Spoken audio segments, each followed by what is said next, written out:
accidentally make this a private stream or an unlisted stream? Somebody let me know if I hit the wrong button and accidentally made this a private or unlisted stream.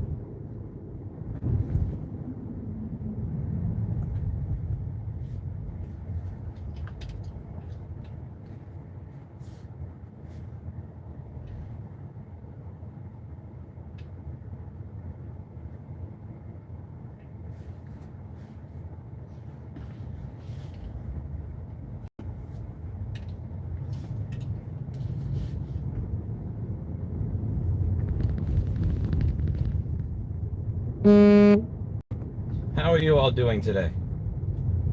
How's everybody? Hello.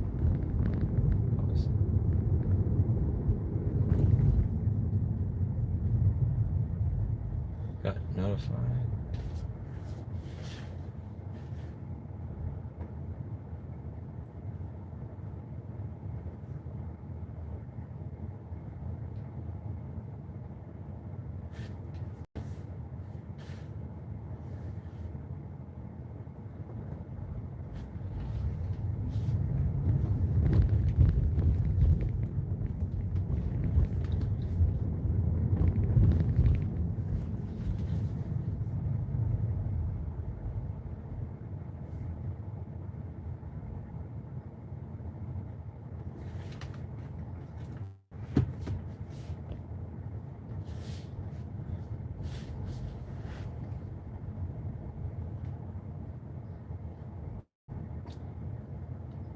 I forgot my luggage.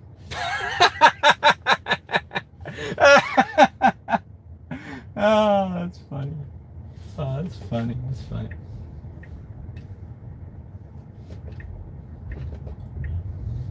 I knew it! Oh, that would have been funny.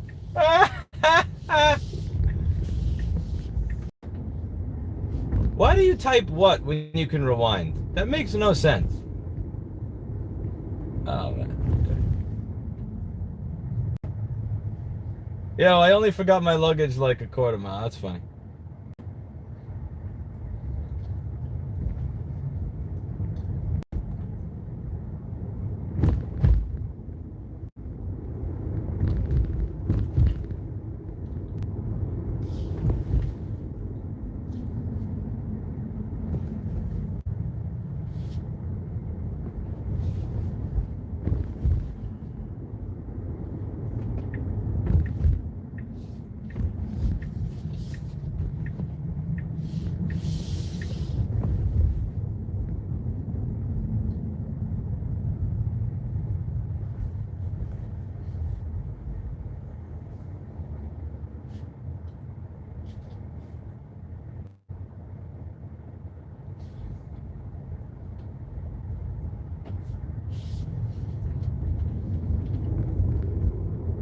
Yeah.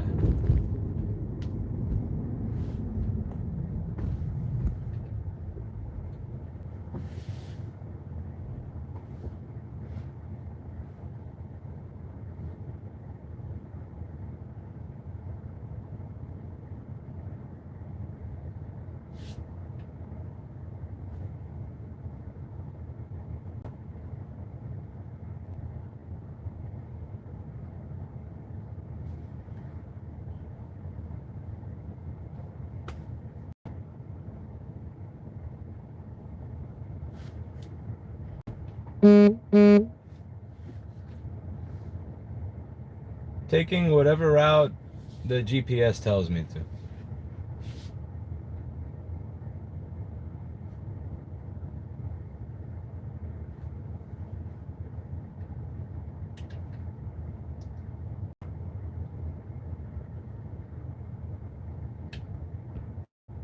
Yeah, I'm gonna grab my luggage.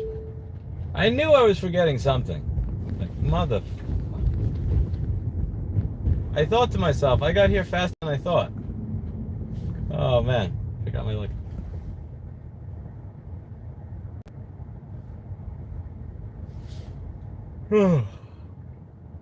This is probably one of the most frustrating blocks in Brooklyn. You can only go one block.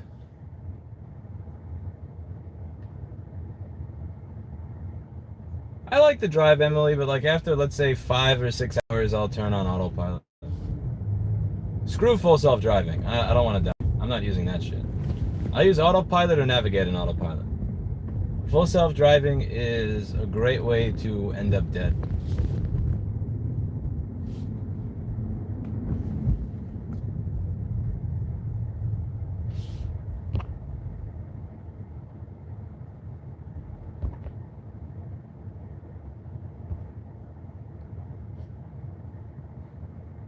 Wichita Falls. I'll see where that is on the GPS. Okay.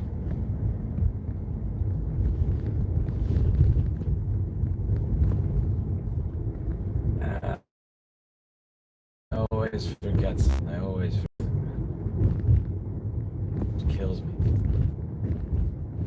Okay. What are we doing? Yeah, you pretty much only can drive one block at a time here. Like you get to one block, red. One block, red. One block, red. This is where a bike comes in handy because you don't have a license plate. Since you don't have a license plate, you don't have to worry about a red light camera. If there's nobody there, you just go through it. You can't do that in the car.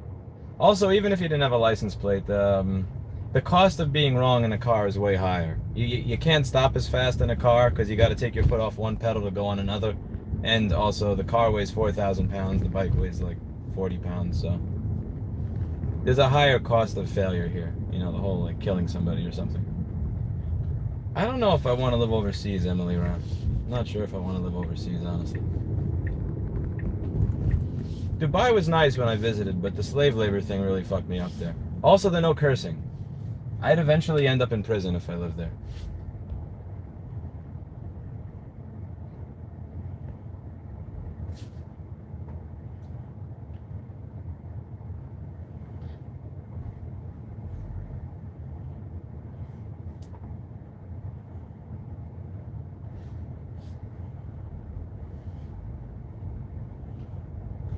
I guess that fits me, Emily.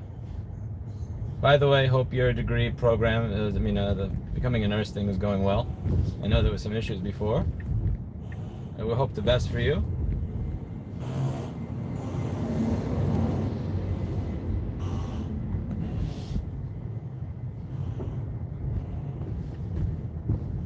Oh my God.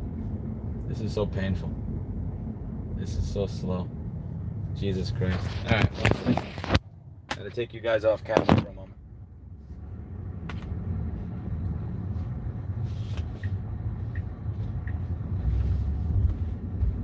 You guys gotta be off camera for a sec.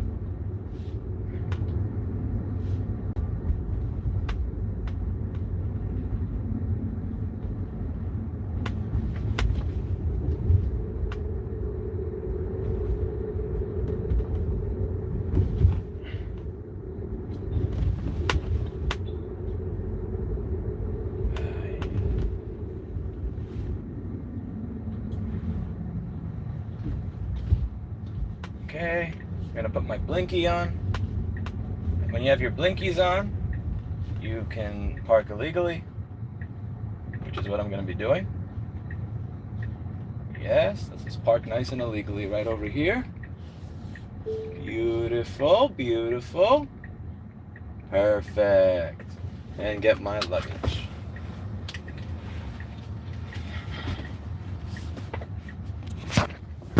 Be right back.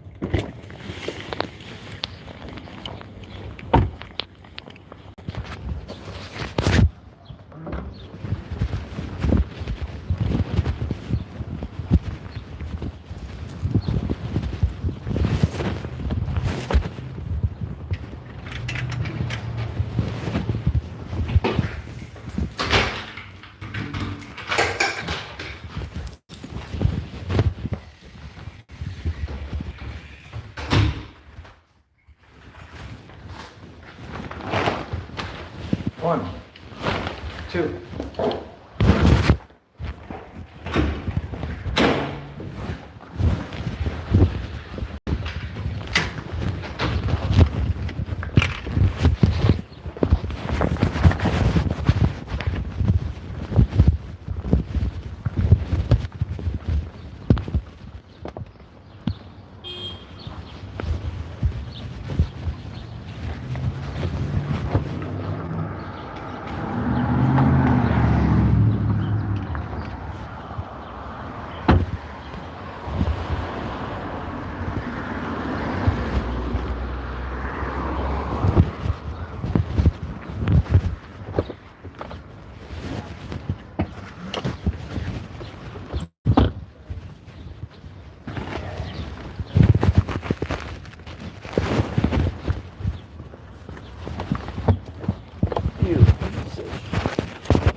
too.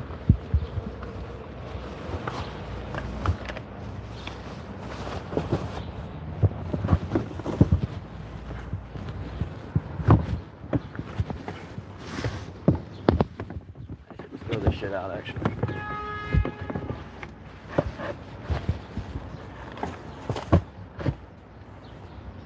I should throw this shit out. Great.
Da, da, da, da.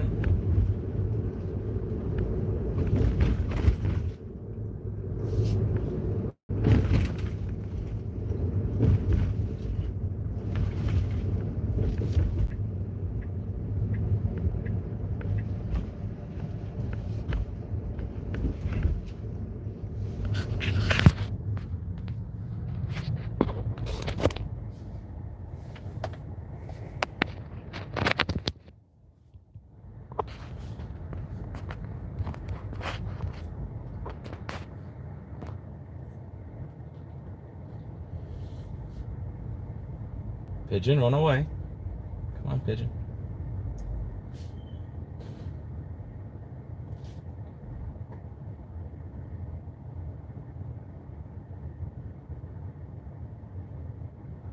How much is a Lexus GS 350?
I did, Catherine. The main thing is since it's a PDF, I don't have a PDF editor, so I can't add questions.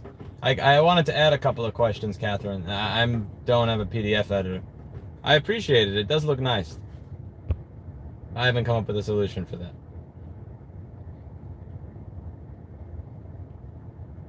Texas, David, Texas. Excuse me. That was a loud sneeze right there.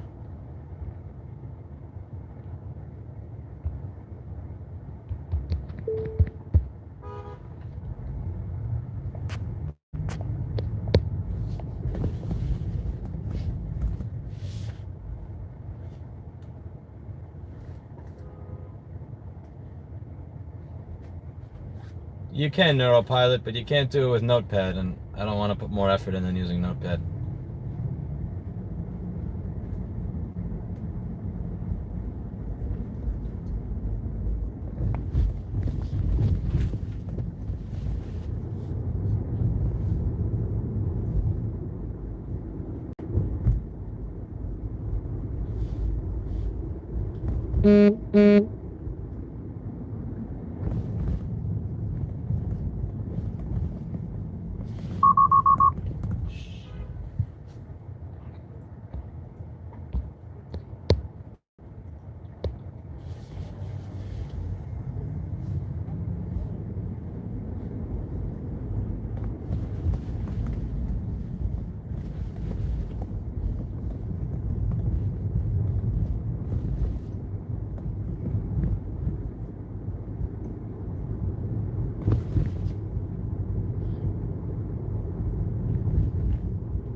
No, require pen. Depends on the passenger.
is this? What is this? That is a giant pothole.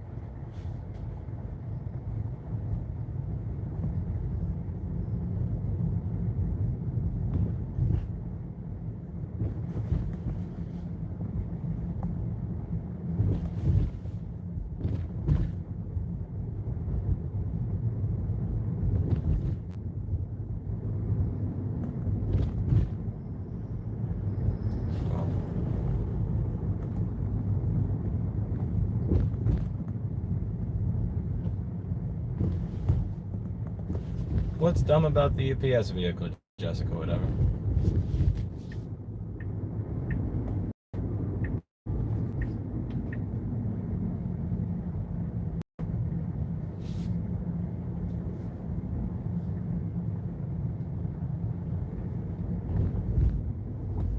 This car is not quiet. I have the air conditioner on.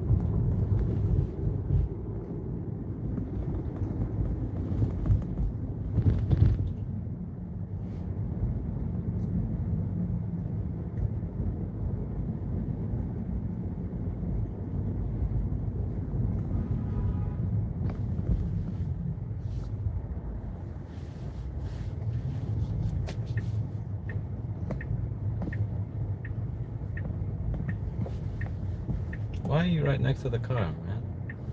Why? Why?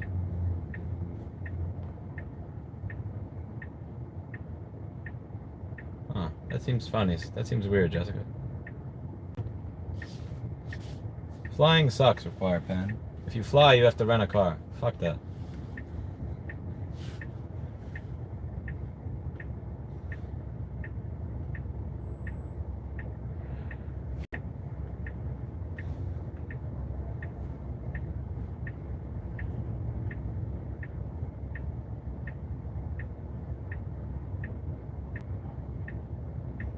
That sounds silly, Jessica.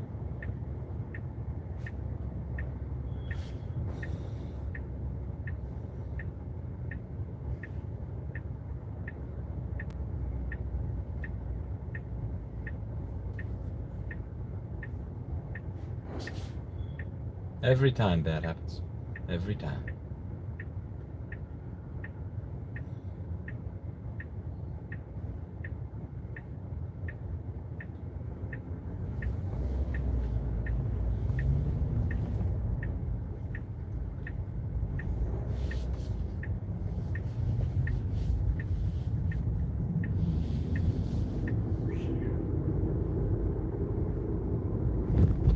No, I'm just not flying, Require Pen. Flying is for suckers.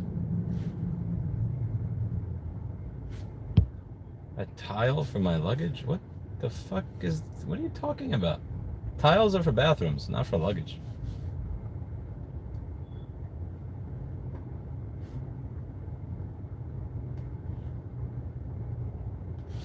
Yeah, you don't put bathroom tiles in your luggage.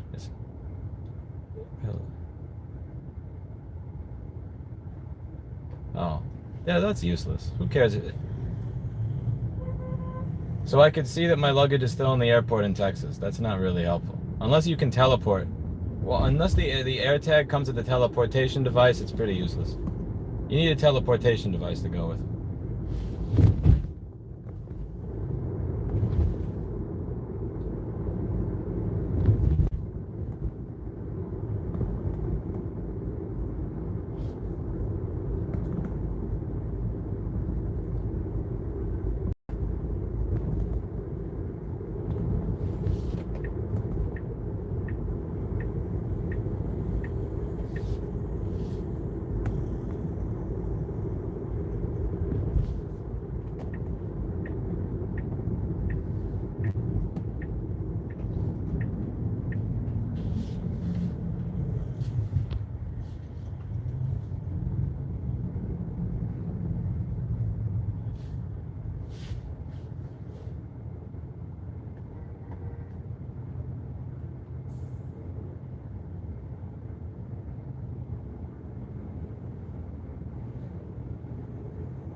appeal? Oh yeah.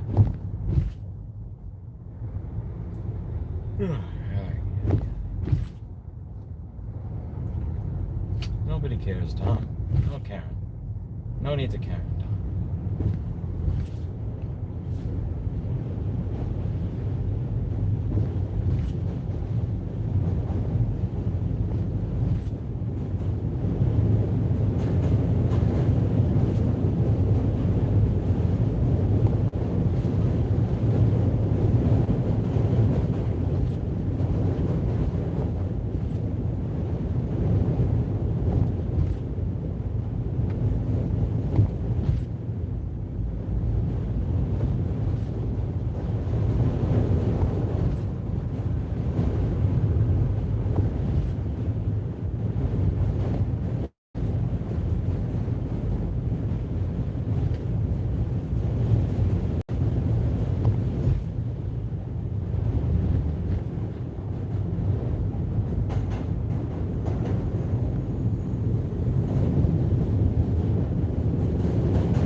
Thank you, Cubaz.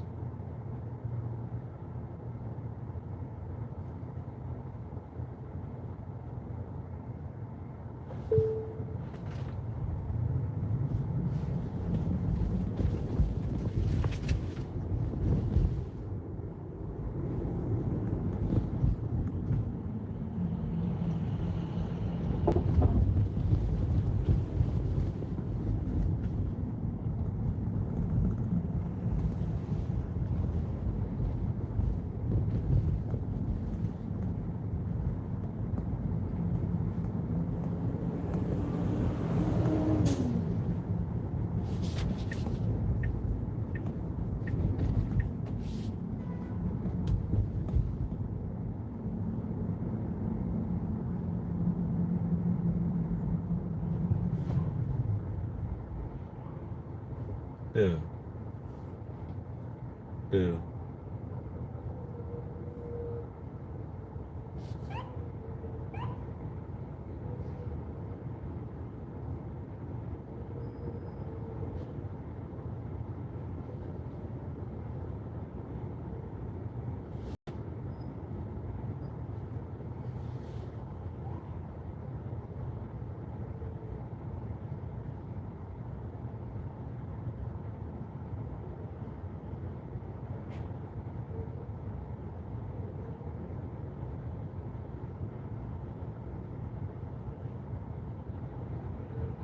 you telling me, Lauren?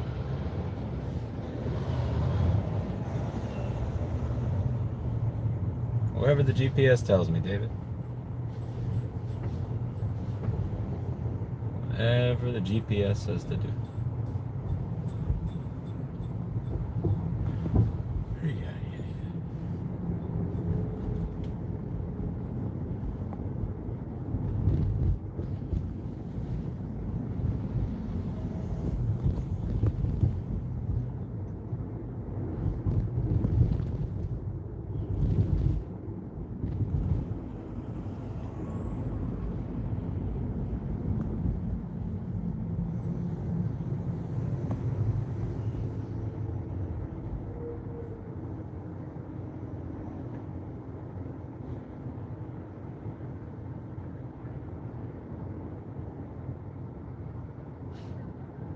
That's funny, JP. That is funny. Oh, man. Yeah, in a car, that would be a really long road trip here.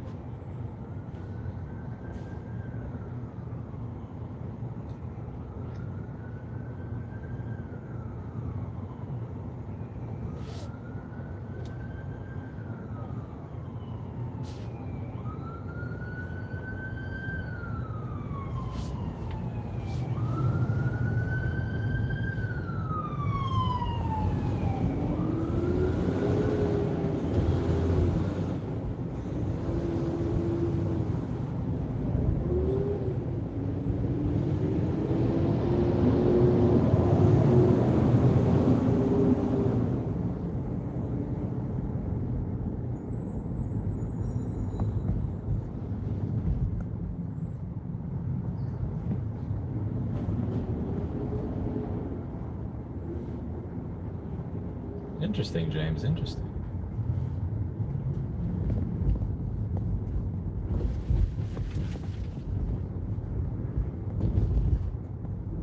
Oh, boy.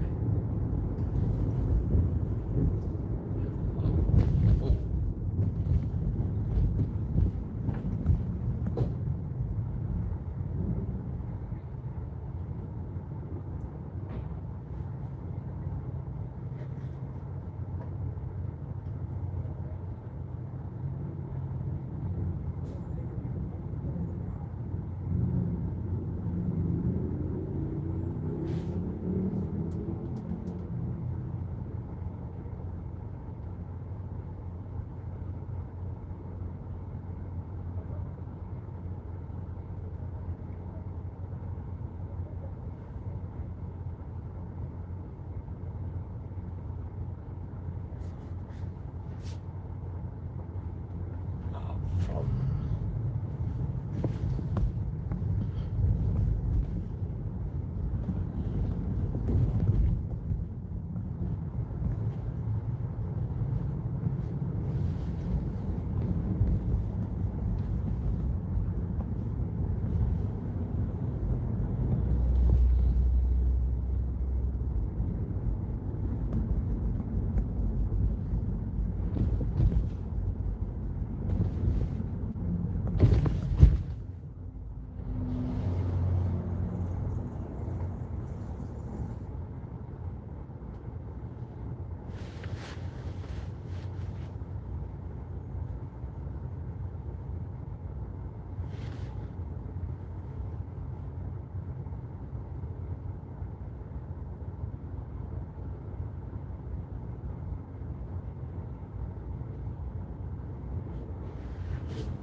Karening is an offense.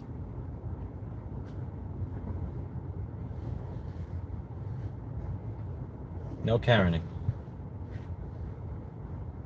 Outside of New York, yes. In New York, you can wind up getting stuck in the middle of the road because the traffic is so slow and crowded, and then you wind up blocking the people perpendicular from you from being able to go, and then you're honking nonstop for 2 minutes until the light changes. So outside of New York, yes. Inside of New York, it can be so constricted at times that doing that blocks the road. Either way, no Karening in my chat. The no Karen rule is strictly enforced here. So you got a warning. You got a warning. Next time, maybe something worse than a warning. Whatever the GPS says, David Chang. I gotta add that to the FAQ. Catherine, remind me to add that to the FAQ. What route are you taking? Whatever the GPS says. I don't have a map and like in a Sharpie. Anybody who thinks that I'm using a map and a Sharpie, no. This is 2022, man. I put an address into a GPS and I listen to the lady.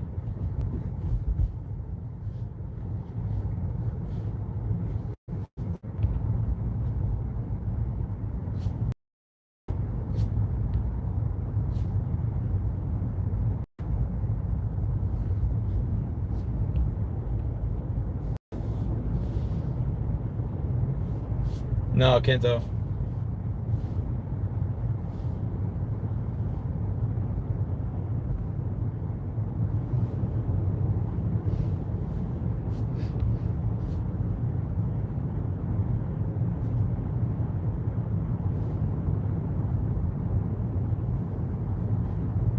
Why, Jessica? What's scary about tunnels?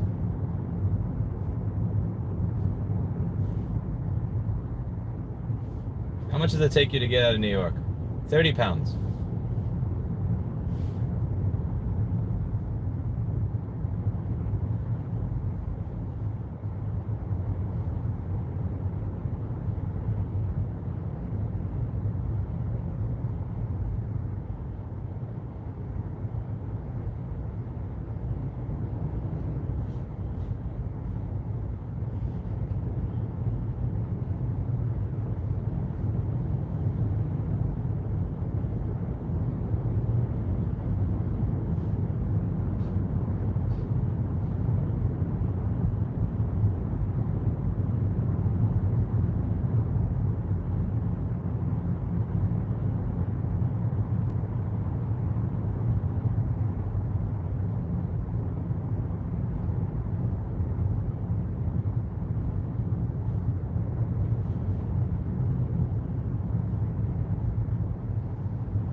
Paper maps is for hipsters, JM. Don't be a hipster. Don't be a hipster.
Is it unethical to hire an escort to bring +1 to a social event to make yourself look more appealing? Like what he'd do to bag that hot girl. I don't see how that's unethical at all. Are you stealing from anybody? You're not stealing from anybody, are you? Like, are you taking something from somebody? Are you hurting somebody? Did you hit somebody with a baseball bat? Are you forcing somebody to be there that otherwise would not want to be there? I don't see how that's unethical at all. I don't think it's something I would do. Maybe under certain circumstances I would do that, but I don't see how it's unethical. Like, what ethical line are you breaking? What have you done that has wronged somebody? Which party has been harmed, and how can you prove that they have been harmed as a result of your behavior? You're not even saying that you're going to have sex with the escort. You're just saying that you wanted to bring them along so you have a +1 for a high-class event. I don't see how there's anything wrong with that. Again, I'm not saying that it's like something that I would jump to doing. There are maybe certain circumstances where I'd do something like that. But I don't see where it's immoral or unethical. I'm not following. What makes Nashua trash? It's one of the most expensive sections of New Hampshire. Isn't bringing an escort deceptive? Like, people will not know you hired them. If people want to make assumptions, then let them make their own assumptions. When people see me, people make assumptions all the time. People assume that I'm 6 feet tall because I'm sitting in my videos and you don't have a point of reference. Am I deceiving them by not having other people in my videos so that they can properly ascertain my height? People make assumptions all the time, and that's on them.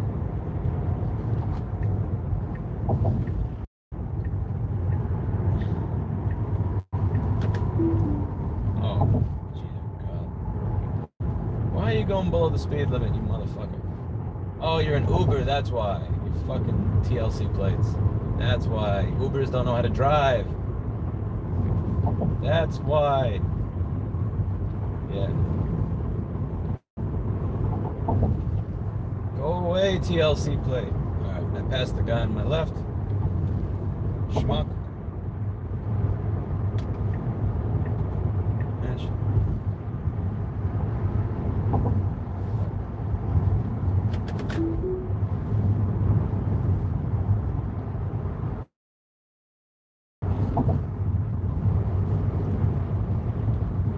Barely usable infrastructure in Cleveland, Ohio. I've only been to Cleveland once, but it was just to stay overnight during a long road trip, so I didn't really explore it at all. Nashua is trash because it acts like it's fancier than it is, and the junkie problem is getting worse. I think that a lot of the country is like that. Like Nashua, the housing prices there are premium. Like you're getting some, ooh, you're close to Boston, but I don't really get it. Like, again, you have a Whole Foods and a Trader Joe's. The Whole Foods and the Trader Joe's is cool. You have some restaurants and shit like that, but at the end of the day, it's your typical, like you have Strode's, you have strip malls. It's like your standard generic America. There's nothing about Nashua that screams amazing. It's just, again, it's like 99% of America looks the same as the rest of it. Strode's, strip mall. Strode's, strip mall, Walmart. Strode's, strip mall, Walmart. Again, Nashua has a Whole Foods and a Trader Joe's, which is cool, and it's got a couple of decent chain restaurants, but yeah, I agree with you when you say it's trying to be more than it is. Like, a mediocre house is still $700,000 though. I don't get it. Maybe at my standards it's too high, but when I saw the houses there, I don't know, just niggle, rundown, but still usable infrastructure. What is niggle? Why do people keep typing that?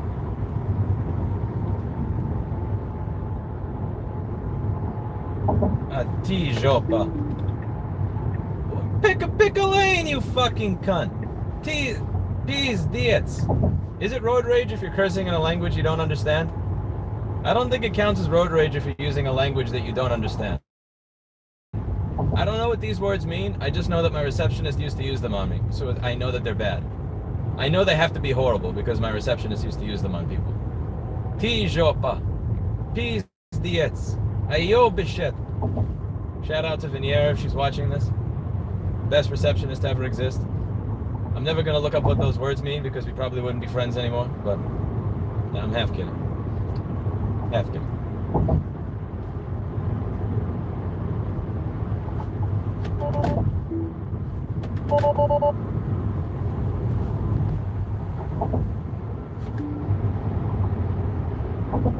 Tijopa.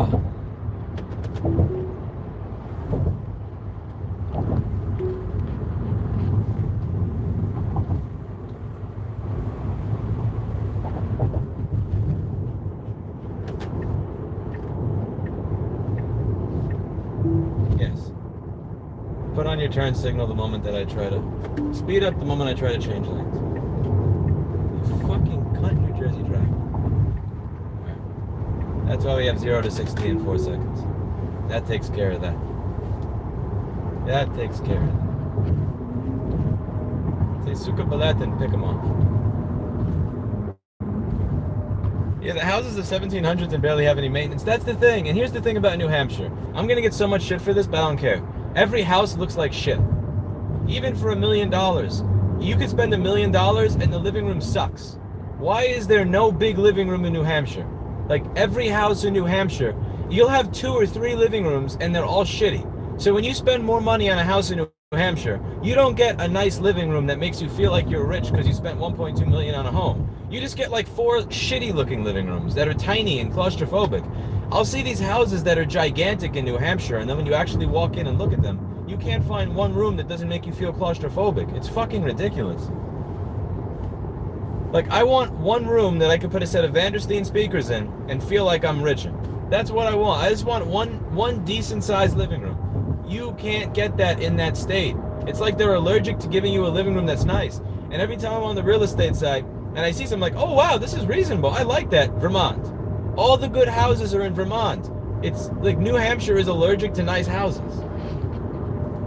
Fuck remodeling. I want to buy something that's already made sense. No, I'm not building from scratch. No, Eugene. No, Eugene. I don't think so, David. I really don't think so. I mean, I'm spoiled against normal houses, like, but like once you get into even, I just said just for curiosity, I has had it to a range by highest price first, and even at 1.5 million, the living room still sucks. Like 1.8 million, living room still sucks. I don't get it. Because of the British, the first settlers of the East. So I blame the British. Is it their fault? Is this because of Brexit?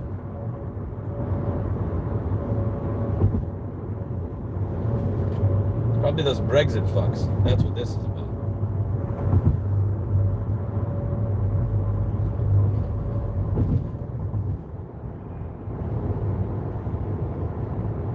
And I took the wrong lane.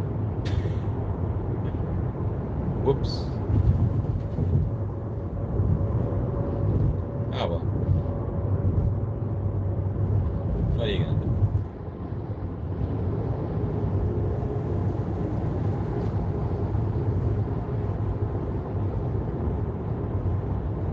Whoops.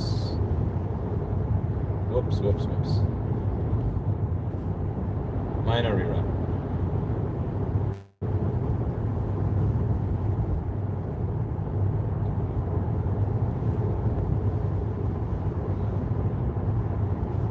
So maybe the guy who was talking about using his paper map uses a stapler.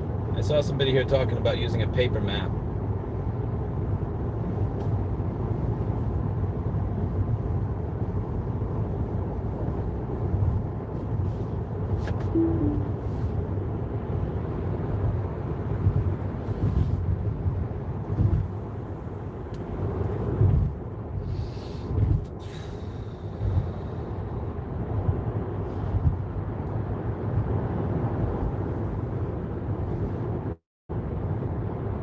I don't know what Diffu is.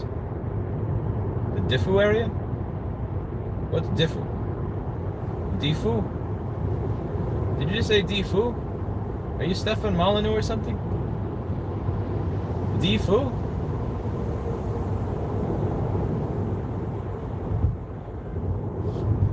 Why are we defuing? Who came up with this?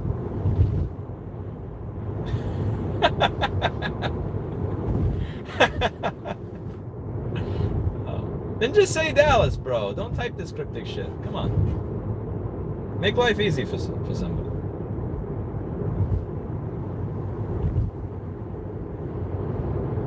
I think he went off the deep end at some point. I hopped on the train for the peaceful parenting, don't hit kids stuff. I hopped off the train like 6 years ago.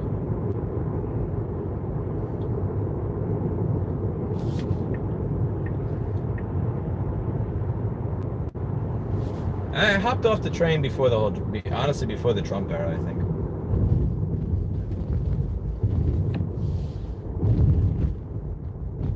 Stefan doesn't like Destiny. Yeah, but he's refused to have a conversation with him. He's ducked out numerous times. Yeah, like I'm not gonna have one because I'm not a political debater. I don't know jack shit about this stuff. I just watch. But yeah, he's specifically gone out of his way to avoid having a conversation with him. And like it's obvious why. Because he'd have to provide receipts for some of the stuff that he said over the past few years where it's gone a little bit, where it's gone from, hey, let's have a peaceful society and not hit children, to whatever the fuck that shit turned into. And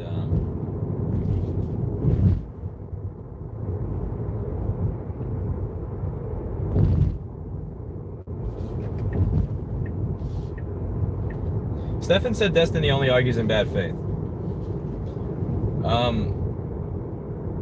Again, that's just like, how do I put this?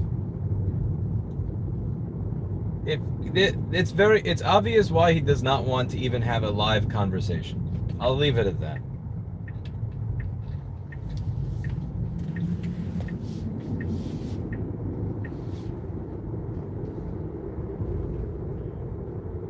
Because, like, he's always talked about the marketplace of ideas and debating, call into the show, if you have a disagreement, this, that, or the other.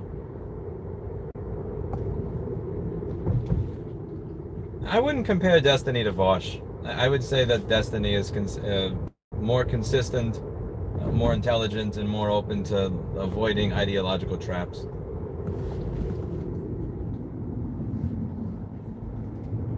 I would give Destiny credit over. I haven't watched a lot of Vosh.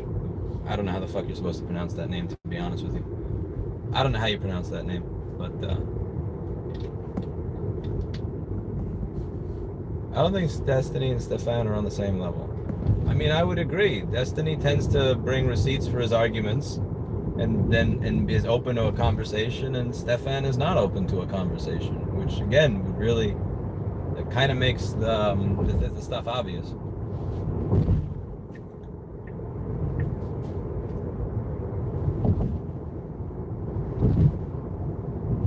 But I would definitely agree with Stefan on the peacefully parenting kids stuff. Like not hitting children, the authority, like, if you have to use might doesn't make right. If you have to, like, if you're.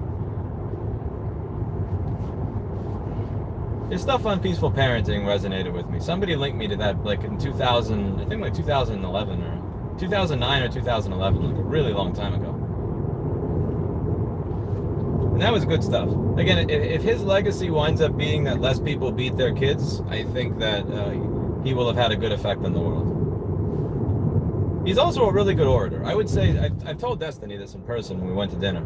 I said, I'm not saying you're a very skilled debater, and you're very good in terms of what was it? You're very good at saying, okay, instead of assuming that there's some crazy conspiracy that I can talk my audience into, let me try to look for the real reason this actually happened. Because sometimes I'll read articles about me, or I'll read posts about me where people will assume these grand conspiracies, and when I'm the person sitting in my chair of my own life, I know it's not a conspiracy, and I'll just go, why hasn't anybody looked for the most simple solution? Occam's razor, or somebody's razor, whatever the fuck it's called, Hanlon's razor, I forget whose razor it is. You don't cut yourself, by the way. But he's good at that. But like you're not an actor. Stefan he's an actor. He's an experienced theater actor. So like he can drum people up in his shit really, really good. And Destiny just winds up screaming in like a more liberalish version of Ben Shapiro's voice, kind of thing. I think that he'd be very better off if he could. I think if he learned how to be an actor or something, or went to acting school, or had the experience Stefan did there, that he would do pretty well. But yeah, my point again, when somebody's like, I can't have a conversation with you, it just tells me everything,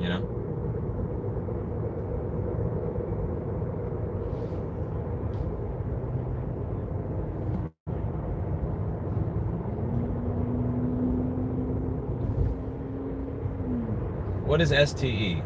Okay, well, you know, I didn't put this in the FAQ, but I'm gonna have it here. Acronyms are a bannable offense. If you use an acronym in my chat, you will be banned. No acronyms. Type words. Use things I can use. I'm not Googling your acronyms. I don't know what STE is, and I'm not gonna Google to figure it out while I'm driving. No acronyms. If you use acronyms, Jessica whatever, will harm you physically. And I'm going to give her the equipment that she needs to harm you physically right now. I'm too poor to leave after to take care of my dad, I would have to leave my bike with 2 cents in my pocket. I'm sorry to hear that.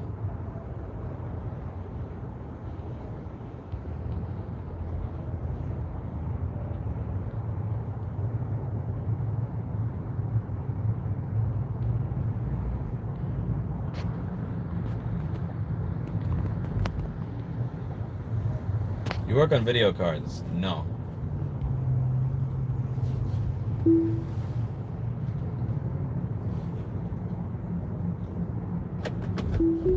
Oh, you're trying to drive on the shoulder to... Yeah, nice try. No, you're not cutting me off. Get the fuck out of here.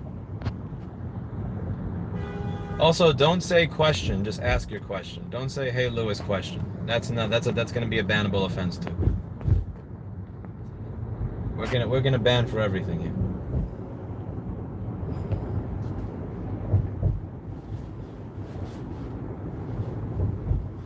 Okay, we've done something that I've had my doubts about in the past, but we'll see. We've given Jessica whatever a taste of power. We've given Jessica whatever a taste of power. This is gonna be fun. I don't follow Brittany, Simon, Mr. Girl, or any of that shit. Mr. Girl freaks me out. I can't tell you what it is about him. I've only listened to him in 15-second increments. I can't tell you what it is. If it's a look, if there's something's... And I know this is not fair because people do this to me, and I feel really bad for saying this because people do this to me all the time on Reddit, and it pisses me off. But I don't think I can't tell you what it is. Something's not right about that, dude. I'm half kidding, Catherine. I'm kind of kidding. Yeah, you don't have to. You don't have to.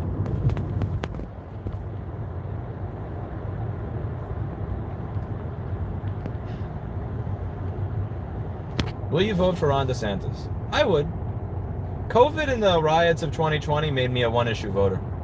Like, there's a lot of stuff where I would disagree with DeSantis, but he has earned credit for his stance against the lockdowns and all that other shit. Give me 1 second.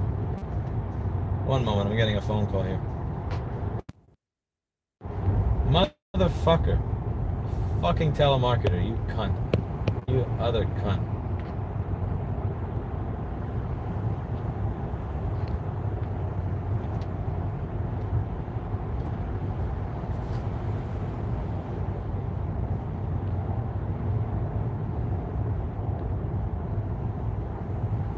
Has Apple self-repair program put a dent in your business? How would it? It doesn't do anything. I fix motherboards and recover data. You can't get anything with that fucking program. That program covers nothing. Watch my video on Apple self-repair program if you're actually curious about it. I did a nice long video on it. That program doesn't do shit. Like, it's for the iPhone 12. That's it. No MacBook, no anything. And I mean, screen repair is not... I don't give a fuck about iPhone screen repair. I haven't cared about iPhone screen repair in like 7 years now. It's not a profit center for me. Once the prices of the screens went through the roof, I stopped caring about it. But even back in the day, I was really focused on MacBooks, water damage, and board repair because that had money in it, not iPhone screens. iPhone screens are for... It's like choosing beggars, kind of. You know, you pay $65 for a screen. Your neighbor is charging $75 for a screen repair. Like, fuck that, you know? Board repair, $200 to $400, 10 to 20 minutes of work. Cost of parts is a wire, a chip that costs $5, and 10 minutes of my brain.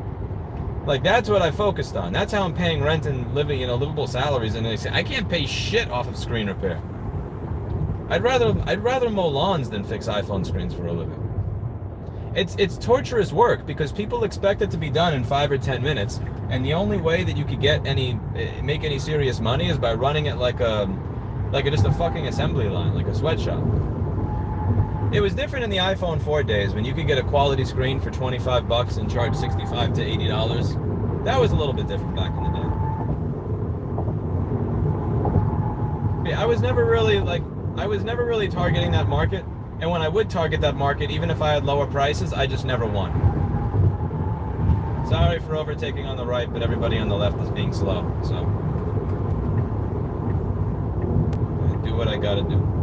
Anyway, so the problem with this is, even when I would lower my prices and use original or close to original screens as possible, all that stuff, I would still wind up getting like 6 iPhones in a day, and my neighbor would get 20 or 30 or 40.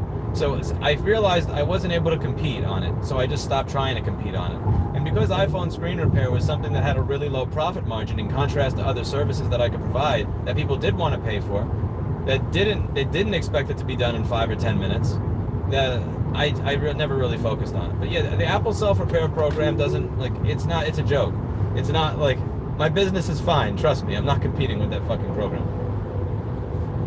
If my customers want to recover their own data, they're welcome to. I haven't watched it just because, again, this is purely my prejudice for the future. I just think, like, I always get this feeling that something's not right with that guy. I can't tell you what it is.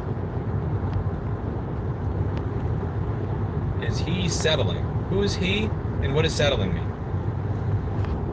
If you had Destiny's body and looks, would you settle for an open relationship?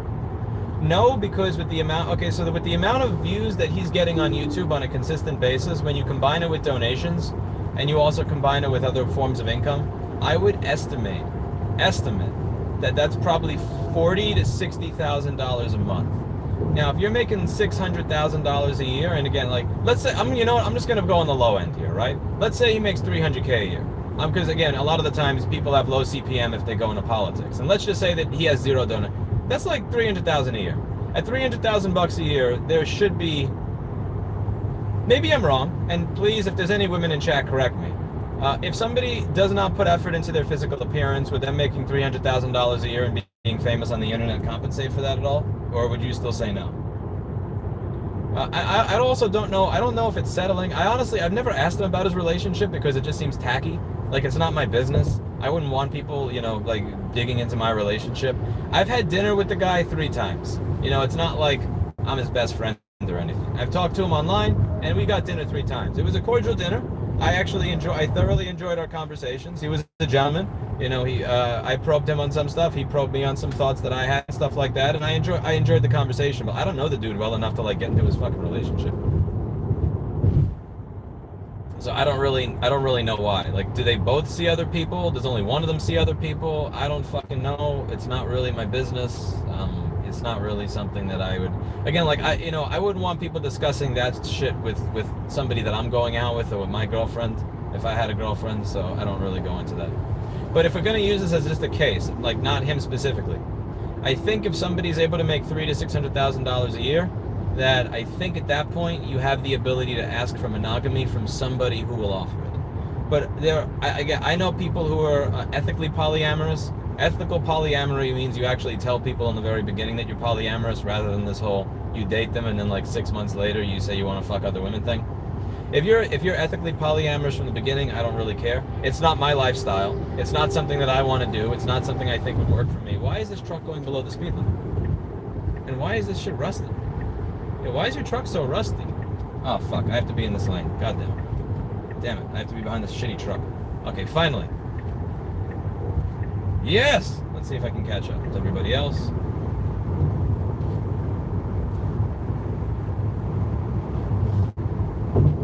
That truck was rusty as hell.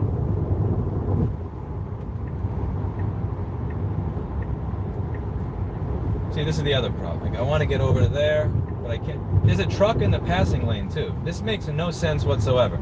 This guy is overtaking on the right. The people on the left are slow, and there's a truck in the passing lane that's tailgating a Honda Accord that's going below the speed limit. What the fuck is wrong with New Jersey? Why? This makes no sense, bro. This makes no sense. What the fuck is going on? Oh, fuck it. I give up. Pilot on. Let autopilot figure it out.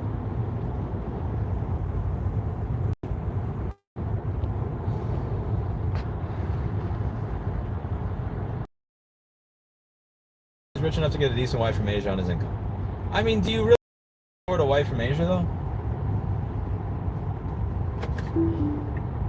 Like, there's a different... I've never thought it's a bad thing if somebody's using you for your money, if you're also using them for their companionship, looks, supportive nature, kindness, etc. But at the same time, that's different from somebody that's literally just, you know, like, save me from my country, sir. I'll take anything. Please, just save me from my country. Please, please. That's just a weird vibe. That's a bit of a weird vibe, you know?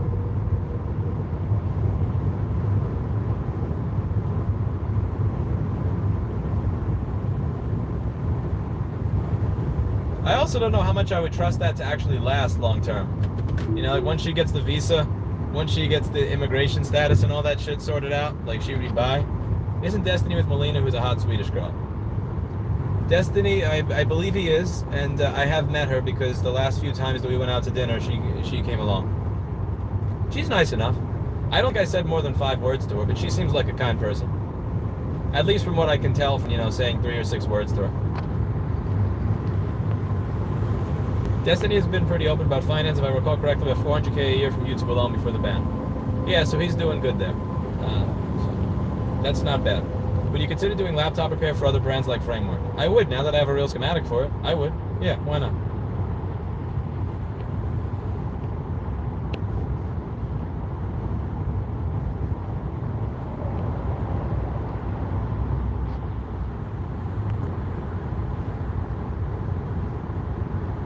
I agree, polyamory equals I want to have all the benefits of a relationship without that pesky commitment.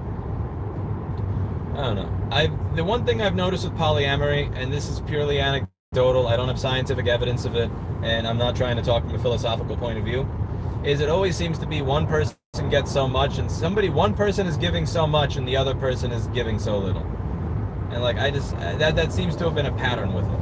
And I don't know. I'll take one. Honestly, I'm happy with one. Like, it's difficult enough for me to manage a relationship with one human female, which I believe is the definition of a woman. So, like, to try and manage a relationship with 2 women, 3 women, 4 women, it's not for me. Now, the opposite way, where I am with one person, but the person I'm with wants to fuck other people, not for me. Not for me. I prefer the old-fashioned approach. I prefer call me crazy. I want the old-fashioned approach. I'd like a woman that only fucks me. You could call that selfish. You could call that traditional, obsolete, evil, patriarch. I don't give a fuck. Call it what you want. I don't want a woman that fucks other dudes. It's pretty, like that's just on me. You do you. I don't care what you do. Have fun. Fuck whoever you want. Let your woman fuck whoever you want. I don't care what you do.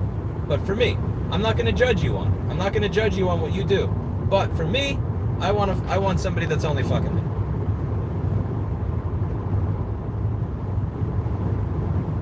And Landlord's best friend brought 3 different girls from overseas, all who dumped him when they got their green card. Yeah, I wouldn't want to do that. That seems a little...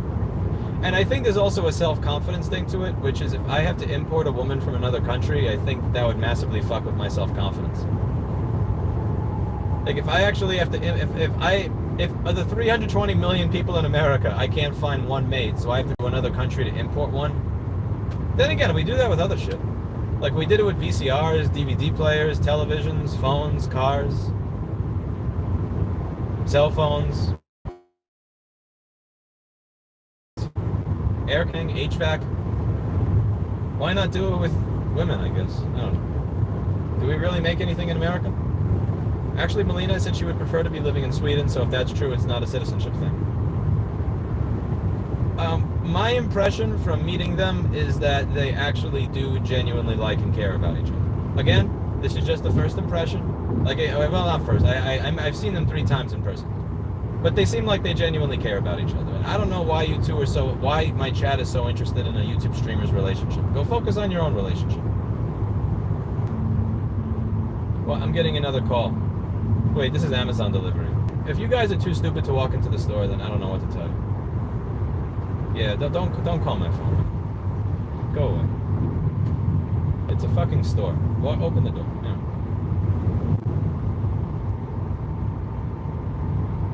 I've known 10 people in my life that have been in those. They fall apart. Someone feels left out. Would you buy a Framework laptop parts advance battery or purchase to keep in storage? No, I wouldn't do that. I wouldn't do that. I gotta catch up to somebody in front of me. You hear that? Everybody who says Teslas don't make noise, yes they do. It's called cabin noise, and you get more noise in this than you get in a 1997 Honda Accord. It's like you have the windows open when they're closed. It's like you're outside on a motorcycle. But again, that's because driving at redacted miles per hour. When you're going redacted miles per hour, it gets pretty loud. But you're not supposed to go redacted miles per hour. Okay, we got away from that douchebag, and now back here. Actually, you know what? I'll stay over here. Yeah, that van is going slow as hell. We stay in there's nobody behind me for half a mile, it looks like, so I will stay here. Yeah, behind me it looks pretty empty. My rear view mirror's got nothing in it in my lane, so.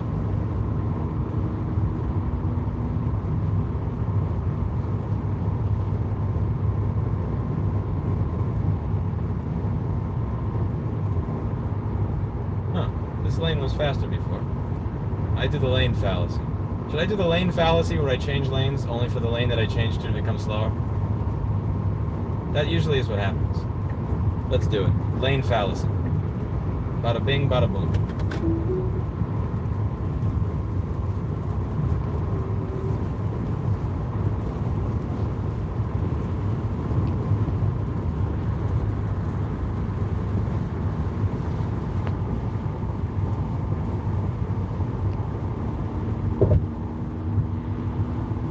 Yeah, you can see polyamory as unnatural, Stormspark, but I also agree with you on not telling other people what to do. So I can get wanting to tell people what to do with stuff like heroin and cocaine, because unlike drugs like marijuana, or alcohol, that will ruin your fucking entire shit and ruin your life, and then everybody else in society winds up picking up the slack for it. But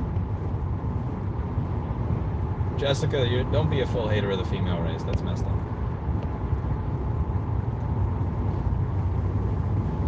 I have no shame. It wouldn't affect my confidence marrying somebody overseas.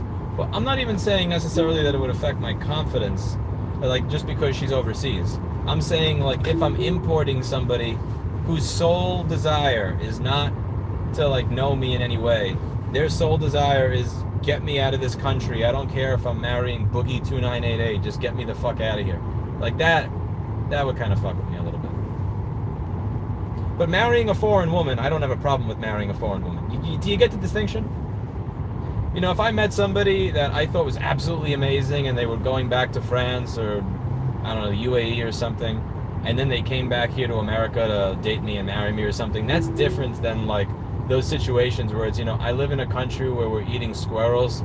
Please, for the love of God, get me out of here. I will fuck anybody. I don't care how disgusting they are just to get me out of here. That would mess with me a little bit. Vladimir, remind me to add that to the FAQ. I don't think I could move a business there because I wouldn't be able to sell a young store populace on living in a state that's kind of geriatric.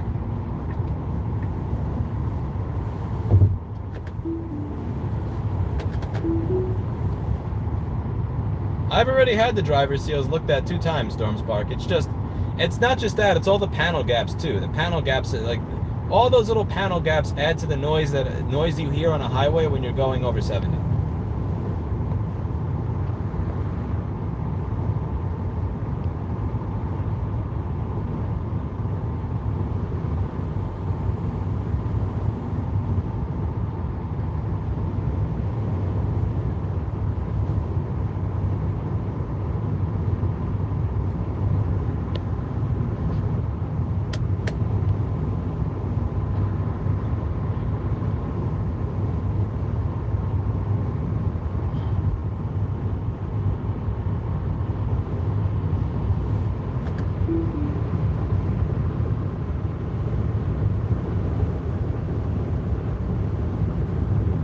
This car is a fucking rocket ship.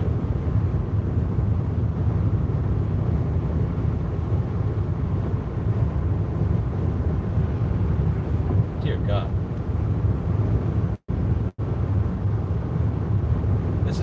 acceleration. I should not have this level of acceleration. They shouldn't allow MacBook board repair people that don't listen to rules and set things on fire to drive cars like this. They really should.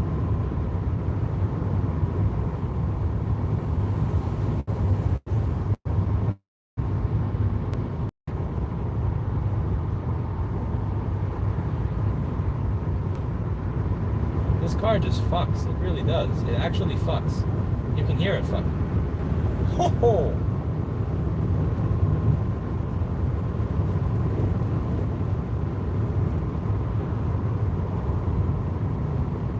What? No, don't ruin my fun. Yo, that's not right. Don't ruin my fun.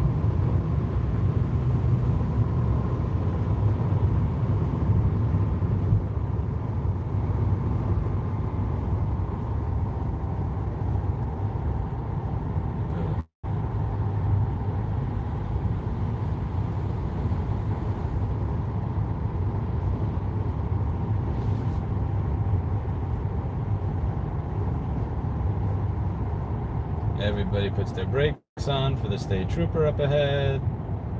Everybody's gonna actually pretend they're going only 50 miles an hour. This is adorable. That's so cute. Look at everybody put their brakes on for the state trooper. That's fucking funny. You can actually see the red line on the map. Not the red line, the orange line where there's slightly more traffic over here before because the state trooper was there. And now everybody goes back to going 90. This is so funny. Jersey has a lot of debt, so I understand why they need to do this. I think it's like $240 billion in unfunded liabilities. If I had $240 billion in unfunded liabilities, I too would set a speed limit of 50 miles an hour on a very wide and open, straight road. And collect as much as humanly possible.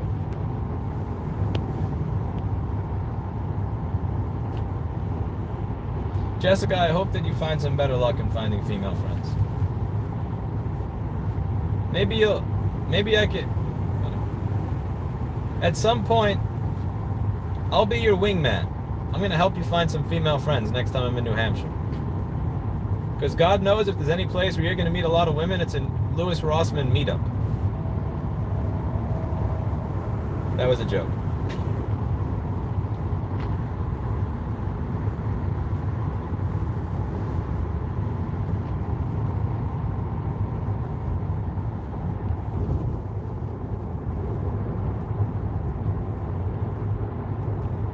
Is being over 30 a lost hope for having kids? As a man, absolutely not. As a woman, not a lost hope, but you gotta like get in gear. I would say because I had an ex call me right before her 30th birthday and she was crying for like 2 hours because she just turned 30. She wasn't married. She wanted to make a pact where if we were both single by a certain period of time, we would just marry each other. Like, by the way, never do that shit. I'm not doing that, no. But if you're over 30 and you want to have kids and you're a female, if you're a guy, you have time. If you're a woman, you kind of have to treat it like it's a job. Like, treat the process of self-improvement, of figuring out the type of man that you want, becoming the type of woman that the man that you want would want, as an actual job. Don't screw around with it. Like, it's not hopeless over 30, it's just harder. But you can, and the way you deal with that is by, I would say, turn it into an actual job for yourself. Like, what is keeping you from getting there? Write it down. Come up with an actionable plan.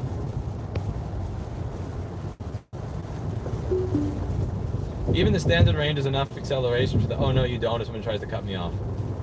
Yeah, this is the 2021 long range. It's not as fast as the performance, but it's fast enough that when somebody tries to cut me off or do some stupid shit, it's like, nah, that's not happening. Fuck that. Nice try with your fucking Toyota 1999 Toyota Camry cutting me off. I just looked up the definition of black-pilled, and I feel like this describes me, the realization that you're not attractive enough to attract most women.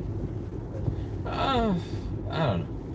You know, there was this one guy that commented in the last video that I did, and he was saying, I think, therapy is bullshit for this, because if you're afraid to talk to people, this, that, or the other, that's just not something that you're going to be able to change. It doesn't matter how many times you go. And he actually has a YouTube channel. So I clicked on it and I looked at some of the videos. He hasn't gotten a haircut in like 6 months. He's about 40 pounds overweight. He's wearing clothes that look like they came out of look like random used hand-me-downs that don't even match. And it's like, there needs to be more. You need to have a regimen. Firstly, start exercising. Get a personal trainer. If you can't get a personal trainer because you don't have the money, most of the time people do have the money and they're bullshitting. They just don't want to get a personal trainer because they know the personal trainer will hold them accountable. And God forbid they be held accountable. They don't want to be held accountable because they know they weren't going to actually do any work. But if you can't do that, watch Highway Fit on YouTube. Watch something for free. Go find a channel that has a program and do that. Ask somebody at the gym, to spot you, and ask for help from somebody that looks like they know what they're doing. For your clothes, if you're gonna get used hand-me-downs from someplace, find some shit that matches. Get a haircut. Even a $10 haircut will look better than no haircut. It's like, I'm afraid to talk to people. No, you're wrong. Even if I go to therapy, nothing will change because of this, that, and the other. It's like, dude, I didn't want to say this out loud because I felt like, okay, I'm gonna get accused of making people want to kill themselves or something. But I thought to myself, if I looked like you, I wouldn't want to talk to people either. If I looked like you, if I presented myself in the manner in which you present yourself, there's no amount of medication that would make me feel good talking to people because I'd still know what I look like. You got to treat yourself like you matter a little bit.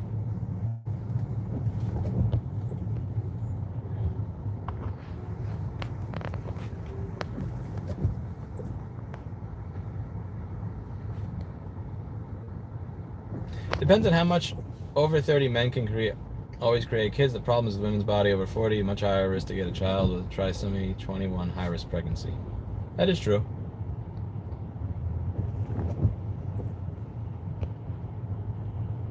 I don't want no pact that if your partners die that you'll marry each other. The problem with everything that you're suggesting right now, the major problem with all of that is that I would end up, again, there's a reason I broke up with somebody. There's a reason I broke up with this particular woman. And there's a reason that I ended it with her. And I don't want to ever be in a relationship with her ever again. Now, if there's a man out there that's brave enough to be in a relationship with that particular woman, they're probably braver than I am, but I don't have that level. I don't have the level of bravery and patience requisite to be with that particular woman. So I'm not doing it. Nope. I'm opting out of that.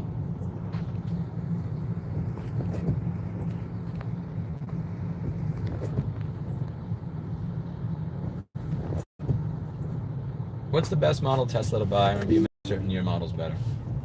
Okay, so with the Model 3, you got a couple of issues. If you buy a 2018 Model 3, the front hood opens up for no reason, and sometimes it'll open up on the highway and block your windshield, and then you can't see and you die. That's bad. And now also in 2022, a bunch of reviewers demonstrated that they massively cheaped out on the materials from the 2021 model. So mine is a 2021. The 2022, apparently, like somebody did a real in-depth comparison. I don't even know that you were able to do this because they cheaped out on the interior of this car as much as they could as humanly possible so they could afford the lithium for the battery.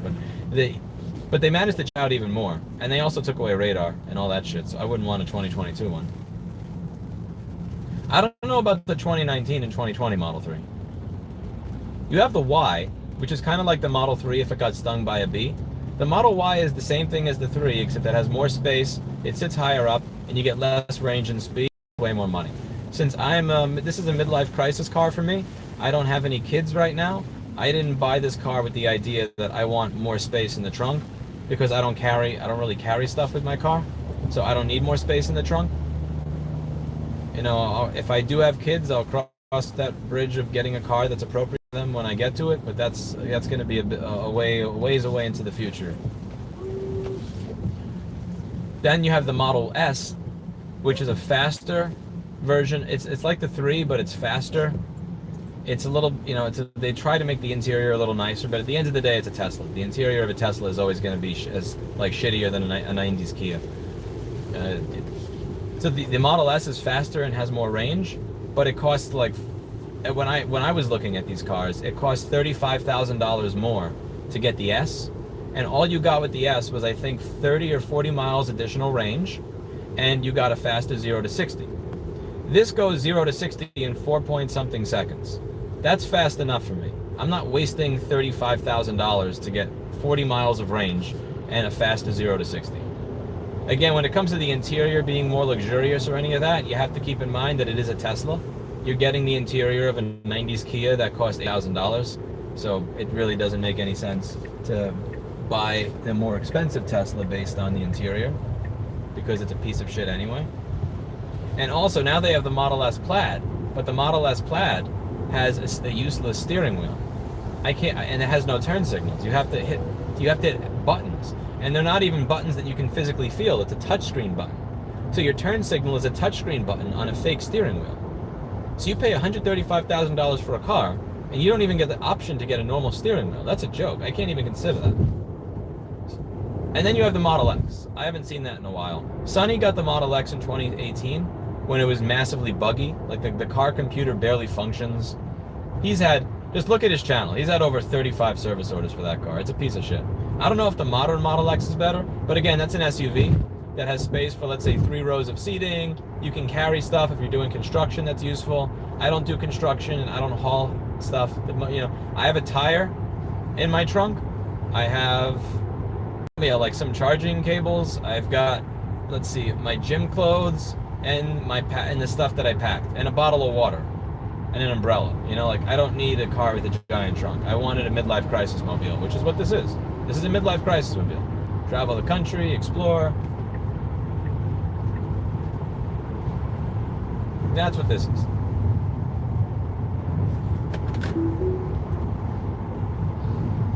If you're gonna buy one of these, I would get a 2021 long-range Model 3. But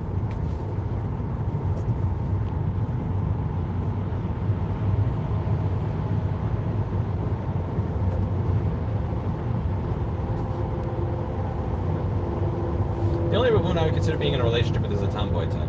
I've gone out with tomboys. Also, there's this weird stereotype here where a tomboy cannot be feminine.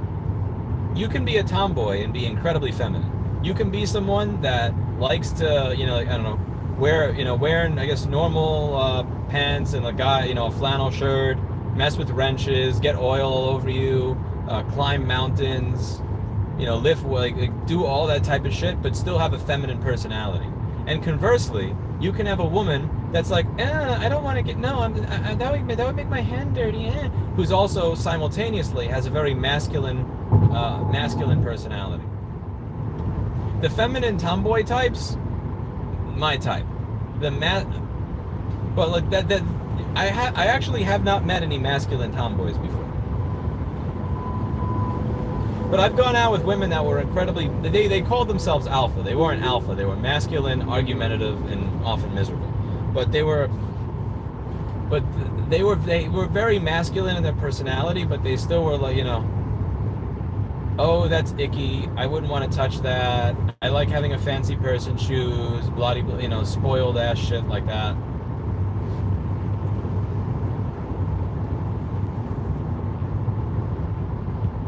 How's dating going, Louis? Next question, Seditionist.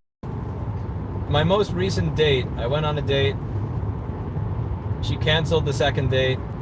She showed up in my chat, and then since I was completely, she messaged me while I was streaming.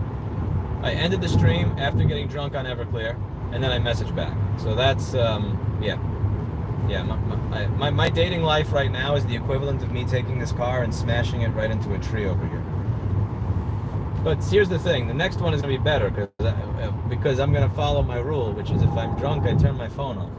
When you're drunk, you turn your phone off. I also admittedly broke the second rule there, which is when a woman says, I wouldn't be able to see you as something other than a friend, you hit the block button. Because if you hit the block button, then when they come back to talk to you about something later, you don't have an opportunity to respond with a drunk text. You see how that works? See, that's smarter thinking. Louis, would you care if a man got jaw surgery? Is it fair if women wear makeup? Why can't men improve their looks? I don't care if men get jaw surgery because men are not in the dating market for me. I don't fuck men. I don't date men, so I don't care what men do. I would suggest that getting surgery to alter your physical appearance is not exactly a great thing to do. You know, the only way I would consider doing that is if I was in a horrible car crash or an accident or some nuclear reactor exploding and I was really, really, really badly injured.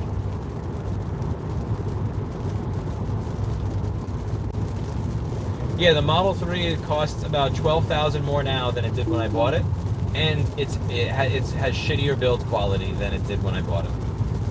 So not only is when I got this car, I think it was like 47,000 something, and that was without the tax credit. There's also a giant tax credit that you got on top of it, which brings it down to like closer to the lower 40s. So this car was like lower 40s, and now it's like high 50s, and the build quality is shittier. And there's no radar. This Civic doesn't have any place to go. Civic, there's no place for you to go. Give up. Give up, bro.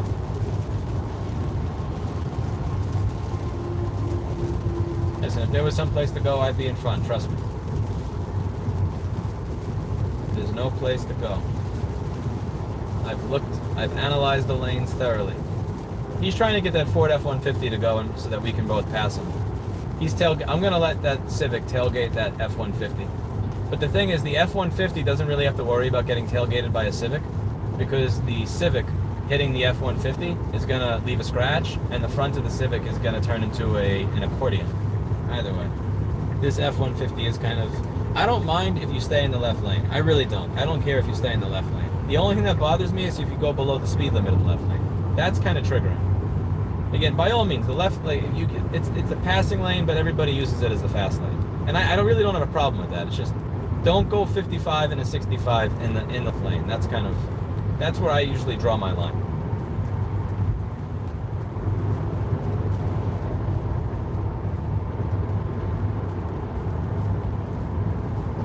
I'm letting that Civic open things up for me.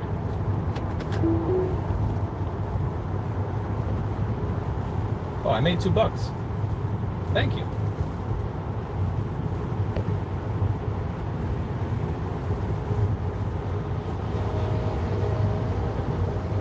The X has the yoke steering wheel too. I guess the X is now an undrivable car too. Yeah, I can't fuck with that.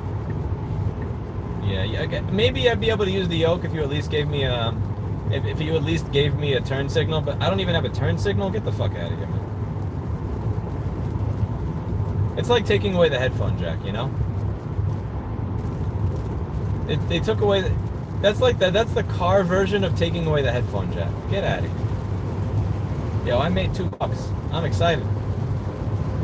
Thank you. I forget who donated the $2, but thank you very much. That's very kind of you.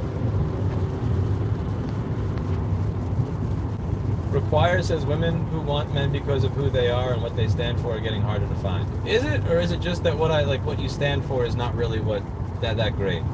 Like, are the women that I'm interested in not interested in me because they don't care what I stand for? Or do they see what I stand for in my character and go, you know what, I'll pass? Because again, you could either assume one of two things. It's the rest of the world's problem, or it's yours. And the reason that I always tend to assume it's my problem is because if it's my problem, then I have some sense of control over it. I have agency over it. I can do something about it. If you assume that it's everybody else's problem, I mean, it gets you off the hook. It satisfies your ego, but you can't really do much about that, can you? I would tend to assume that if somebody if I'm interested in a woman who's not interested in me, it's not that she doesn't care about my character or what I stand for. It's that she looks at my character and what I stand for and goes, yeah, no, that's not for me. I can do better than this. I don't believe that's good. Which would then prompt me to do better. And there's something I can do there. I try to avoid giving all the agency to other people.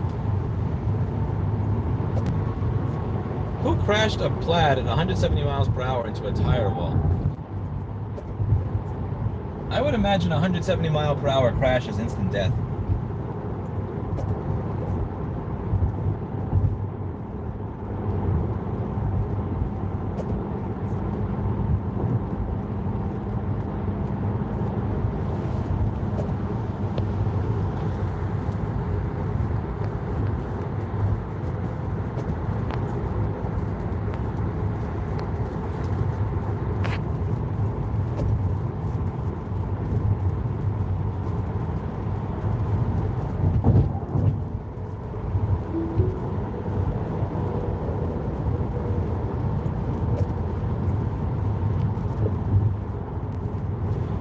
Storm Spark, one of my incentives to not crash this car, even if insurance would cover it, is that I wouldn't be able to get another one this year. I'd have to buy the newer ones, which are built shittier.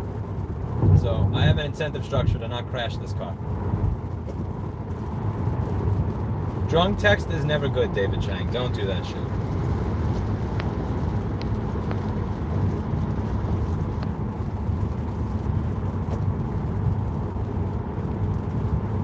Do you wish there were less Chads you had to compete with? No, I don't.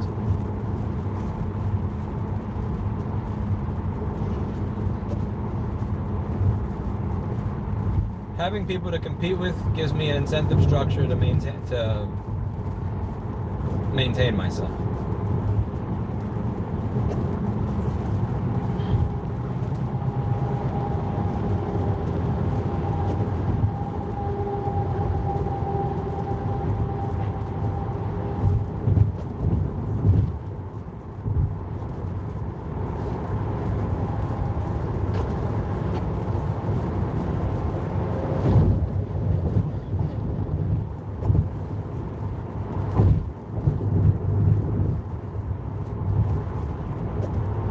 Tailgating in the rain is a smart move.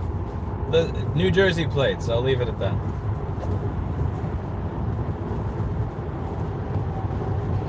Yoke is ergonomically superior, determined by professionals. Probably the same professionals that said that there should be COVID lockdowns. Fuck that. No, fuck them. I'm tired of professionals. Stop taking shit away from me. You took away my freedom, you took away my steering wheel. Fuck you. I'm done. Fuck the professionals. Give me my goddamn steering wheel. Give me my goddamn turn signal. I want a turn signal, not a fucking touchscreen button. You couldn't even give me a real button. They had to give you a touchscreen button. That's bullshit. That's penny pinching, money saving bullshit. I get it. You have a touchscreen for all these other functions, fine. Turn signal, give me a button. Something I could feel without looking. Something where at least I have an idea if I hit it by accident. You know, so many people that have turn signals with a real dedicated stock don't use them because people suck at driving. Why are you incentivizing people to not use turn signals even more by making it difficult to use the turn signal?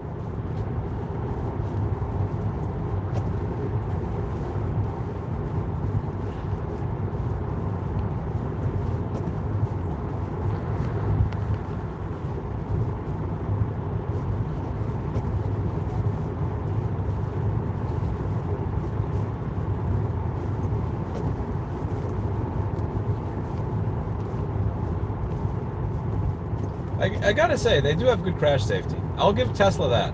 For all the garbage build quality they have, they really did figure out crash safety.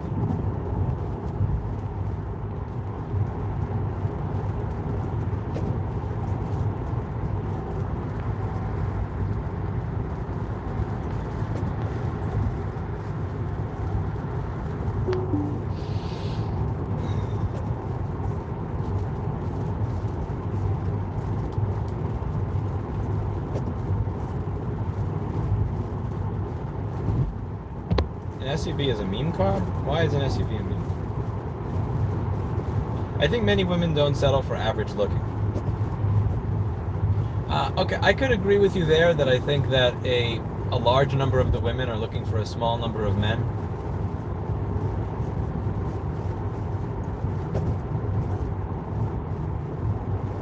That's what seems to happen when societies become more polyamorous or polygamous in nature. The reason that monogamy is a good thing for society is because, again, what's going to wind up happening is a small number of men wind up with banging a large number of the women. The women don't seem to wind up particularly happy with that arrangement. All the men that are left out because they can't compete with the 5 or 10% of men that are doing all the banging tend to become resentful and aggravated. And that destabilizes society, because if you're not able to get a mate, then what the fuck are you doing? Then what are you working a 9 to 5 and spending 5 or 6 years going to college and having an internship and doing all this other shit for?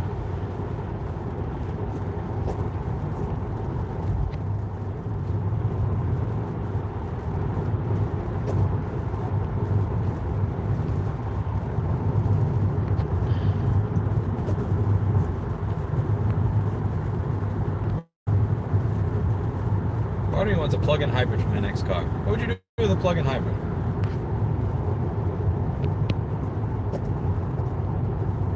Adult dating site. Wow. Like this really is a dating channel now. My spam is about dating.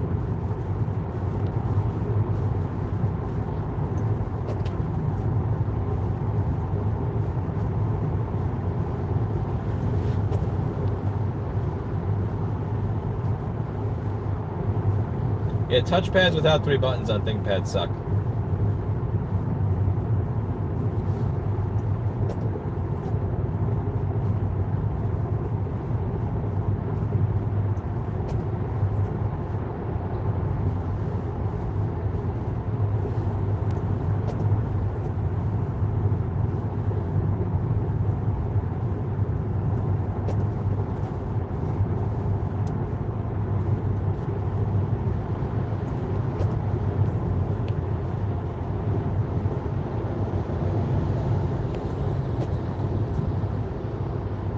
Crashed a Prius into a pole.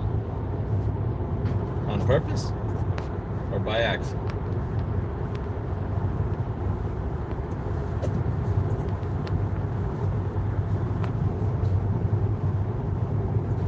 I'm not resentful as a result of having low chances of another long relationship. It just motivates me to want to increase my odds. I compete to increase my odds. No, that's a good thing. See, you're taking the right outlook. The right outlook is, let me try to become a better human being. The wrong outlook is, fuck these hoes or fuck the world. I'm not going to do anything. It's hopeless. Wah. You're taking the right outlook. The outlook you're taking is an outlook that will make you more fulfilled.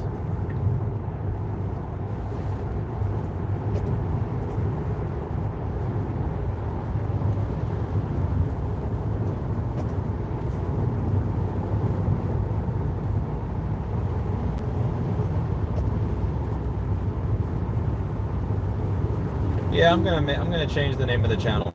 This is probably gonna have the channel name changed to Louis Rossman Random Driving. I still think it says board repair somewhere in there. That's some false advertising. Yeah, the URL of this channel still has the words board repair in it.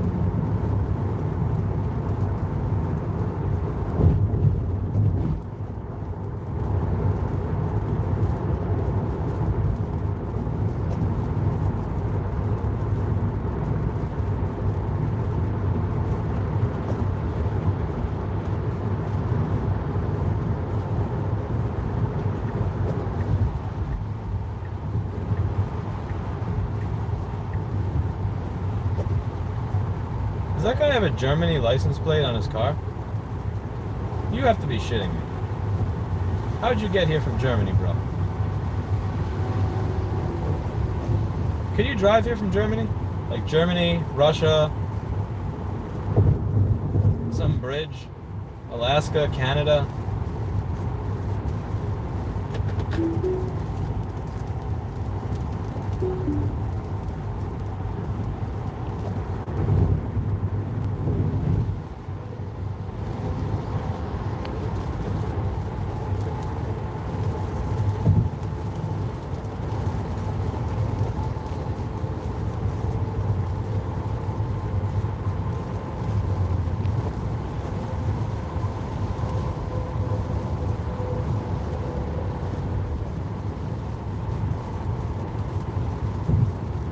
Gone, Buck.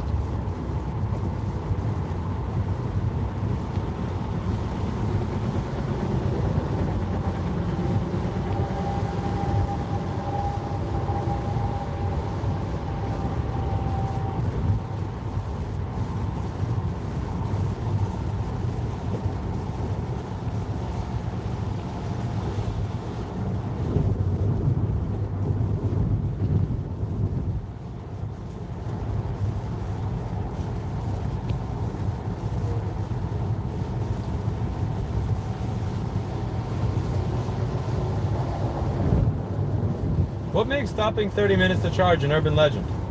I stop 30 minutes to charge all the time.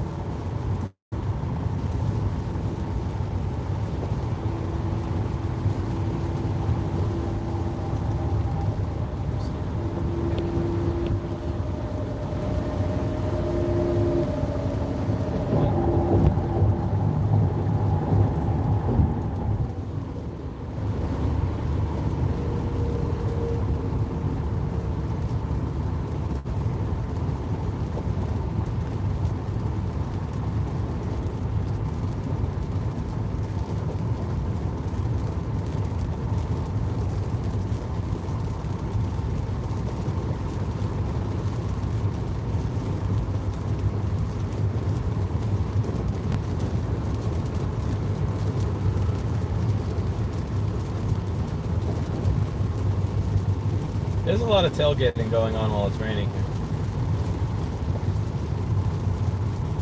I'm keeping my following distance, 4 or 5 cars.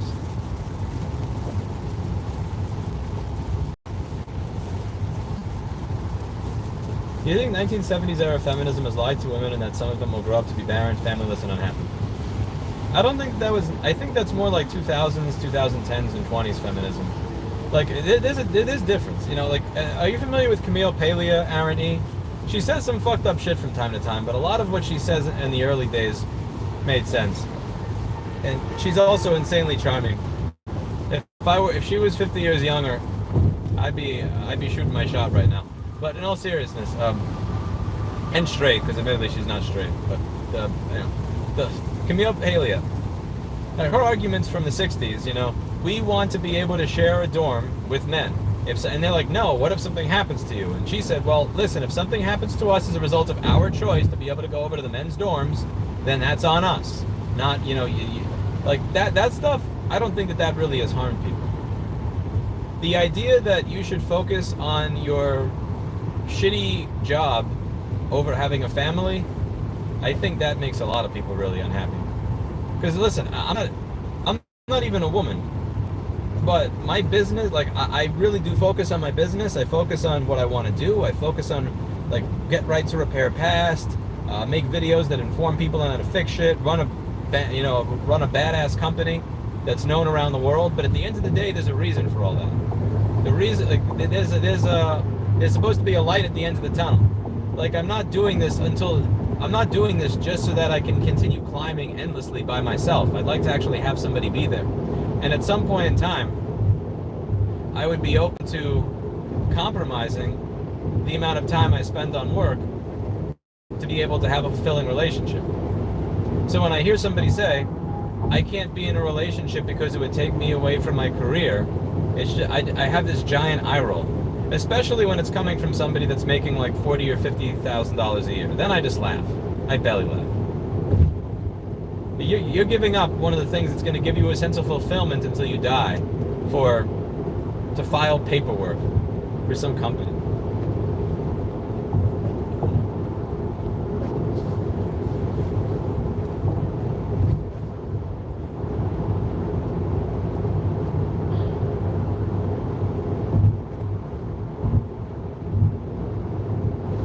Careers don't keep you company.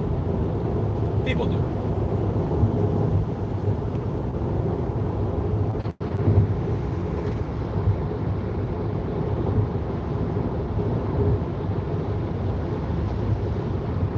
Dopamine rush is great tailgating in the rain. What the fuck?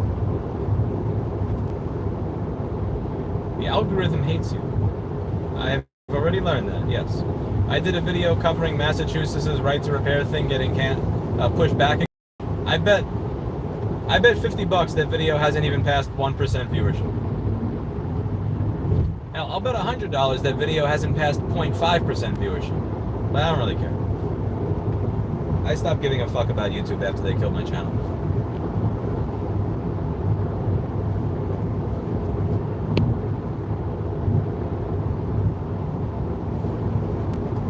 My career is a big part of my life, but my career is a big part of my life, but if I find somebody that I believe to be a quality human being, I'm not gonna. Don't get me wrong. I work a lot, and that work is a big part of my life. But I'm not gonna say like I'm sorry. I'm gonna pass up the opportunity to be with somebody that I radically care about and think is a potential to be an amazing partner, so that I could fix a fucking MacBook at 1 in the morning.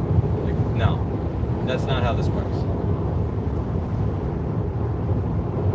When I was with Erica and the woman I was with before Erica and the woman I was with before the woman I was with before Erica, there was a lot of compromising being done. Where, you know, there were days where I couldn't do things with them because I was busy, or there's times where I was focusing on work, or I'd get a phone call about something, or I don't know. I'd be fixing the inventory system, sorting some shit out, doing content for a video.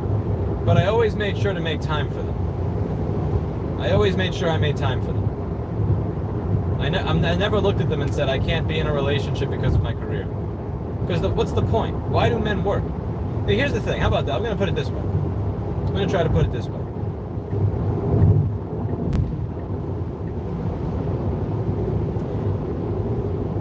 if I told you, it doesn't matter how hard you work, it doesn't matter how hard you work, no woman will ever date you or be in a relationship with you.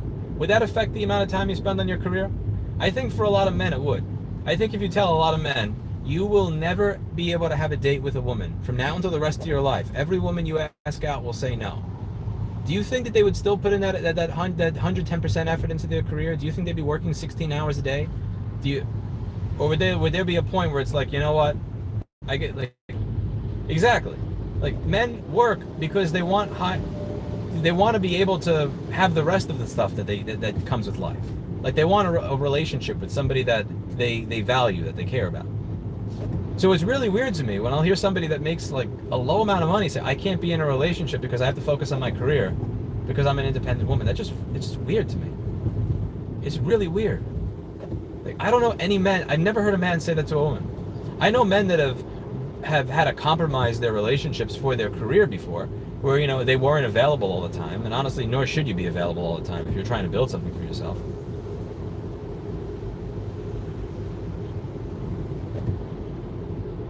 But I've met women that were making like under $40,000 a year that said, you know, I can't, you know, I met this guy and I really like him, but I have to focus on my job. And it's like, what the fuck is wrong with you? What are you doing? Like, I don't get that stuff. I really don't. It's America. Everybody has the right to pursue their happiness or their illusion of what happiness is. Everybody has the right to their own happiness or their own misery, or the pursuit of their own misery. Everybody has the right to die alone, I guess. You know, you do you, I do me.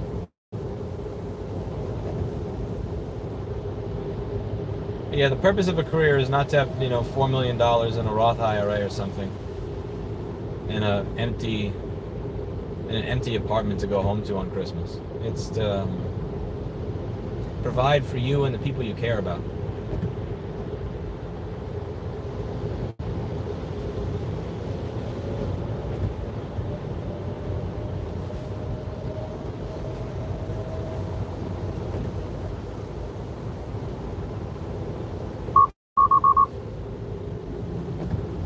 Dumbass car. I literally didn't even hit the brake. I didn't even hit the brake and I wasn't even close to hitting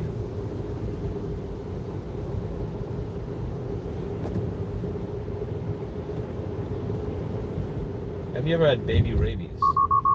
You fuck off. No, sorry. I am not somebody who's had baby rabies, but I've never heard that used in the context of men.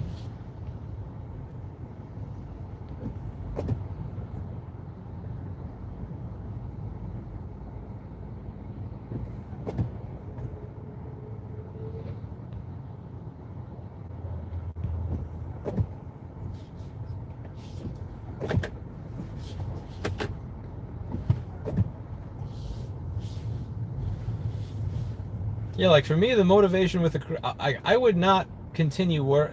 If I find people that I really genuinely care about, I'm not just going to keep working 16 hours a day at the expense of them. Like, I'm willing to carve out time and say, okay, you know what?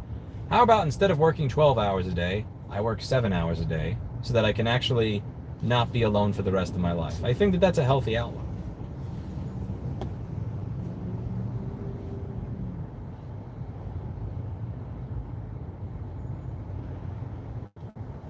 Like, is the difference between making $80,000 a year and $110,000 a year worth the potential that you don't have a family and are alone for the rest of your life?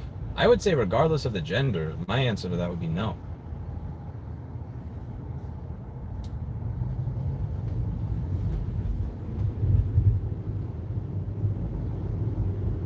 And I think I've said this before on other streams. I also find that to be something that's somewhat short-sighted. Because I think people wind up making more money when they're in a happy, committed relationship than they do by themselves.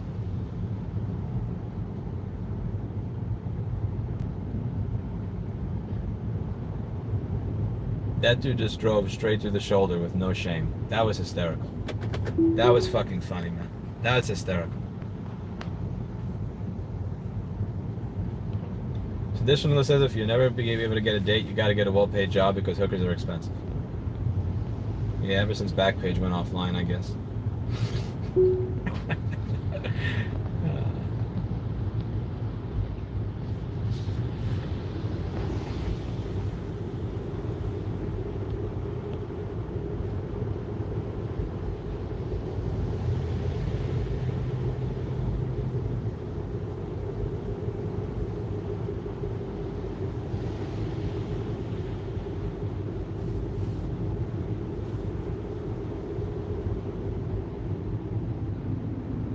Backpage was my most effective place to advertise MacBook repair. Yes. It was the only one of the advertising sites that would actually get me to show up on Google. Like, it would rank on Google.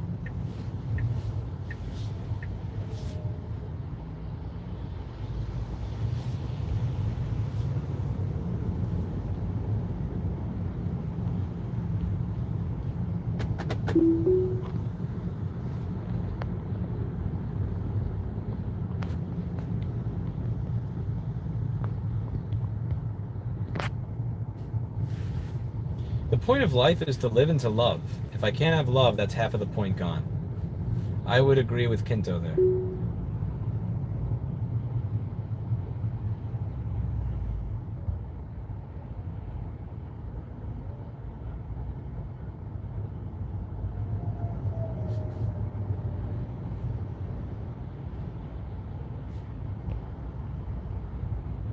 $2.5 thousand views. Yeah, that's a dead channel. I don't even know why I bother uploading to that shit anymore.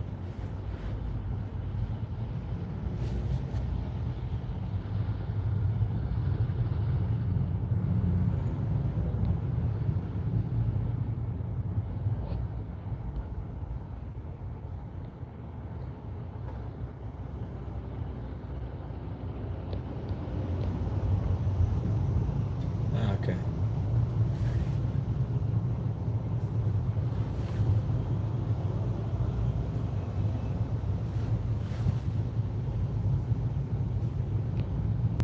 Boo. There's a long red line on the GPS.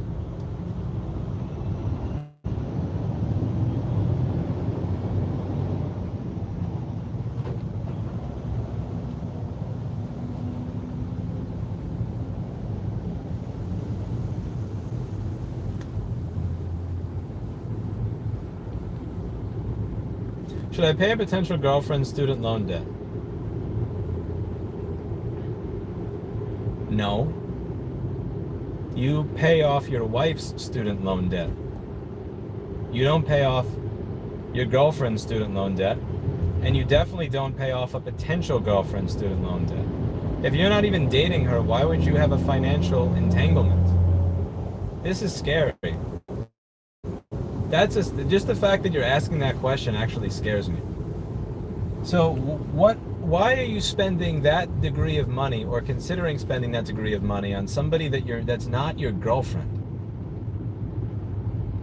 When you get married, I think that, the whole, like, your money is hers, her money is yours, your debt is hers, her debt is yours, that kind of thing.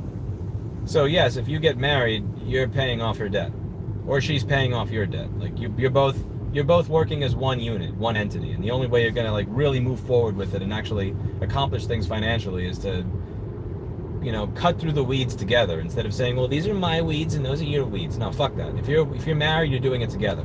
But if you're not even dating yet, why are you even thinking about this? You know the amount of money that I spend on a woman that I'm not dating? $0. Zero. If I'm dating you, I will pay for the dates. If I'm in a relationship, I'll pay for the, I guess, the places we go and stuff like that. If I'm married to you, I'll pay off your student loan debt. If I'm not dating you, I am paying for nothing.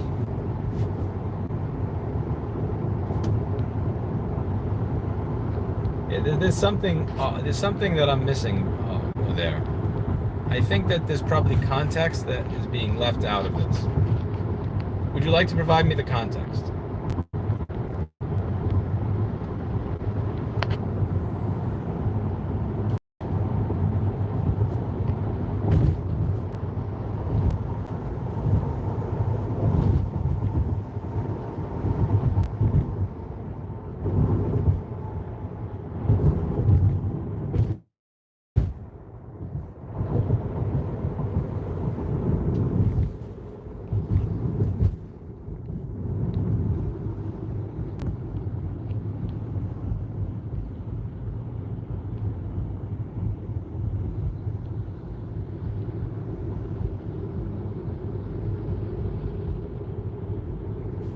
You ran on dating apps is spot on. That's how guys with low confidence end up in crappy relationships with people they're not even really interested in, but feel it's all they can get.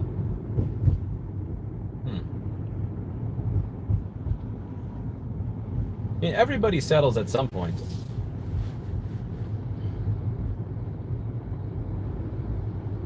Everybody is gonna settle. Like, not everybody, you know. If you're going out with a man and that man is not as handsome as a young Brad Pitt, you're settling. If you're going out with a woman and she's not as hot as, I don't know, I'm actually at a complete blank for celebrities.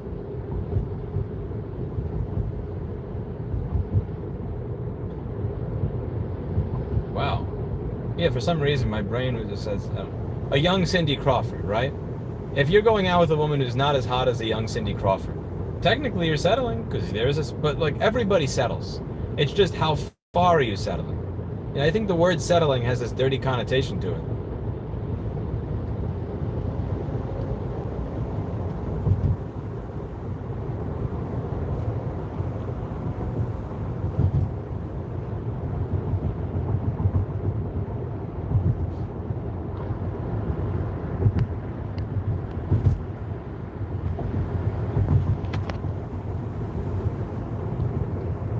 How would you feel if a girl proposed to you? You two have been going out for 2 years or so.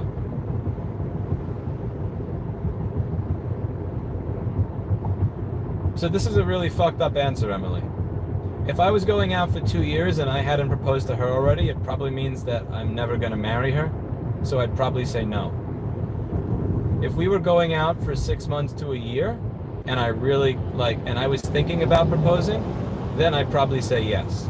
But once it gets to 2 years, 3 years, 5 years, like if a guy's going out with you for like 2 or 3 or 5 or 10 years, he's never going to marry you. Because if he was going to marry you, he would have done it much earlier. I don't think it takes that long to tell if somebody's marriage material.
I wanted to marry my girlfriend of 6 years, but she fundamentally disagreed with the institution of marriage.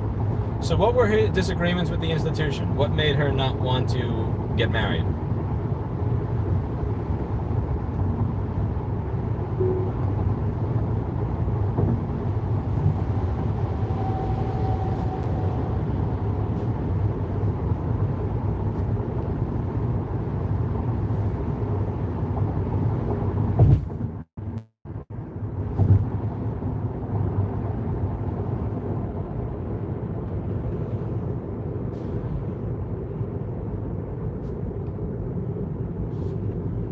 She felt marriage was a form of control.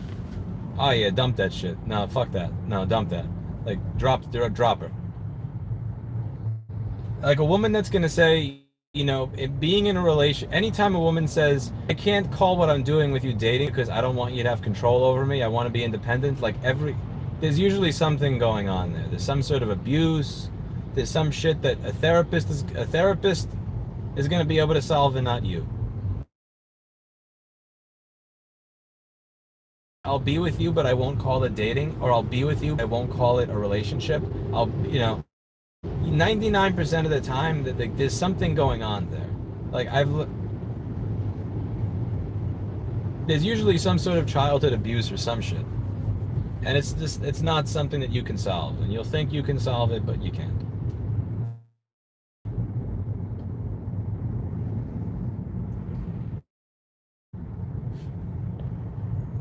What do you think about keeping separate bank accounts? In a relationship, yeah. After married, I don't know. I don't know how I feel about that. I'd probably join bank accounts with the person that I marry.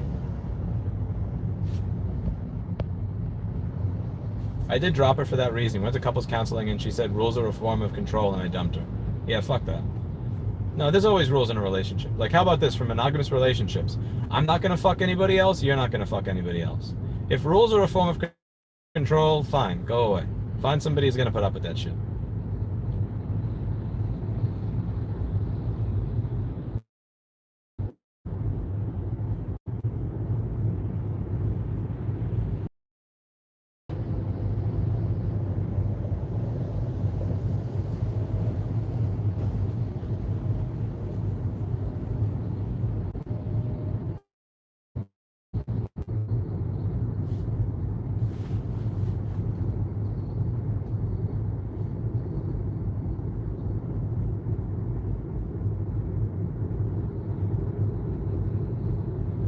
100% of the time where I've met a woman who said, I like you, I want to be with you, I'll sleep with you, but I can't call it dating or a relationship. 100% of the time that's happened, I wound up figuring out that there was some sort of like childhood trauma or something. And I dipped out before there was any opportunity for me to get entangled with it. So yeah, I would just avoid that shit. Like if somebody thinks putting a label on it is a form of control, if somebody thinks that like if you were dating for 4 or 5 years and she thought marriage would mean you want to control me, like that's fucked up. That's a trust thing. Like, why does she think that you're trying to control her? It's not that you want to be together, you want to control her. That's just weird. It's like marriage is not about controlling the other person. It's about creating a bond between the two of you.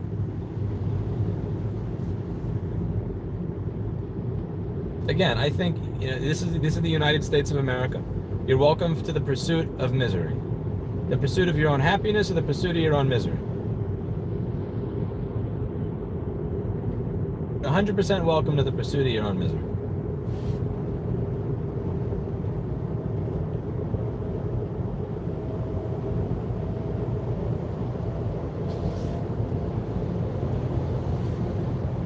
Hello, Ratina.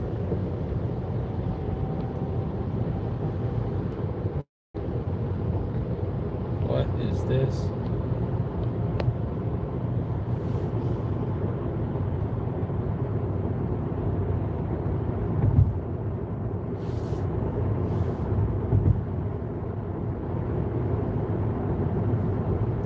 So how many charging stops does this thing say I have?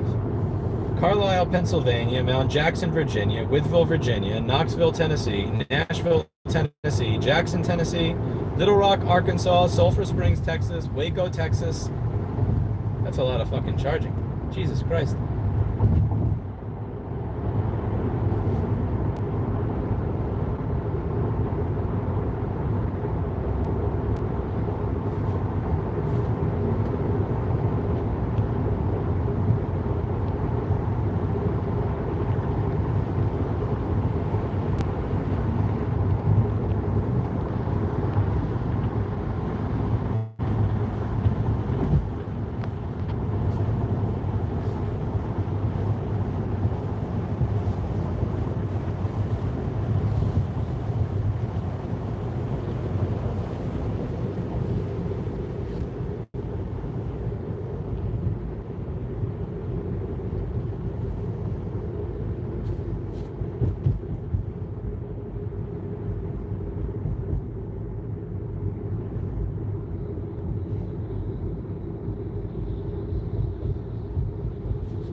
If I don't sleep, if I didn't go to sleep, I'd be in Austin at 7:30 p.m. tomorrow.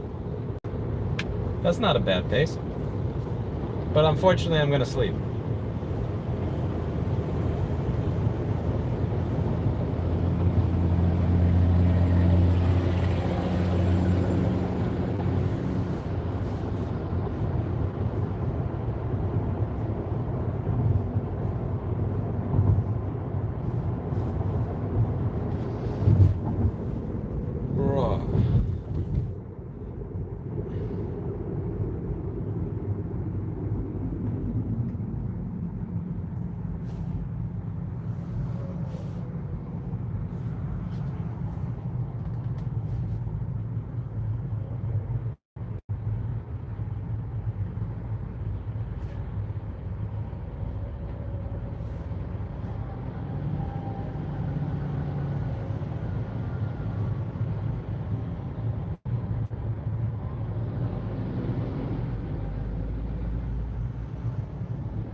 don't borrow money. And I definitely don't lease vehicles.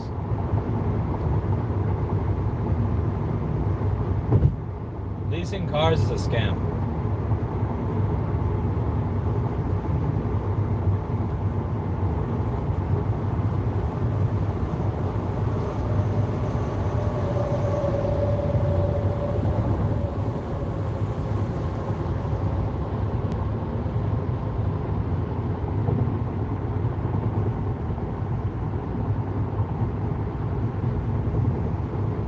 I got my first car at 32, so it's a lot of time to save for a vehicle.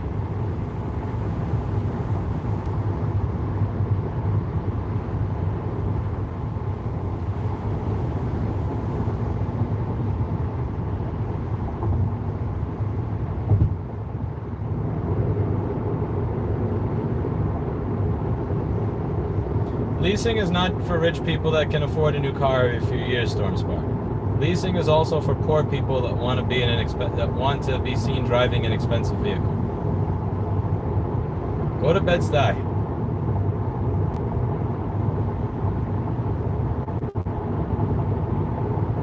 Go to the brokest neighborhoods in New York City, and you will see people driving $80,000 to $90,000 vehicles.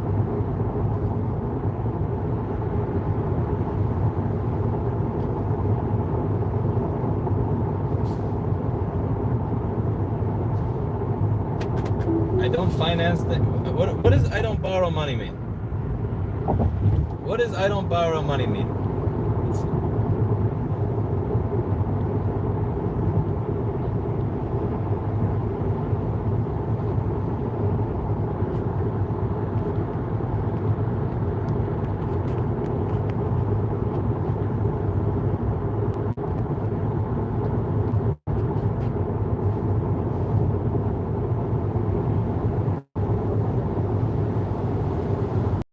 Also, financing makes me do stupid shit, you know? Like, maybe I would have considered buying a car that's $135,000, but there's this gut, because it's like, oh, it's just this payment. No. When you buy it and you just write a check for it, it feels like a gut punch. So it keeps you from doing retarded shit. Like, after all the tax credits, this came out to, like, I think 41 or 42,000 bucks. And that's a gut punch. Now,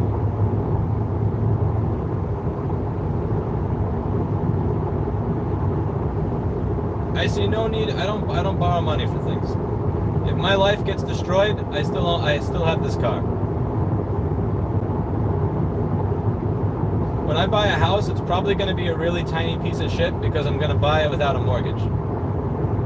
But what I'll know is that if my life gets destroyed, I still have my house. Like, I'm going to go, oh my God, am I going to pay for this? No.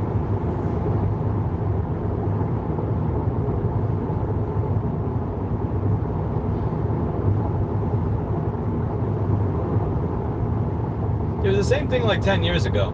I'd rather buy the cheapest, shittiest $150 Android phone than have a monthly payment of like 20 or 40 bucks over a period of several years with an expensive phone plan from a major carrier. Like, I'd rather pay 30 bucks a month for my phone plan and pay $150 for the phone than pay, $100 a month and you have a top of the line phone. It changes the way I make decisions when I don't borrow money. I don't borrow money. Plus, the only times I've ever tried to borrow money in my life, I got declined anyway, so it's like, fuck it, what do I even care? No credit. And actually, if I had done that with moving to the new store, if I had borrowed money, I would have built the store more professionally, which means I would have been even more massively fucked when COVID happened, and I'd probably be completely out of business by now. Thank God I didn't do that. If I had borrowed money to build a new store and actually build it properly and have business fall off a cliff, oh man. Yeah, I would have definitely jumped off a bridge by now. I wouldn't have been able to manage that stress. I would have just jumped off a bridge. I'm done. Because most people can't get business loans that are not personally guaranteed from a bank. It would have been personally guaranteed. That's the point where I would have just ended it.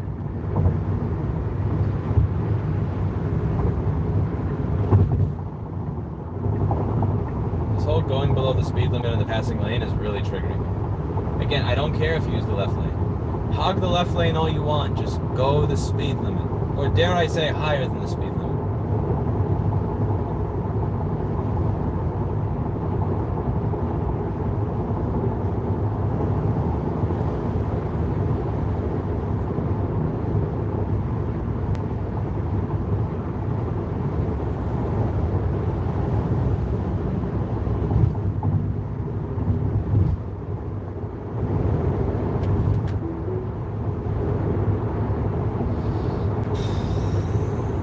That is a big MAGA truck right there. The GMC Sierra. It has big wheels that are sticking out past the car.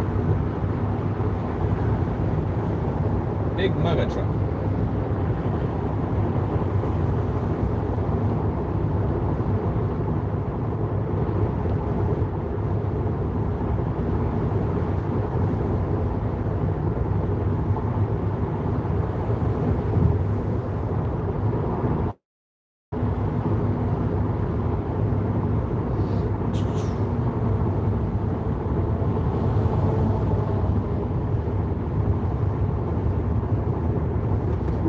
Did you see all the car parts on the left? Somebody recently crashed here. That was a pile of little plastic car parts on the left.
You can think something suspicious, David Chang. It doesn't matter what you think. It matters what the law is.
About 30,000. This trip will pass 30K.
Lexus has its rear bumper coming off on the right side.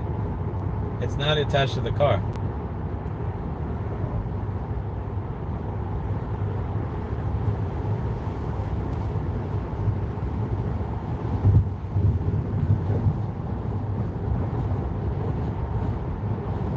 Yeah, Pennsylvania always looks gloomy and shitty when I visit.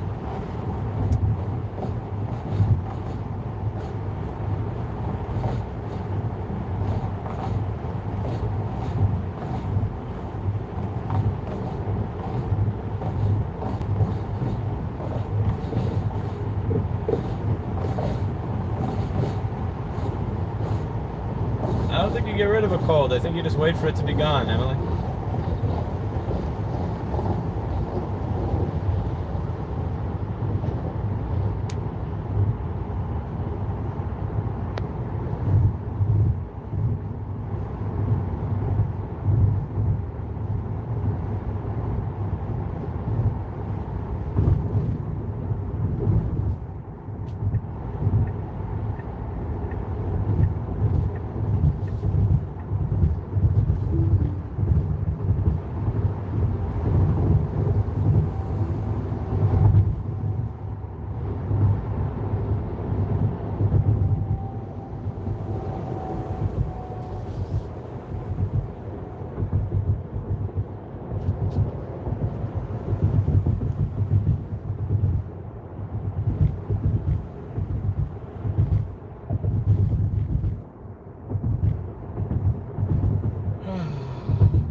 Now I see why your bumper's coming off your car.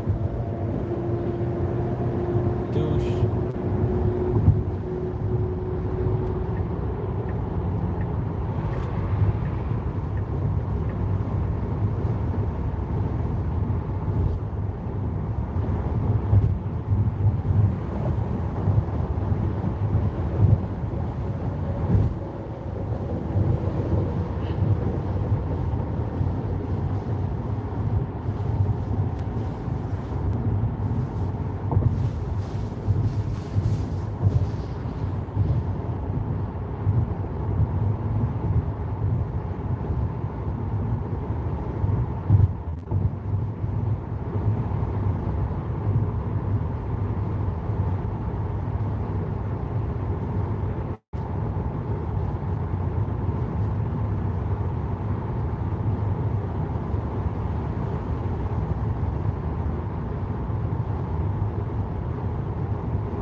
Damn it.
Clinton has a really, really obnoxious meow, but it never gets old.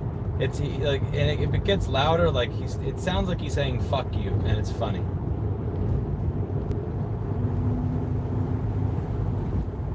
See, that's why that guy's bumper looks like shit. You see that bumper in that car in front of me? That's why that looks like shit. That tells you everything. Right?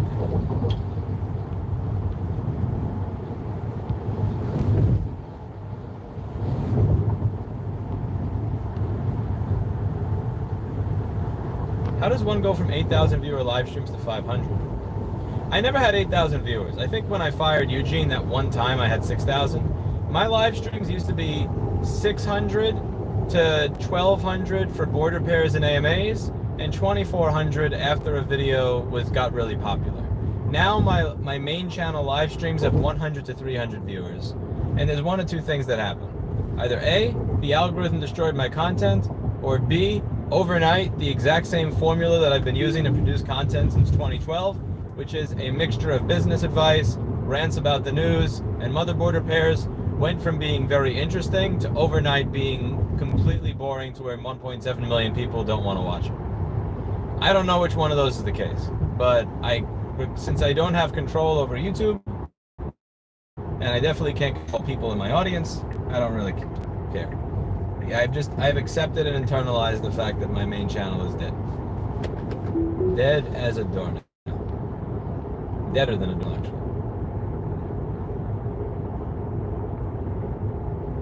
I get my car inspected about every 16 or 17,000 miles. And I replace my tires around 22,000. Because, well, that's a long story. It's a long story, actually.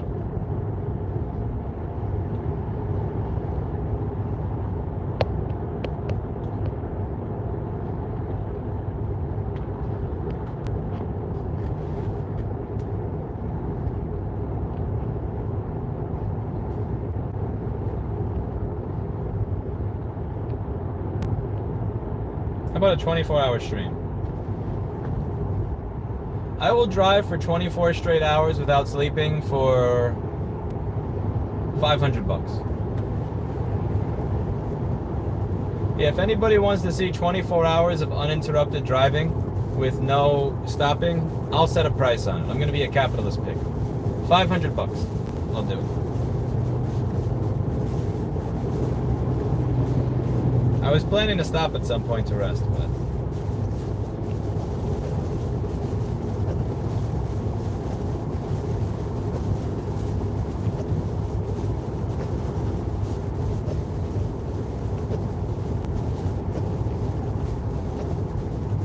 the humming is the music. Yeah, that was Rains of Castamere. I was humming the theme with Serj Tankian. What was it? Serj Tankian from System of a Down, when he sang it. That was the best version of it, in my opinion.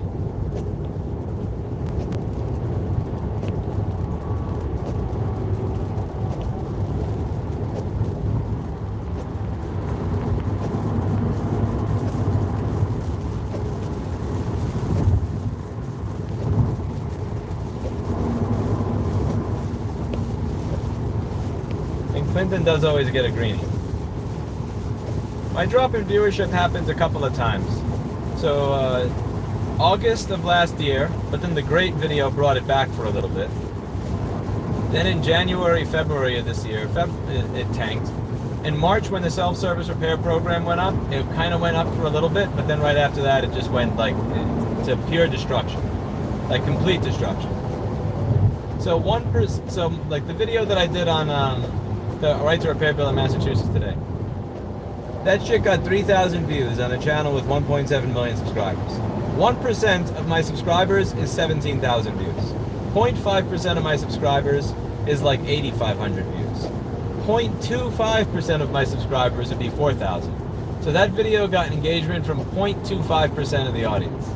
Like at that point, it's just time to pack it in. How much for driving drunk on Everclear? I don't know. What's my life worth? I don't think I can put a dollar amount on my life. Yeah, if you want 24 hours of straight driving, you gotta pay for it.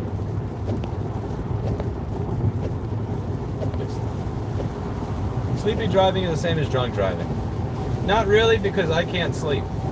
So usually I wind up staying up I can stay up for 24 hours at a time anyway, because I'm not able to sleep. Falling asleep is very difficult for me.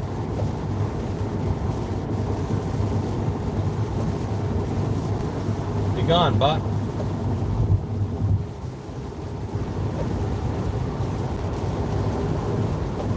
I am not meeting Ariel Pink again. No, Patch Christ. I had enough. I had enough of my fill last time. No. Melatonin doesn't do much for me. It just makes me drowsy the next day. And it also breaks up my sleep, so I don't wind up sleeping evenly when I take too much. But I also wind up not being able to wake up the next day.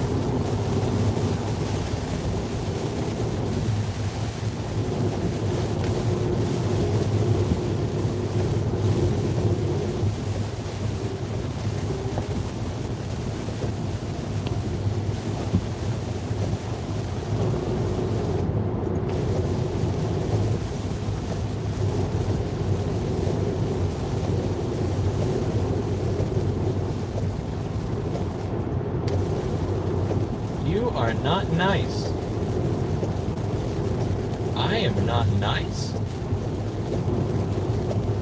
Well, you with your little murderer avatar and your name that I can't read can go gargle my balls. How about this? You want to see what not nice is? Do you want to see what not nice really is? There you go.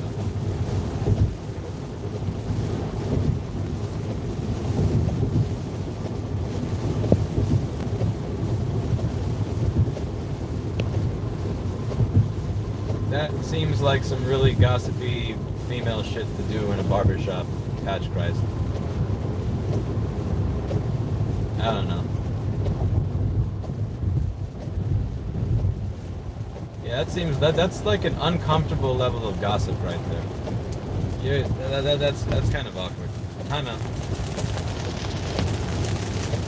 Alright, so time out for starting shit.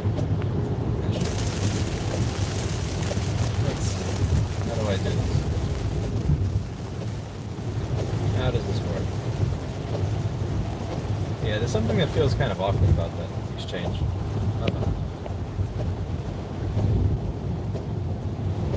Yeah, that's a really awkward exchange. Actually, a very awkward exchange.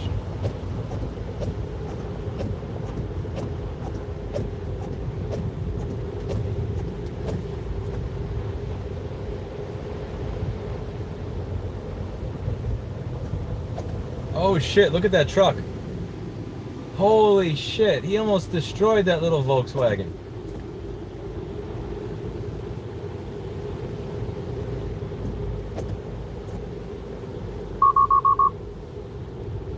Doofus, I don't know. I'm not really a scientist when it comes to that shit. There's two worries there. Again, A, the older you get, the less choices you have in men. And B, I don't really know how the whole freezing eggs and in vitro shit, like, how successful is that versus just the whole traditional method of, like, dick and vagina insemination? I don't know, you're asking the wrong person. I fix MacBooks. I'm not a fertility doctor.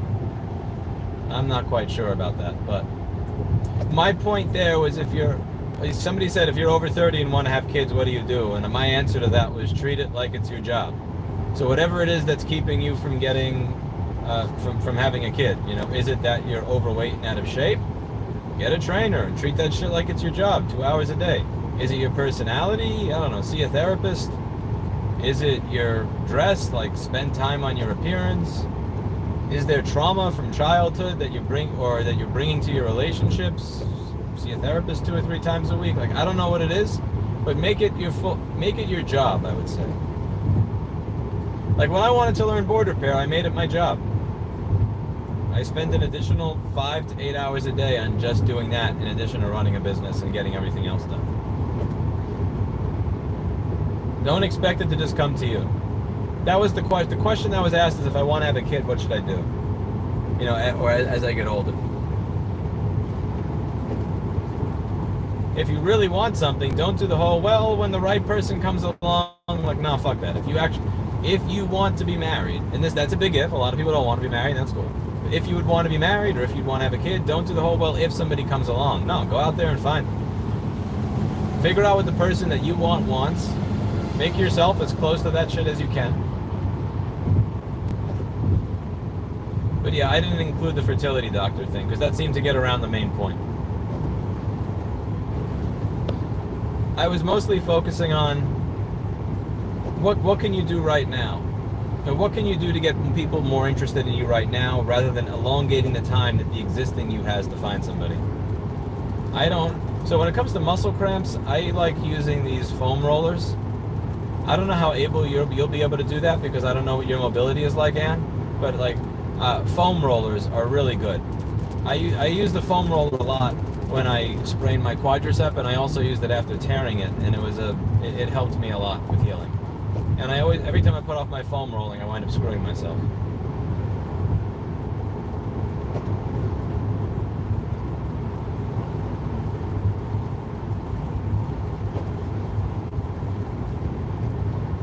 I don't know.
never be mistaken for a New Hampshire driver.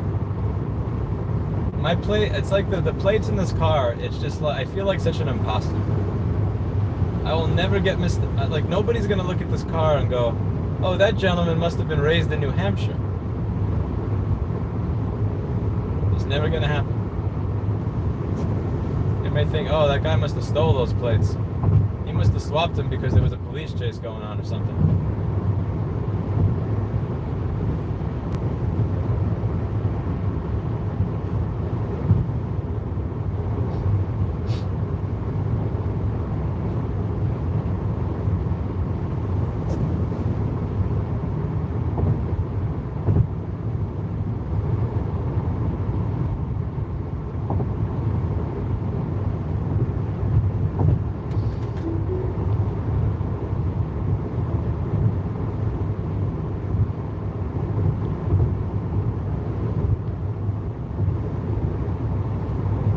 Whoa.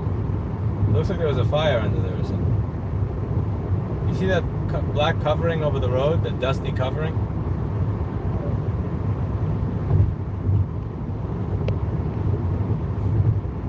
There are some employees that wouldn't be able to move. I have the two best people here, and the wives of the two best people here are each down to go somewhere else. And honestly, that's all I need. I could recreate the entire company from scratch off of just those two people. Because they have the mindset and they have the skill set to inspire everybody else and train everybody else. Obviously, I prefer more people would be willing to, and more people are. I really in the beginning, I'd only need 50% of the people to be able to cover the work that I get somewhere else. But mainly, there's two people that would be most important.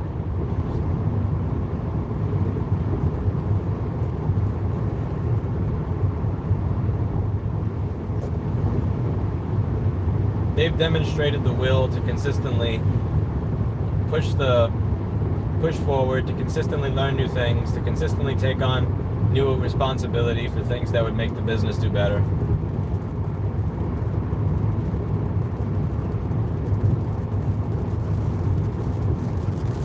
Foam rollers hurt, but that's because you never use them. If once you actually start using it regularly and you get all the cramps out, then it won't hurt. If it hurts, it means you need to do it. Do more of it. Seriously. Actually, get off the stream right now, David. Do your foam roll. I'm serious. The first time I did it, I wanted to die, but I didn't realize just how much. Oh God, dead deer. I didn't realize how fucked up my leg was until I started doing foam rolling, and I noticed how much it hurt. Get some blood flow into those areas.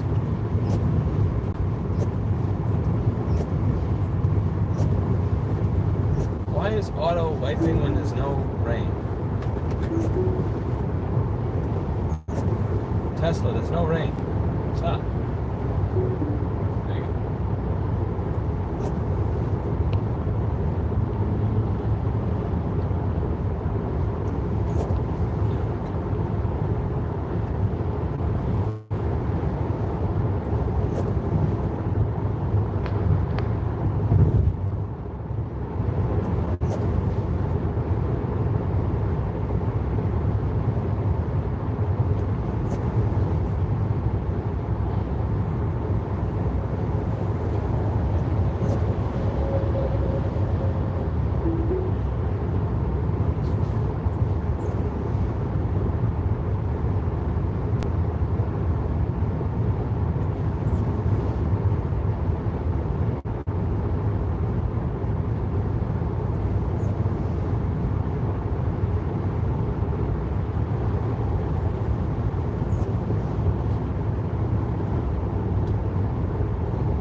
Well, the bike has a lower cost if I'm wrong. If I'm wrong on a bike, I'm not going to kill the car next to me. If I do something wrong in a car, I can kill the person in the car next to me. So on a bike, I'm more aggressive than I am in a car. Because again, like if I'm riding a 40-pound bike in the street and I do something silly and I hit a car, the cost, and I haven't done that yet, but the cost is I scratch his car. Maybe I dent it. In the 4,300-pound vehicle, if I hit somebody, I could kill them. So I'm much more conservative as a car driver than I am as a bike, as an electric bike rider. Meme cars, Brad. How are you, by the way? Hope you're doing well, Brad.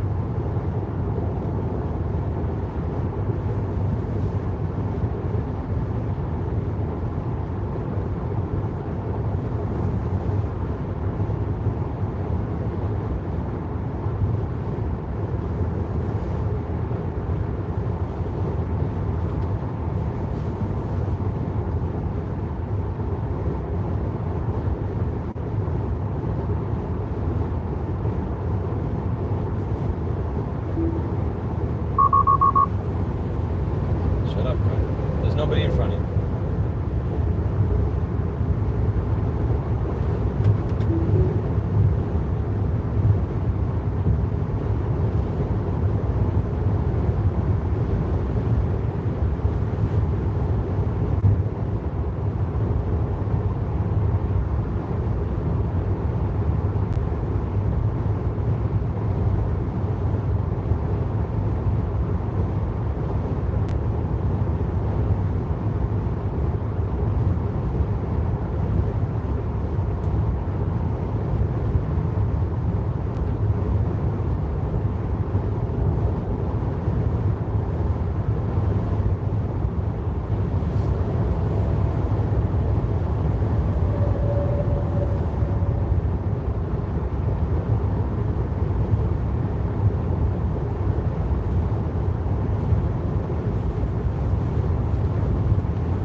Can't give advice without knowing somebody's situation or their problems, so I have no advice for you at all.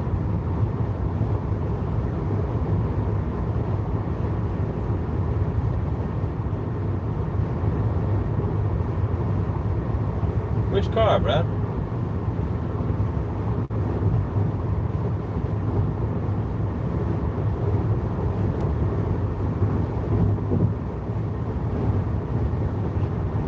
This is pretty farmland.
Where are the lines in the road?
Okay, patch strike. It was one strike for this gossip. Now we're gonna have strike 2 for being a Karen. You're dangerously close to strike 3.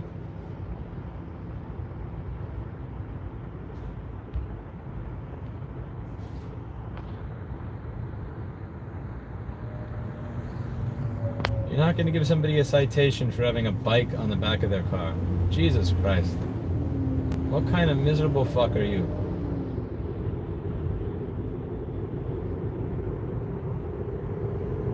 Bro, he's carrying a bike. Leave him alone. Just leave him the fuck alone. He took his family on a trip. They all got to ride bikes, and they enjoyed their day, which is likely more than could ever be said for you.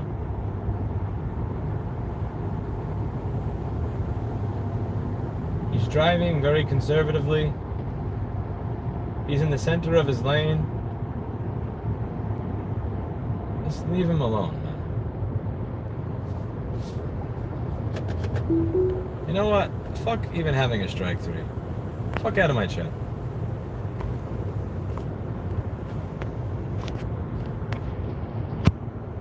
Fuck out of my chat.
Hello, Carrie. How are you?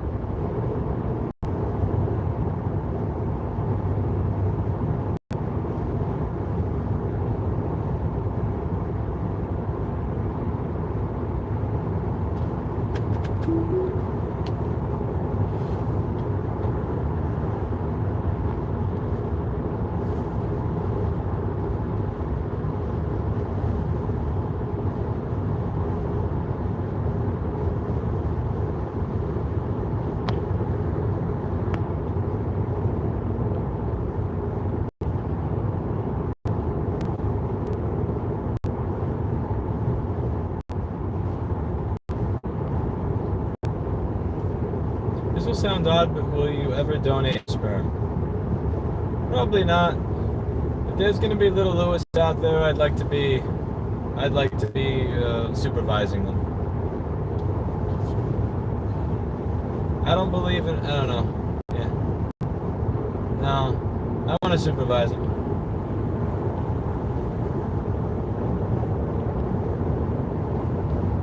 If I don't have kids, so if I don't have kids, it would likely mean that I didn't meet anybody that was open to having a kid with me, and at that point, my bloodline doesn't deserve to continue going on Emily Ram.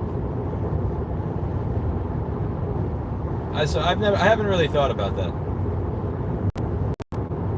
I haven't thought about donating sperm for my bloodline to go on. Yeah, the first thing that comes to mind there is if like in the next 20 years I can't find one halfway decent quality woman that's open having kids, then like fuck it, my bloodline can go in the gutter. But yeah, I haven't thought about donating sperm. If I would donate, if I'm gonna have kids, I'd like to be the one supervising and raising them and all that. This has nothing to do with Elon Musk, Martha. I don't know why you bring that into the conversation. It has nothing to do with him at all.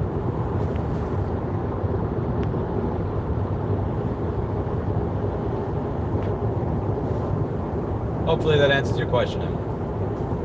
I am 33. I have to see if the Discover card works at the end of the day, Sherlock. The Discover didn't, but I had another city. I'm going to see if that works.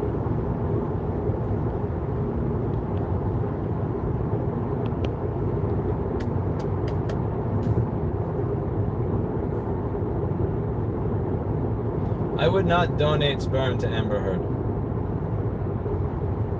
Now, I look old. I got sunburned when I was 28, and it really messed me up. I looked a lot younger before that. I would not want to combine my DNA with Amber Heard's. That's just, no. Not for me. I don't think I'd want to combine my DNA with Amber Heard's. I prefer to keep that as separate and segregated as humanly possible.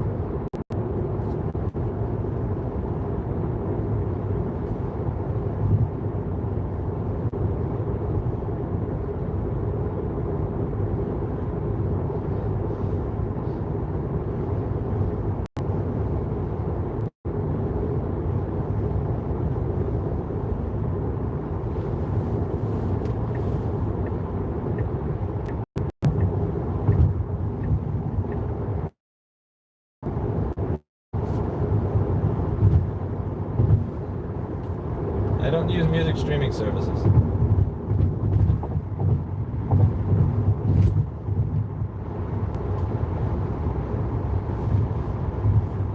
I have an SSD that I plug into my car with all the music on it, and a micro SD card on my phone with all my music on it.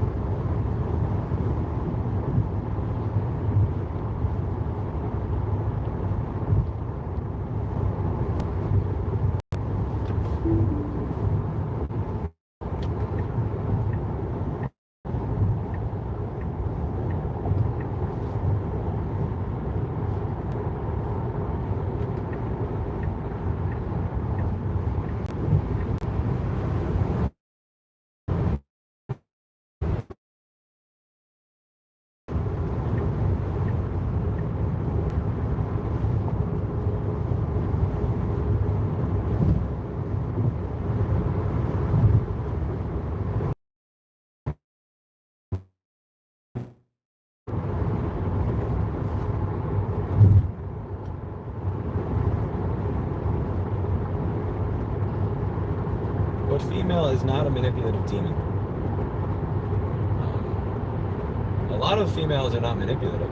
There are a lot of women that are manipulative, but there's a lot of them that aren't. Go there and find them. Now get out of chat with that shit like that.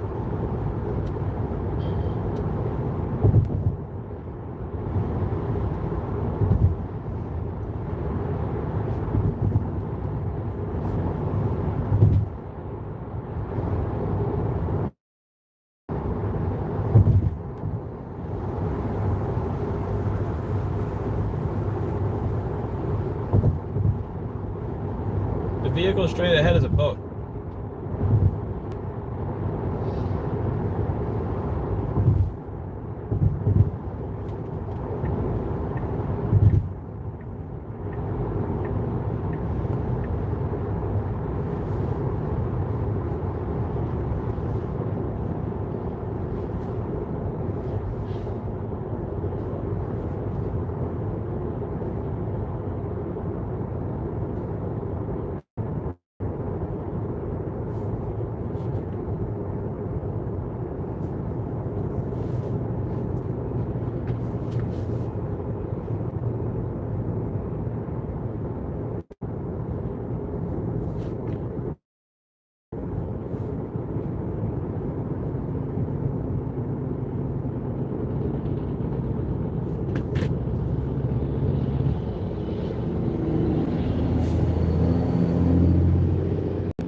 I probably would not take the kids to church because I am not religious.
God bless you, Roger.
These shoes actually aren't the most comfortable.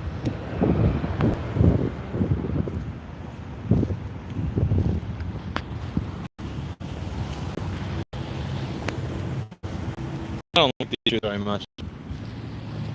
It's too bouncy, not enough comfort. Okay, so this is a Sheets. This is probably one of those places that, let's see, is it possible to get healthy food at these Sheets? I sincerely fucking doubt it. Let's see. Is this possible? This is even remotely possible. One way to see. One way to see. La la la, no DMCA.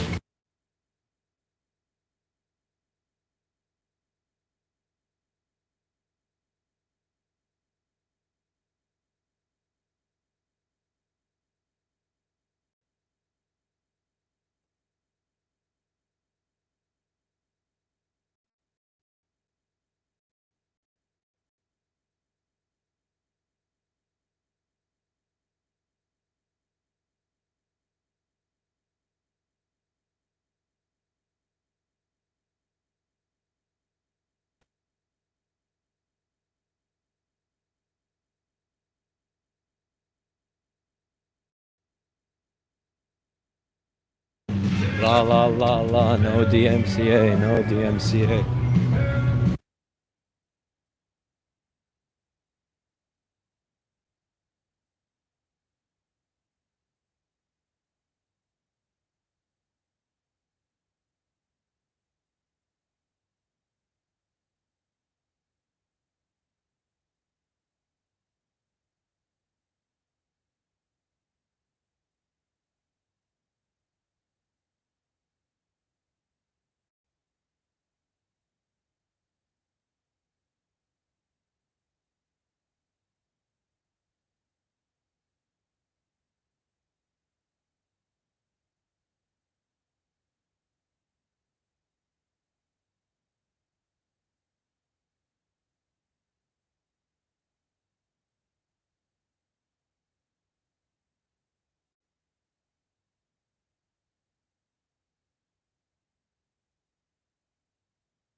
My car will be charged before I get my food. I'm order 38 and they just gave 24 to somebody. Roar.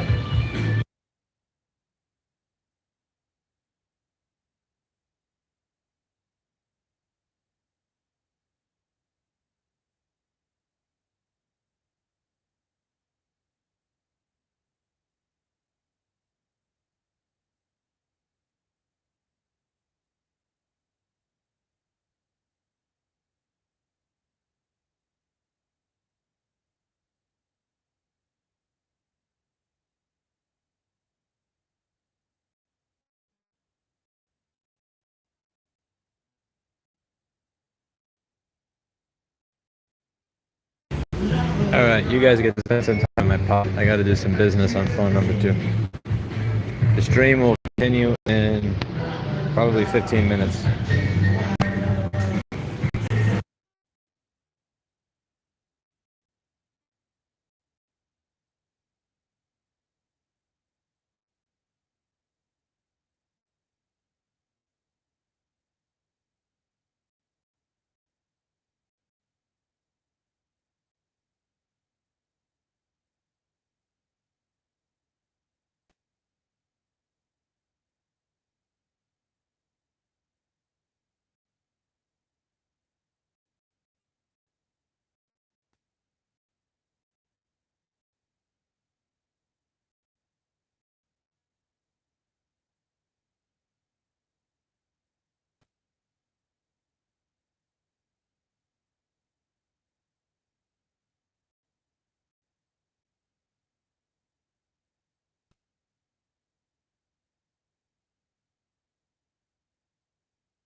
Check it out. My phone's throttling itself. You see what it's doing? It's like 2 frames a second. I'm gonna air condition it for a second. Give me one second. I'm gonna put the phone in the AC. You need to listen to the air conditioner.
Oh, that's awesome, stationalist.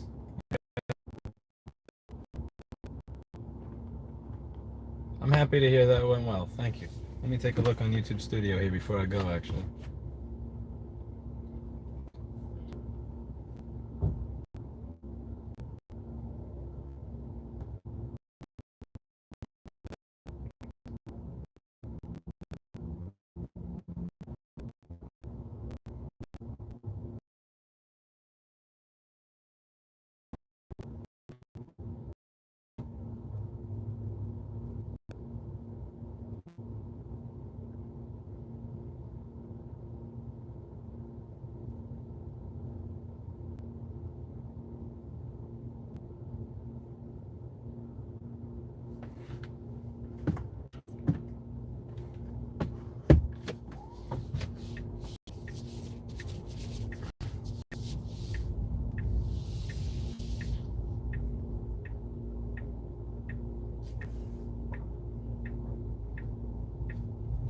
I like how my GPS says to go left, but right here on the sign it says all traffic must turn right.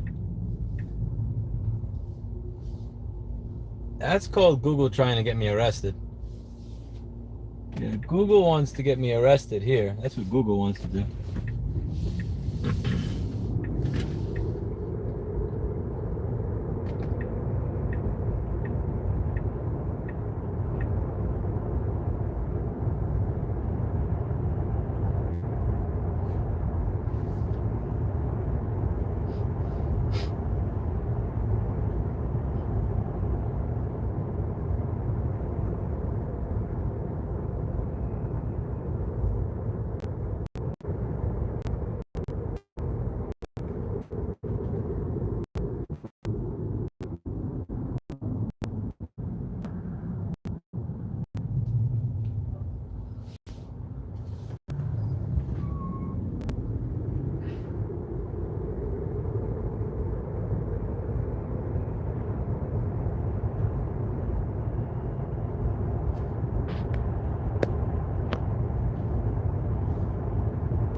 Hello, hello.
Putting the turn signal on at the end of the turn was peak Pennsylvania. That was some peak Pennsylvania driving right there. Oh no, he has a Texas plate. Oh no.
Hello, Paul. How are you? How's Paul?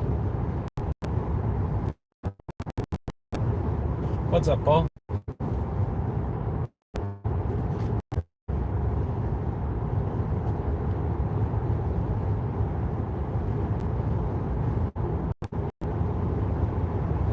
It's a good drive. I'm all right. Got about 24 hours remaining, you know.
Usually, Paul. Sometimes I use an earbud.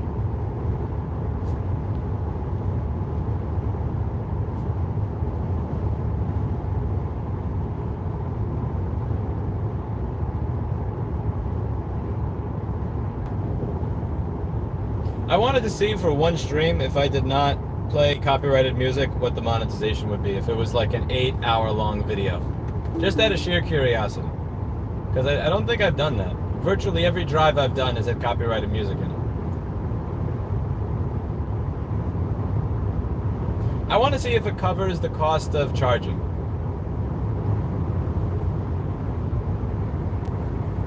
Like if an 8-hour stream makes 87 cents or some shit, then I'll just go back to playing music. But if I log in tomorrow and it says you made $300, then I'll stop playing music.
Has anybody here ever been to Fogo de Chao?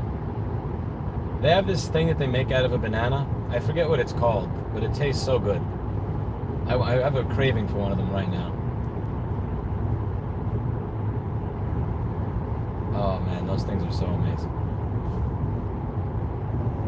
I always thought this place is a chain.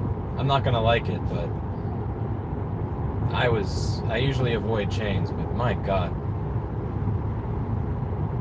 Every time I go there, I'm incredibly happy.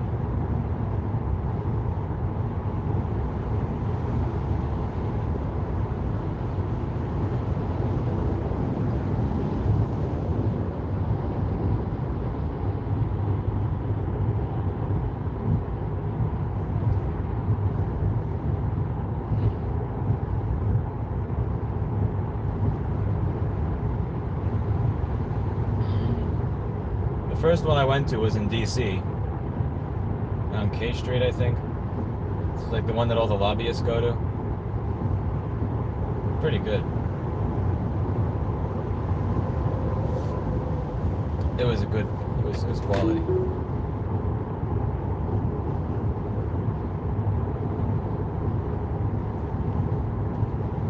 I set aside nothing.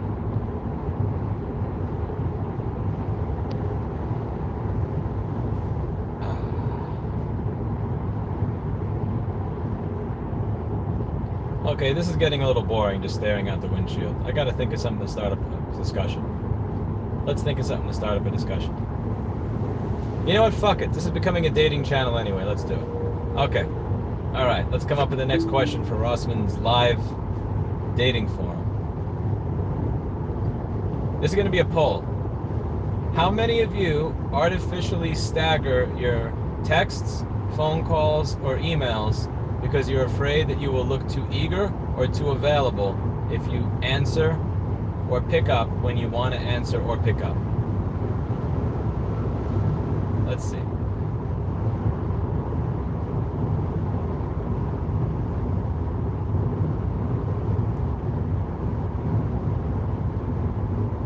This has nothing to do with X's.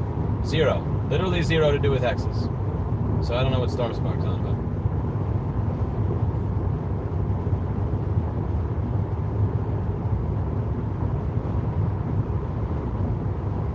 Drew with the Chadness over there. He is a Mennonite Chad. He does not use a phone for communication. He does not use email or phone to communicate. He will find where the woman is in real life. To get the second date, he will either write a letter to her, or he will stand outside of her apartment and sing the song of her people until she comes out. Drew with the Chad move right there. He is a Chad Amishman Mennonite.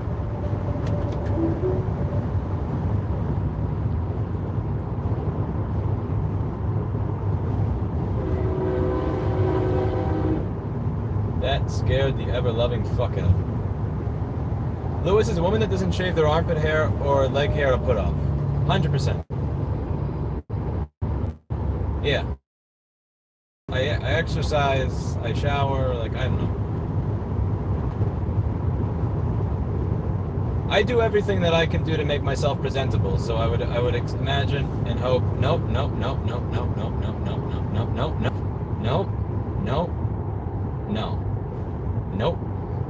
That's what 2013 vision is for. 2013 vision is so that I'll see that state trooper before a radar detector does. Anyway, back to what I was doing. But that wasn't the question. The question was, do you artificially stagger your text messages, phone calls, or email communication with a potential romantic partner because you do not wish to seem too eager or available? Or do you just answer them at your convenience in a natural way? Let's see. No dating talk, says Rest Cure. Listen, nobody wants this shit for what it's for. Yesterday I had 250 live viewers in this channel because we were doing dating discussions, so fuck it. I'm gonna go where the market wants me to go. We're gonna go with the market. I don't know jack shit about real estate, but you want to see me talk about that? I don't know jack shit about dating, so let's talk about that. We're in 2022, where ignorance reigns supreme.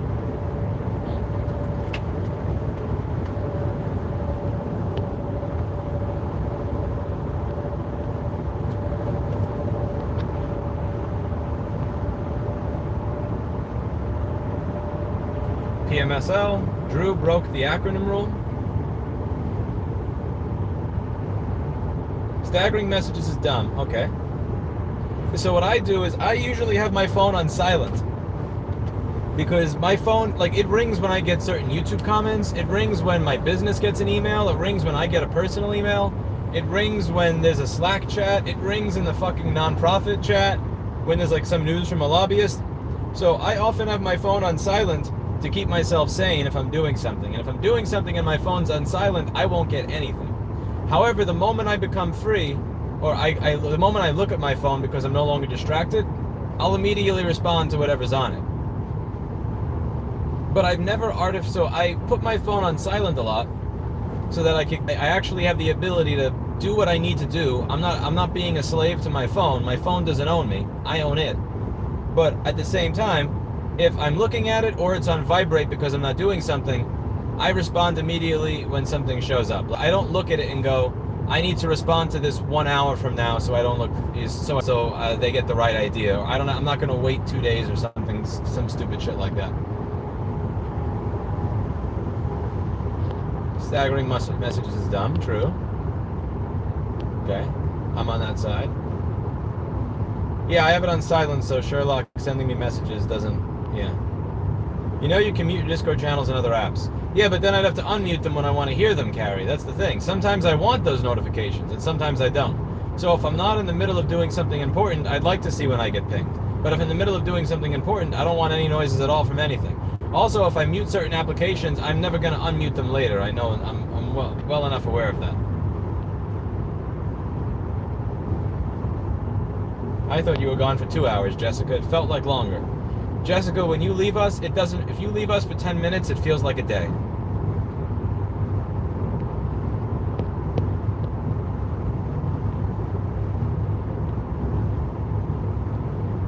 Honestly, the video title yesterday was YouTube sucks. That was funny. That's a pretty one.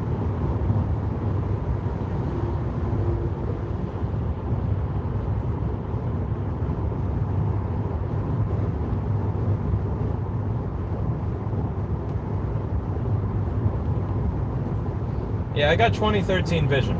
So if there's a state trooper in front of me, I'm gonna slow down before his radar has even any remote clue of how fast I was going. It's not gonna catch me. I see too well. Even at night, I will see you. I'll spot you. And I'll see other people wind up getting pulled over because they stopped too late. Nope. Not giving your state government any money. Not giving your local government any money either.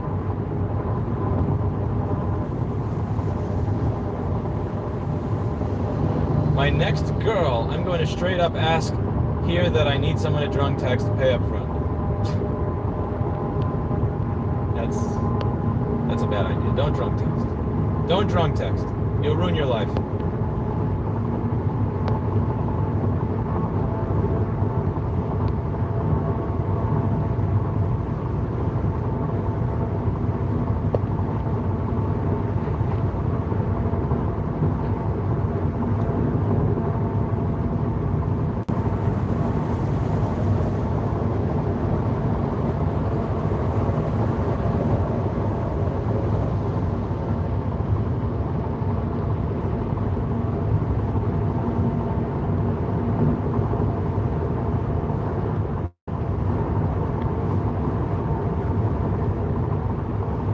I like the people that said answer naturally. That's a good thing.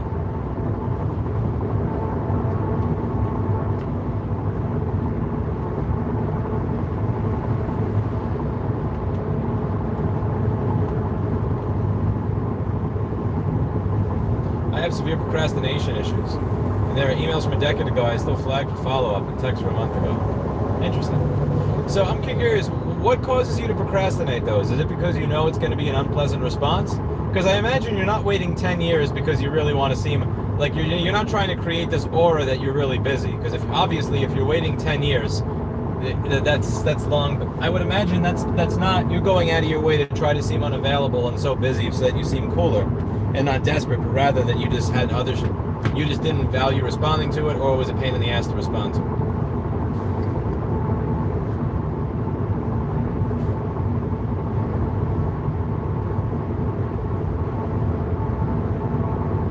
the problem with drunk texting is sometimes too much honesty is a bad thing.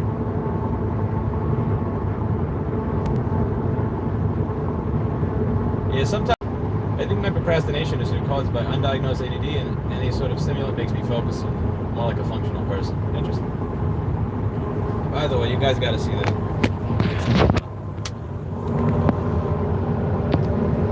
Can you see that, or is it all laggy? Is this like 2 frames a second, or is this 30 frames a second? What do you guys see?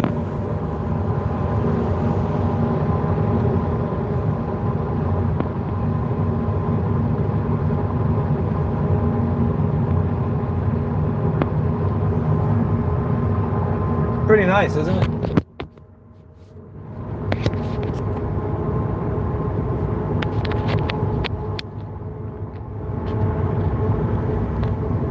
Windows XP. Okay, that's funny. Yeah, you're right. That is Windows XP. You know what the funny thing is? I wouldn't be surprised if the local government here was still using Windows XP on all their computers.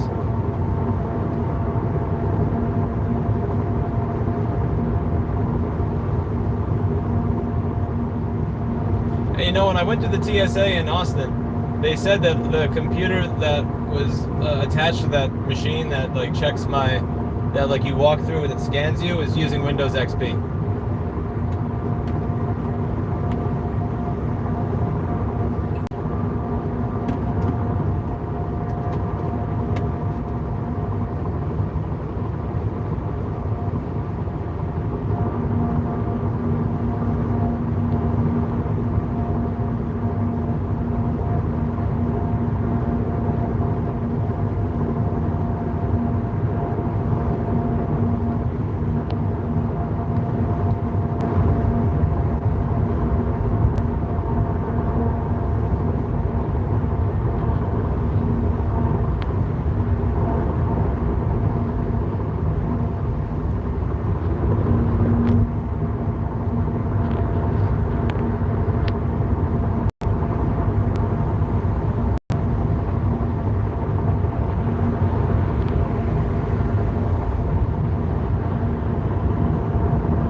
Jessica, that's too kind of you. This is really my throwaway content, so I'm always curious what brings people here for like to watch me drive down the road.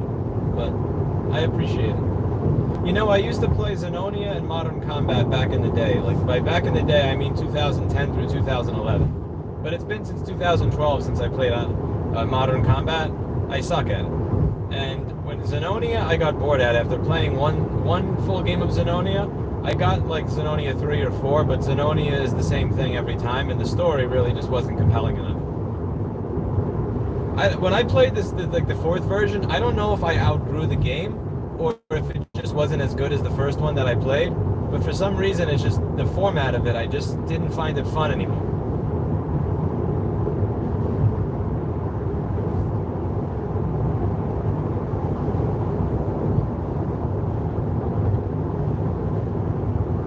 It was like a watered down, you know, same, like not really much change between the older one and the newer one.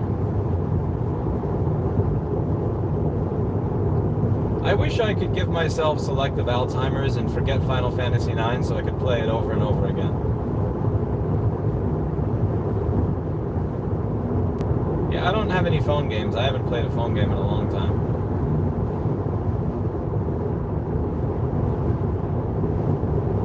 I haven't watched fiction television in a really long time. The last show I watched was Invincible. In the beginning, I was compelled by it, but towards the end, I realized it was very predictable because they used the same tropes and story arcs as most childhood cartoons used. What are you doing? Don't go over that line. I'll hiss at you. Don't make me hiss at you. Okay. You know that whole line of like, he's a superhero with a secret identity, and because he's a superhero, he never has time for the girl, so he always misses the date, and the girl is always this close to breaking up with him, and he really, really wants to tell her what it is, and he waits until it's too late. It's that cliffhanger isn't a cliffhanger anymore. It's just annoying. You just want to fast forward through it.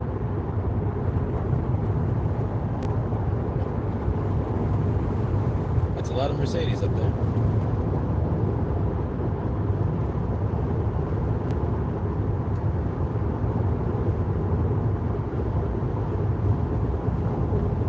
Yeah, but if they remake Final Fantasy IX, I already know the story. I need to forget the story so I can have the fun of playing through it again.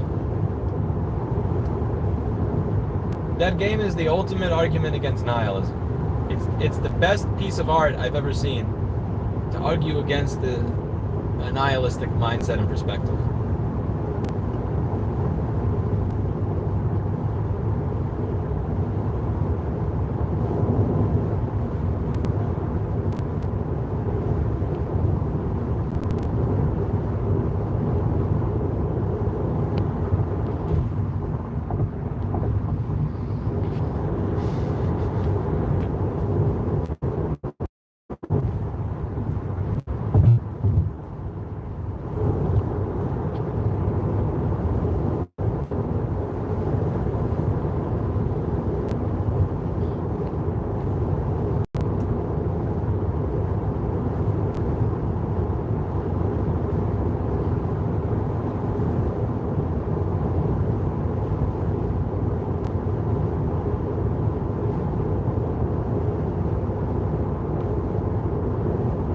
God of War 2018.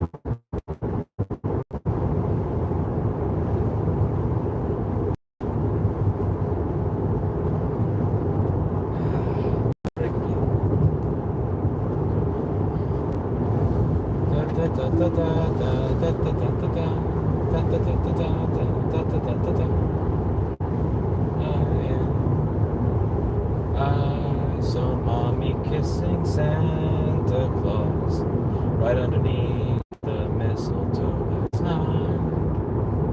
I saw.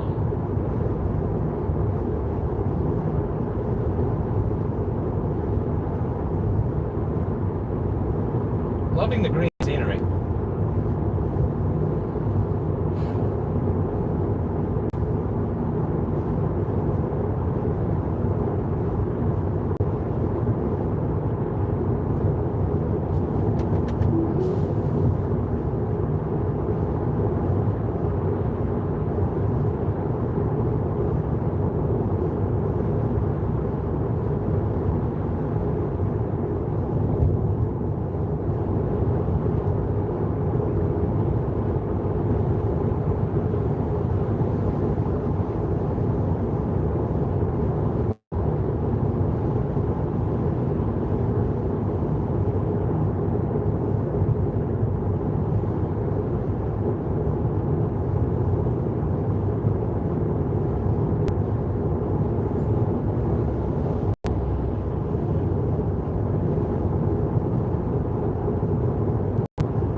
I liked a lot of his lectures, Brad. Honestly, even before any of the 2016 Bill 16 shit showed up. The stuff he posted to YouTube in 2014 and 15 was really amazing.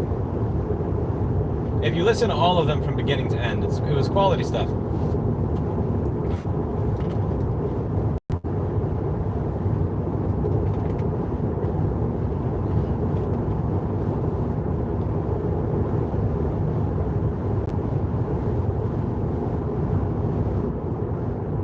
BTFO'd by the truck.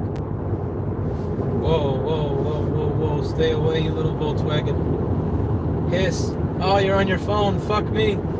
Fuck me. What do you... Stop it. Why? Ah. He's gonna hit me. He's gonna hit me.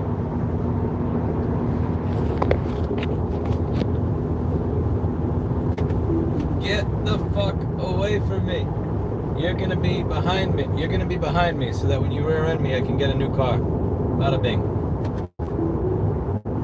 If you hit me from the side, it's not no fault all the time.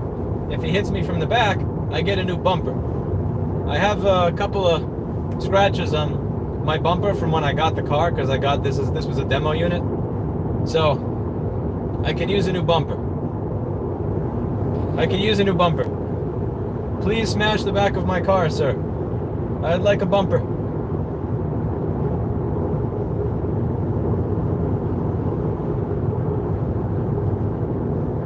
You also get a better shot of the license plate that way. If somebody's staring at their phone, they shouldn't be on the side of you or in front of you. They should be behind you. Makes it easy to get everything on your car fixed.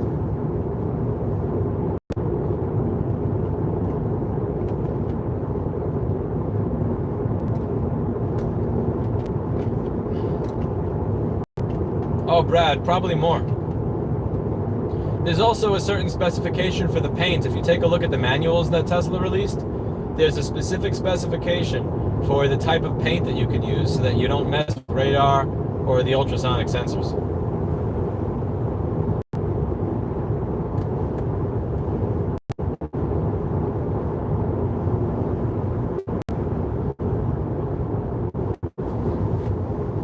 Actually, I forget if that was Ford's manual or Tesla's. I gotta look, but I imagine it's the same general principle because they both have the same type of sensors.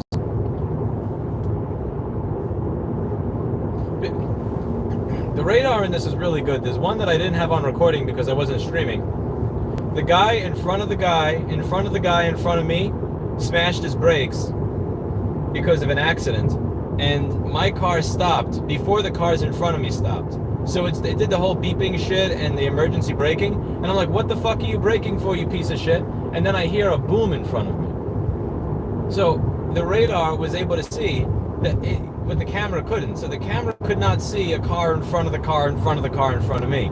But the radar could tell the car in front of the car in front of the car in front of me had immediately stopped, and it stopped my car. That's pretty cool. 'Cause I would have never seen that shit.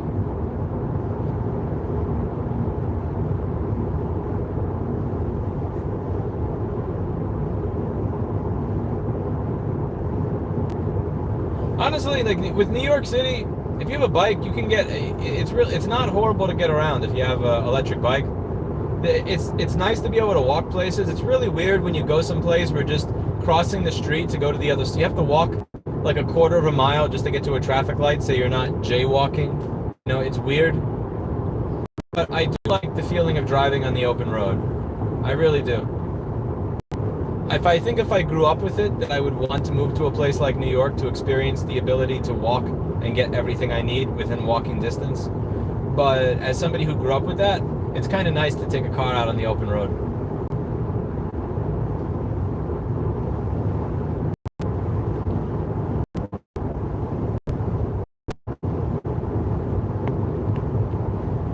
It is cool, isn't it, Carrie? How the hell am I still in Pennsylvania? This is one wide state.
That's a Ford Mustang up ahead.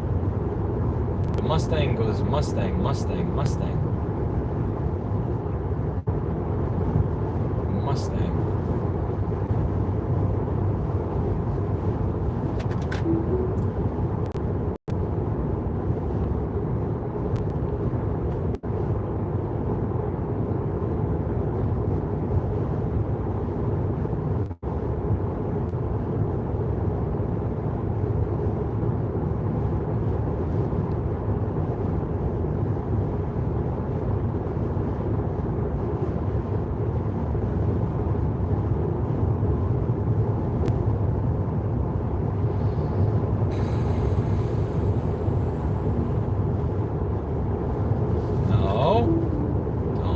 Fucking dare. Oh, not again. No, no, no. No, no. Turn your turn signal on right as I come. No, no. No, no. Okay. Very good. Keep my foot hovering the brake for that.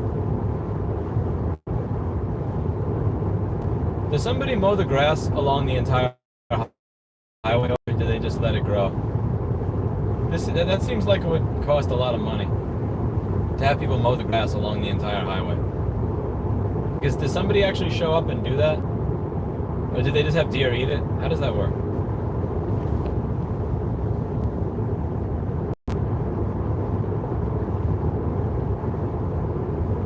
Damn, that seems like a giant waste of time.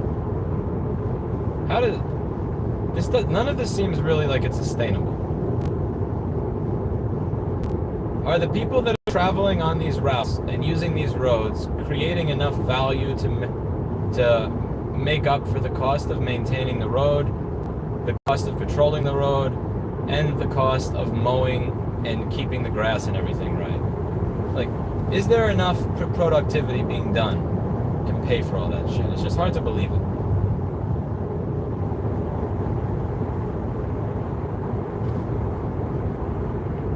Especially in a more rural area. Like, is the benefit of mowing the side of the highway in Custer, South Dakota compensated for by the aggregate value of all the people that drive through that route on a given year? Well, it does matter. Even if it is federal, it does matter. Because that means you're probably spending a fuck ton of money on places that don't bring in any money.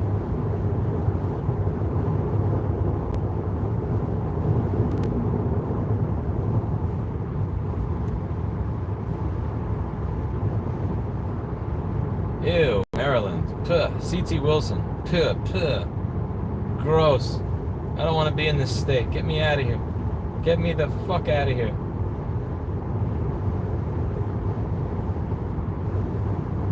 I do not want to be near C.T. Wilson.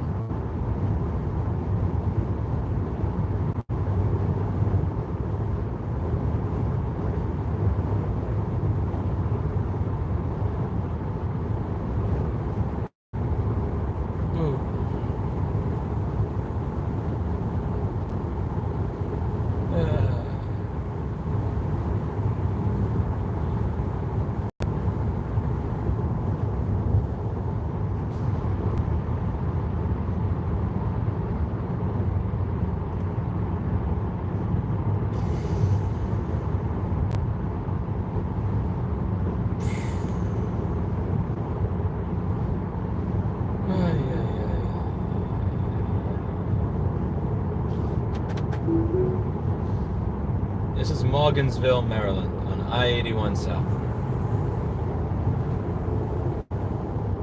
Stop to right, C.T. Wilson sucks, somewhere in Mark.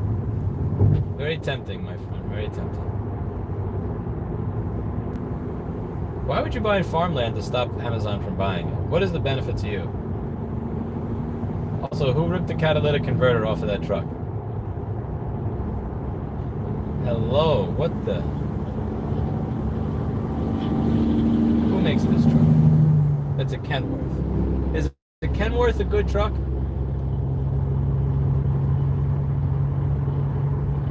Don't delete David Hunter. David is a long-time viewer of the channel.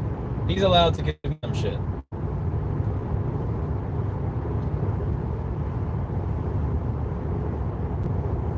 David's an OG. I appreciate his viewership.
Who's they, Kenta?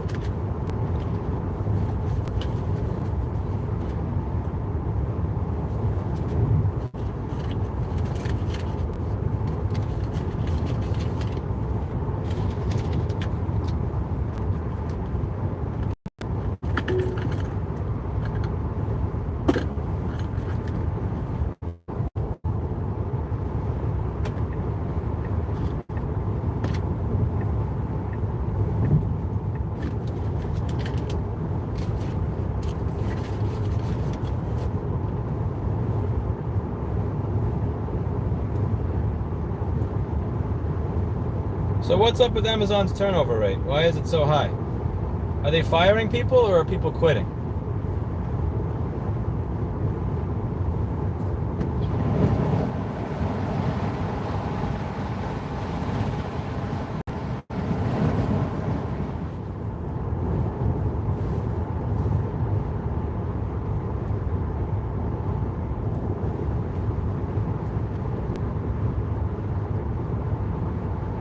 I've always wondered how they manage to have things delivered so fast.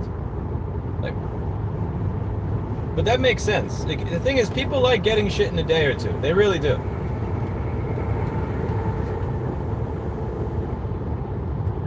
Like, how much of this is Amazon being evil versus us being evil for using something? Like, nobody could have ever imagined that you could have 2-day shipping on everything at that price before Amazon. But then once they showed it was possible, everybody started buying stuff from there.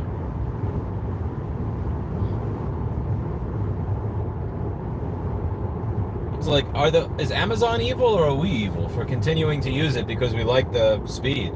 I can return something and like they make everything easy. They get it back, they immediately refund me, no questions asked. They sell everything. Everything shows up in a day or two. Like it's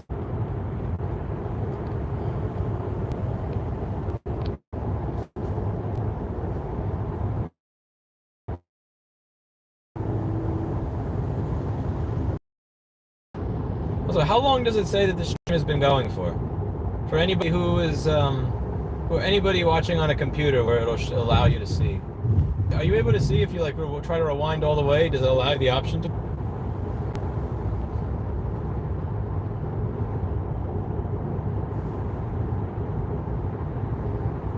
I like how Require says I would gladly support no breaks for Amazon workers if it means I get shit faster.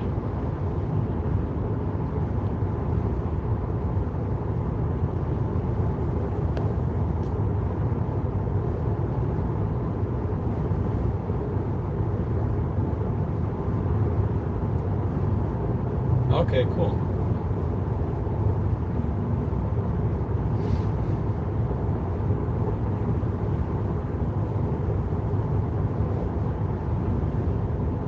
I value convenience a lot too, Sherlock.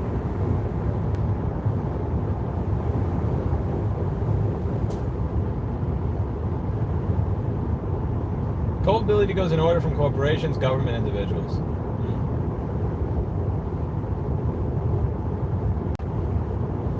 Jessica says Amazon employees, from what I've seen, are very dumb. Some I've seen are the people that walk into walls and yell at the wall for being there. Do you meet a lot of Amazon employees in Nashua?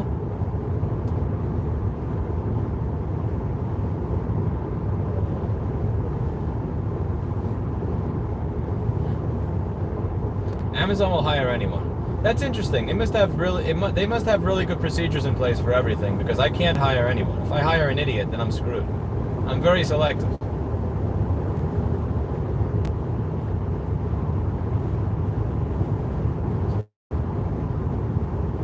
Brad showing his ex-wife some shade there.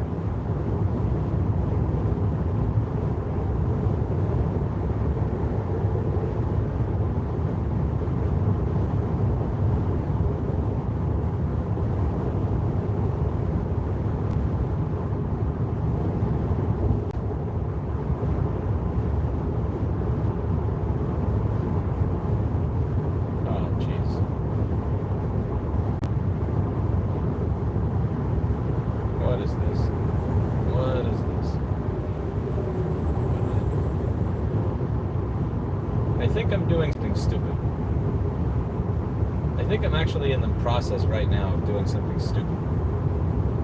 I can actually feel it in my bones.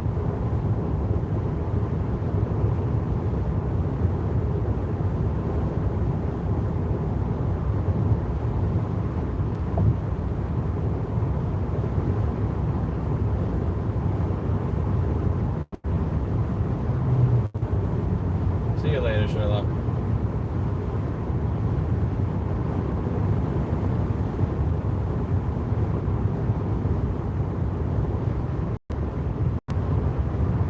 Carrie, I should have taken your advice on Saturday. Why did you let me do that, Carrie? You know, I actually hold this against you. You're supposed to know better.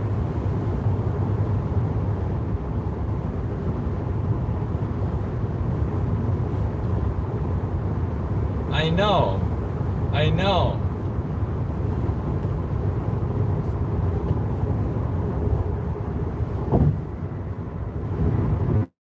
I still blame you.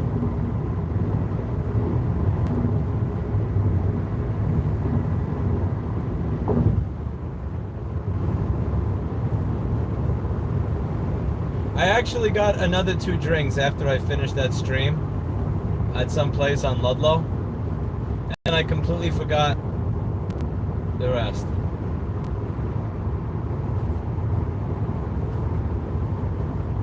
That was bad. That was bad. Because I had actually sobered up. And then I had made myself drunk again. I got 80 proof Southern Comfort, so it wasn't the lower one. But I had already had enough to drink before the stream. So what I typed was extra retarded.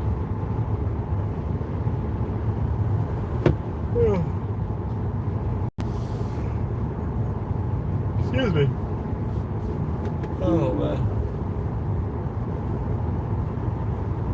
Okay.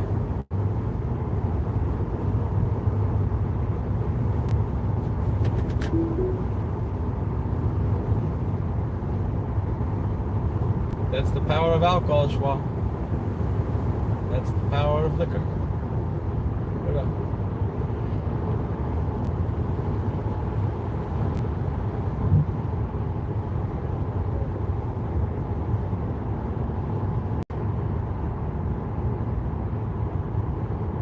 Hold the bottle of booze with 2 hands so you can't text while drinking. True.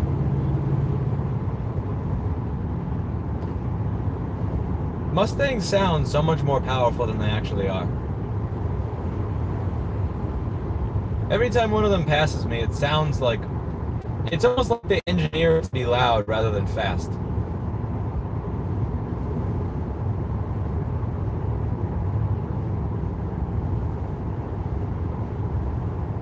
There are Mercedes E350s from 6 years ago that can be faster than a Ford Mustang, and they don't make the noise that the Mustang does. I noticed that. Steve's E350 has a better 0 to 60 than a lot of Mustangs, and it doesn't sound like that.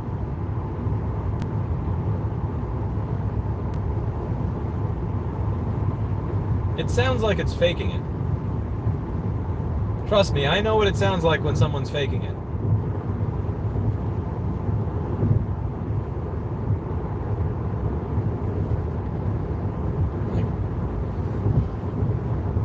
wonder if I could catch up to that Mustang.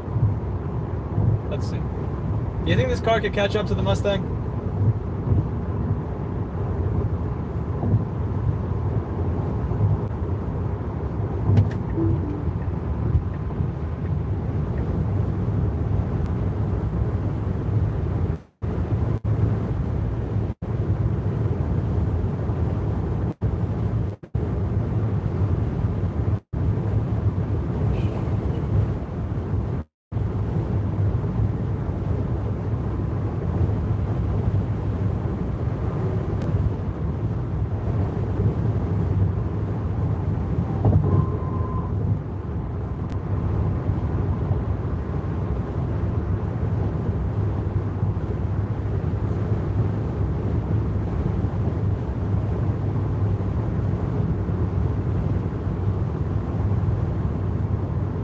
My car makes a Mustang, it's biatch.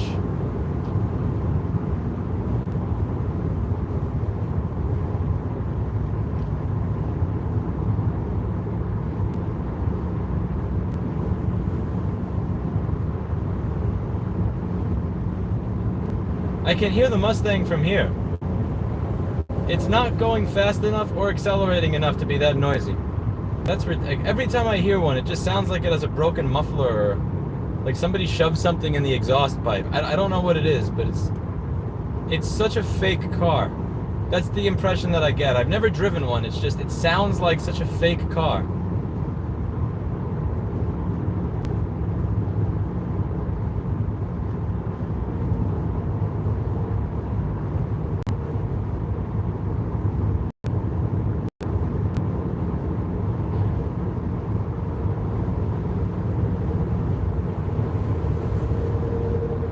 Paul was telling me about, and a typical Mustang driver, he puts his turn signal on at the end of the turn. Bruh. Well, what's the point of using a turn signal when you're at the end of the turn? It doesn't make any sense. Either way, Paul was telling me about all the fuck-ups in all these different years of Mustangs. Like every other year there's some sort of, something that gets discontinued or something wrong with it. People still buy them. I am Darren. I am sitting in one, and it smokes that one. I am indeed. You are correct. You are very observant. You've read my FAQ. Where do we? Oh, exit 273. That's a long way from here.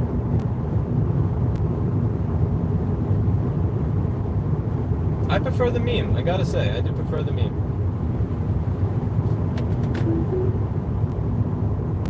Memes and dreams, baby, memes and dreams.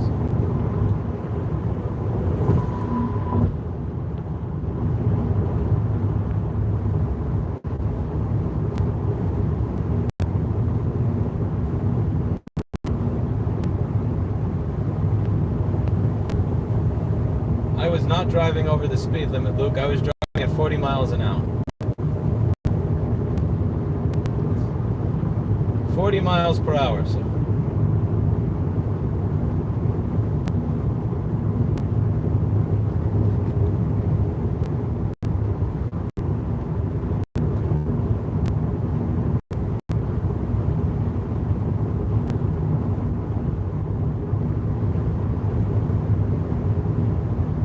Mustangs are engineered to be noisy. I can't stand them. Oh, this is pretty cool. So Tesla, in the most recent update, they lowered the speed of you can't use autopilot over 85 miles an hour anymore. It used to be you couldn't use autopilot over 90 miles an hour. That's kind of lame.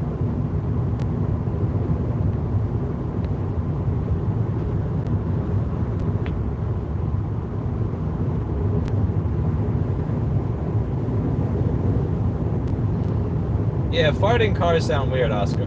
Like Steve has a Mercedes E350 before they nerfed the 350s. I know the GLE 350 and the E350 got nerfed in recent years. So his is before it got nerfed, and he put on a really good quality aftermarket exhaust, and it doesn't sound like it's faking it. It sounds like a race car, but it also feels like one. Even though Mercedes is not known for making super fast cars for the price. He also bought that shit for something like 25,000 bucks, somewhere around there. I don't know how he does it. The thing had like 15,000 miles on it, and it was a few years old, and he bought it for around 25,000 bucks.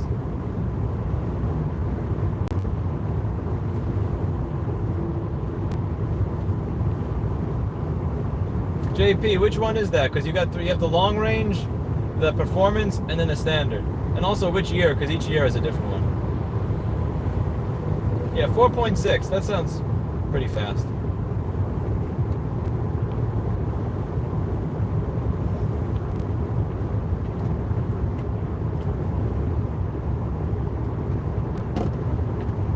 I would try to avoid going fast on a wet road, Jason Bourne. Too fast. To where I'm going to hit a tree.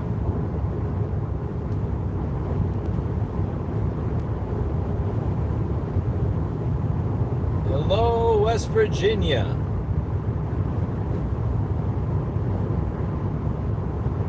Hello, dead deer.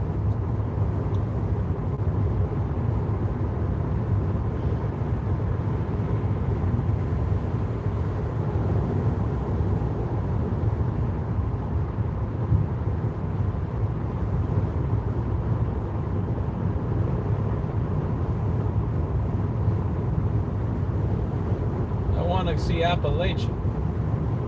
Where's Appalachia? Where's the mountains?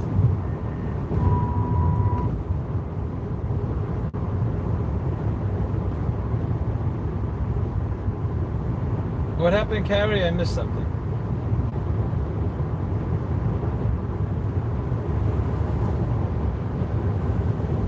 Until I'm dead, David.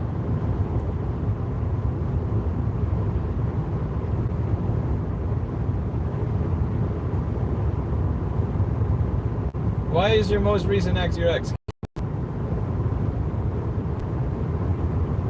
It really does. There's nobody behind me, so I can actually use it without guilt.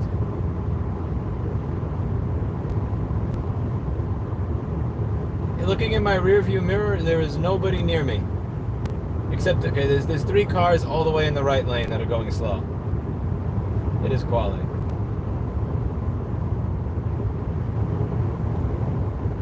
Oh, okay, Carrie, I get it.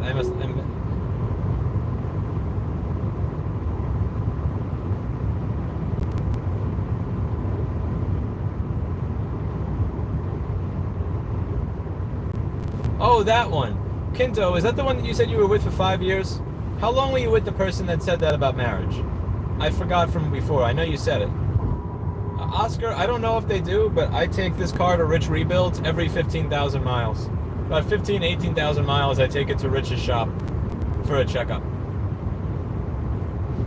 That guy that found there was one guy that worked there on YouTube that found a bunch of loose bolts on a stock car that hadn't even driven that far. They look for everything. They really do look for everything. So it costs a little bit more than a normal inspection somewhere else, but it's worth it. For me, the peace of mind is worth it. If I'm going to pass a car at redacted miles per hour, if I'm going to drive this through a storm, if I'm going to have to make a really sharp turn to avoid somebody coming into me, I want to know that my car can handle it. A lot of people don't really know because they're a new company, Require Pan, and they also have a culture of not acknowledging fault, like many modern companies do.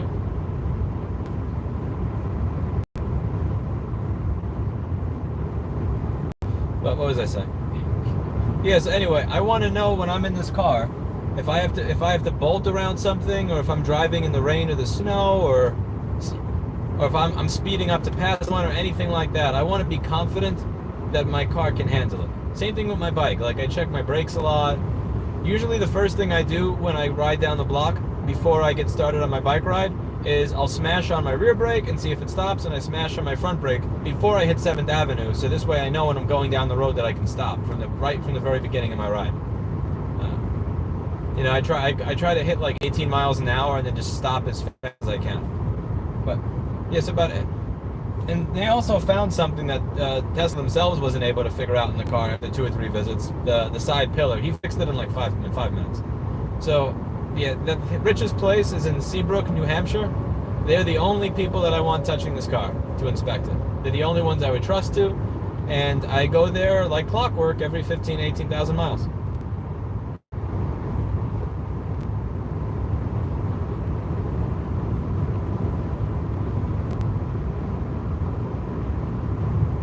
I give them the day, go through everything, and that's that.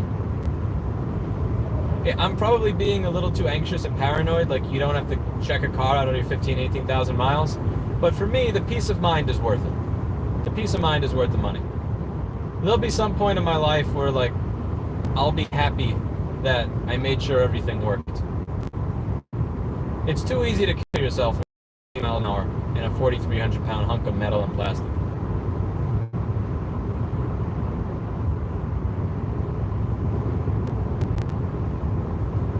I talk a lot of crap about her. I was with her for a long time, so it wasn't all bad.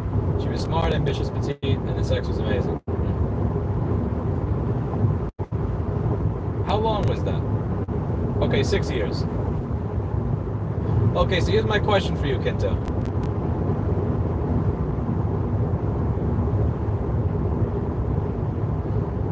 At what point did she start bringing up this thing where, like, this means that you're trying to control me? Was that on year 1, year 3, year 5? And also, to be honest with me, if the sex was average and not amazing, would it have ended on you? Would it have ended 6 months in? I had a relationship that should have ended on month 3, but it ended on month 16 because of that.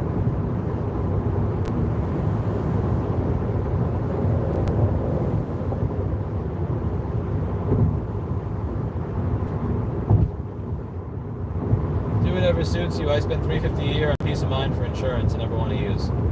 Yeah, and it's worth it. For me, it is.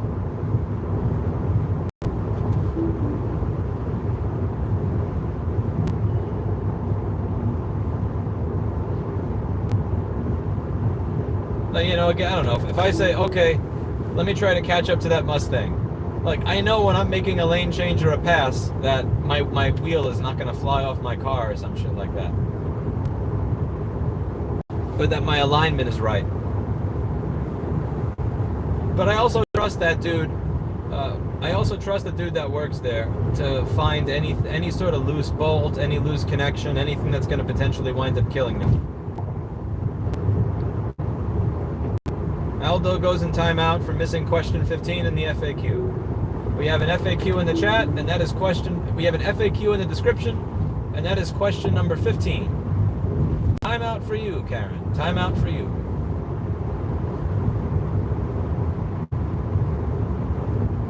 Timeout for you. I got an FAQ now. I'm fancy. I'm a streamer.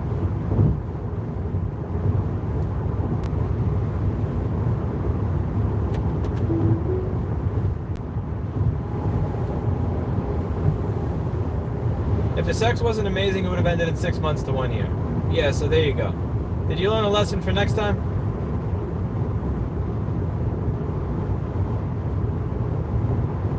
Sex really does glue together. Good sex does glue together relationships that probably should have ended sooner. But it really is a glue. I don't think that people that have a 90-day rule when it comes to having sex realize just how much they're fucking themselves when it comes to a relationship.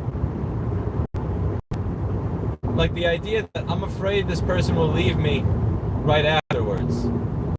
It's like, okay, cool, so you're afraid they'll leave you afterwards, and now they're gonna leave you before.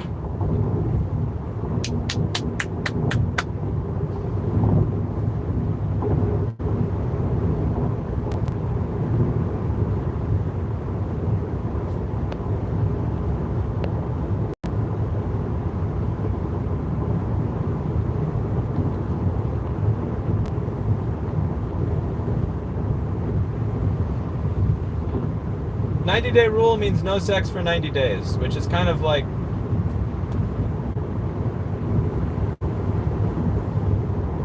There's this fundamentally degrading element when the person that you're with treats their dick or their vagina like a carrot and you like a bunny that's kind of, you know, running for it, you know?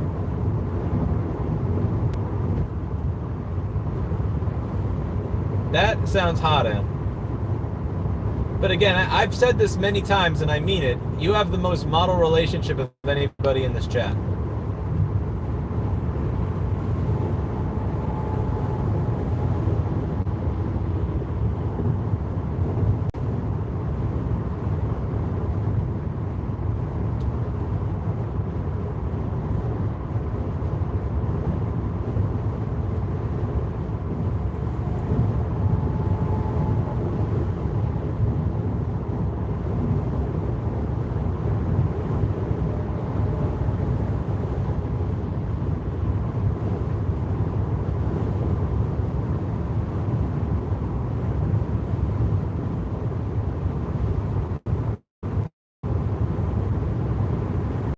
That's called a friendship, David Chang. It's called a friendship. I have many relationships that don't require sex. I call them friendships. So Ziamira, I wouldn't say sex on the first date is bad under certain circumstances. So for instance, there are women where I ask you out, the only talking that I've done to you is 5 minutes of small talk and then setting up the first date. Sex on the first on those is really weird. Then there are women where I set up the first date, but it's like 3 weeks later, and in the time before those 3 weeks, we may have spent like 18 hours on the phone talking. There's different types of sex on the first date. There's sex on the first date where you literally barely know each other, and then there's sex on the first date where there's some sort of emotional connection. And I think that you have to have a distinction between the two. Does that make any sense?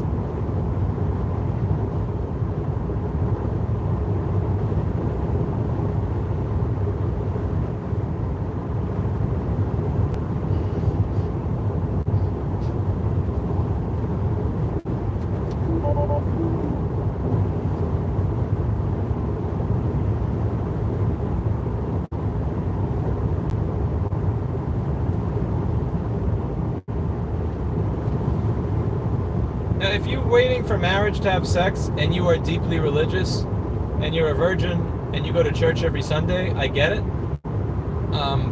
You should probably be in some sort of singles ministry at a church or use the church to try to find a like-minded person as your partner. What makes no sense to me is when somebody who is deeply religious goes on Tinder to look for a relationship. That's weird. Like, it just doesn't make any sense. You're just, no. So go to I think it makes sense if you go into the right marketplace. I don't understand how singles ministry is funny. I mean, if you have a traditional old school belief system that's based in the Bible and religion or something, then go there to find your relationship. Again, if you live in New York City and you believe in no sex until marriage and you go on Tinder to try to find the relationship, you're going to waste a lot of your fucking time. I don't know how else to put it. Like, go to a place where your belief system is shared by other people and find a relationship through them.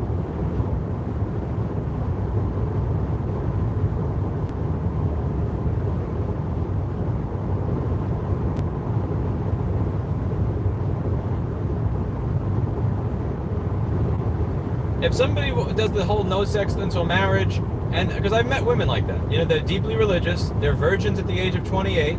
It's like, okay, you know, I'm not deeply religious, so it likely wouldn't work because I know deep down that even when I'm going to church, I don't believe that the sky God exists in the way that you do. Even if I understand the moral and ethical framework and how it's important to you, you want somebody that actually believes in the storyline. But I can respect that. If you're not deeply religious and you've had sex with 15 people already, but now you're like, I'm waiting for marriage, it's like, yeah, get the fuck out of here. No. I'm not with the born again virgin shit. But, yeah, I've met women that were like deeply religious and they had their belief systems and I can respect, oh shit. Yeah, you're merging. Okay. And I can respect the belief system. But if it's based in something, if it's based in some sort of long-standing tradition and community that you're a part of, I get it. If it's just like, I made up this rule after the 30th person I've slept with, like, no, fuck.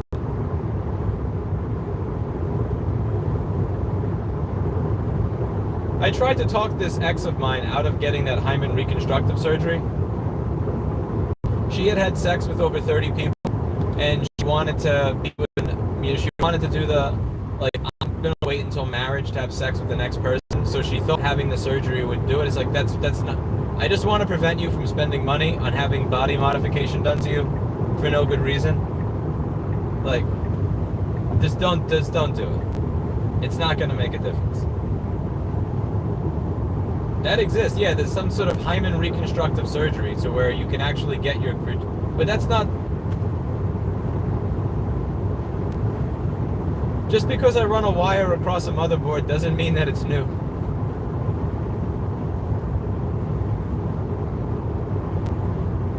That's, it feels like cheating. I don't know how else to say it. But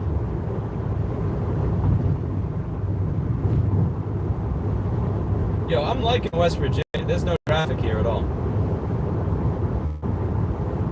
West Virginia has no traffic on these roads. And people do not, this is nice. I'm liking it.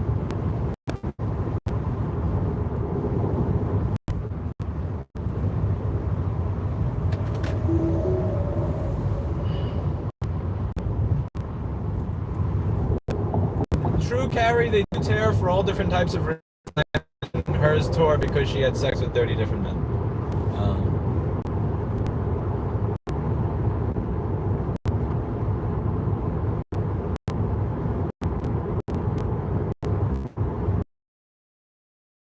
Yeah, I don't really understand how a singles ministry at a church is something to laugh at if you believe in no sex until marriage. Because you have to understand that that is not something that a majority of the people in major American cities now believe in. Like, it's not something that's you're not gonna find that. You're not gonna find that going to Starbucks. You're not gonna find that at a nightclub. You're not gonna find that at a bar. So I'm suggesting that if that's, I'm not insulting you for your belief system. I'm not belittling you for it. I'm just suggesting a place where you may go to find people who are more likely to share your mindset so that you can. But feel free to go to Tinder for that. Best of luck.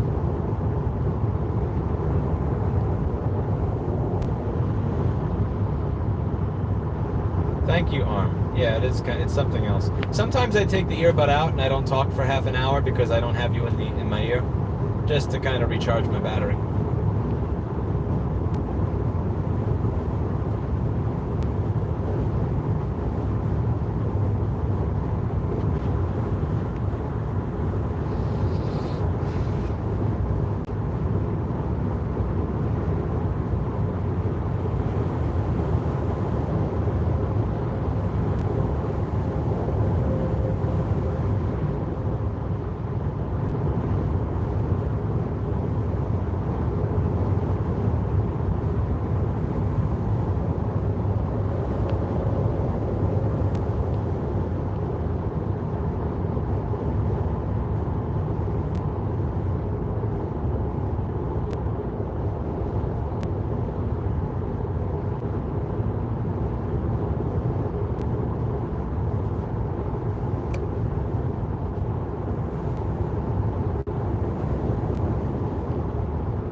You don't go to church to find a relationship. You go to church to mingle with people in your community that are like-minded. Like, a big thing that religion does for people is it gives them a sense of community. And you need that sense of community if you want something like no sex before marriage in 2022 in a secular society.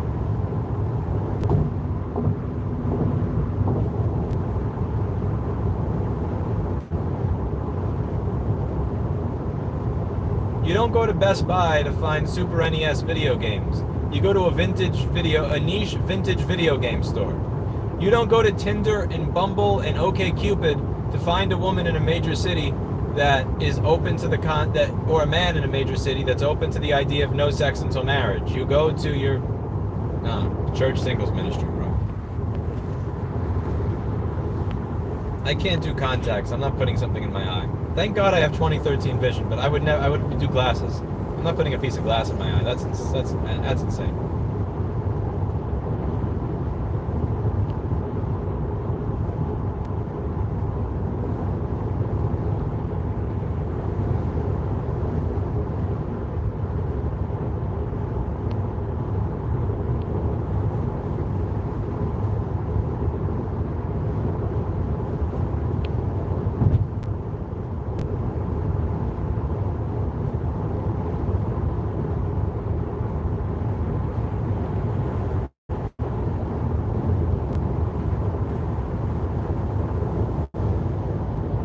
The other thing with the no sex until marriage people is that's a very traditional way to look at it, but you have to understand also back in those days, for 3 years, like they got people got married after 3 or 6 months. So like it might sound sane, it might sound insane to a lot of people here, and I understand that. But you have to understand that when you're talking about no premarital sex, you're not talking about modern where it's like I'm going to go out with you for 5 or 10 years before I just to make sure that everything's perfect before I commit to you forever. It was a different time like that. Like my grandparents got married after I think 3 months. You know?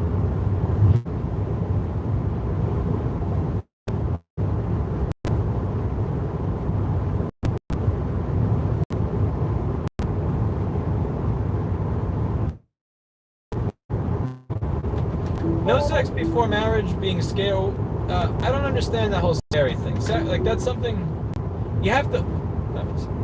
There are people where they have amazing sex from the very beginning. There are people that have horrible sex in the beginning, but because they can talk to each other and work things through and they have an actual real fucking relationship rather than some sort of modern shit show where they're both hiding stuff from each other because they're afraid the other person will run away if they actually know the truth, where they can actually talk to each other and make it better over time. The most satisfying sex I've had with women has been with women where in the beginning it was the least satisfying sex.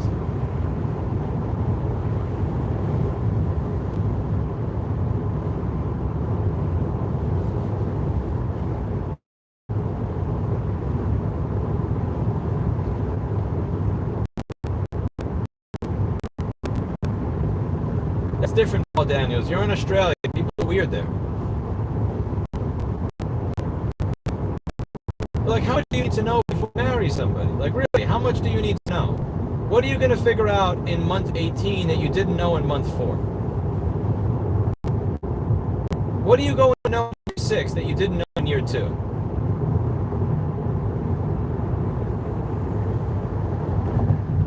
You make the shit work as you go.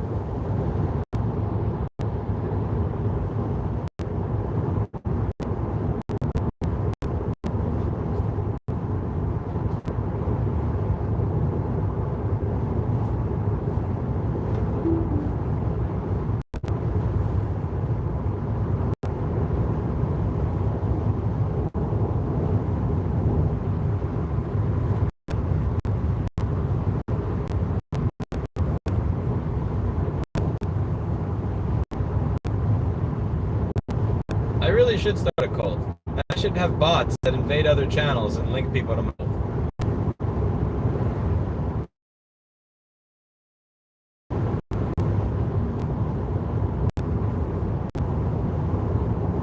West Virginia.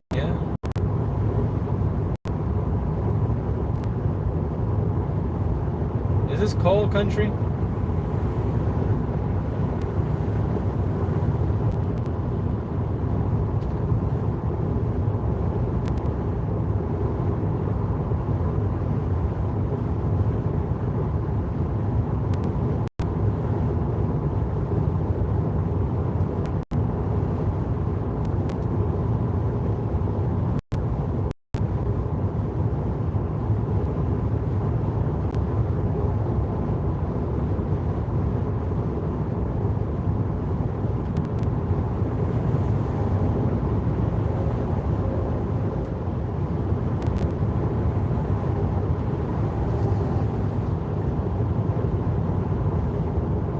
My future child can marry a New Yorker.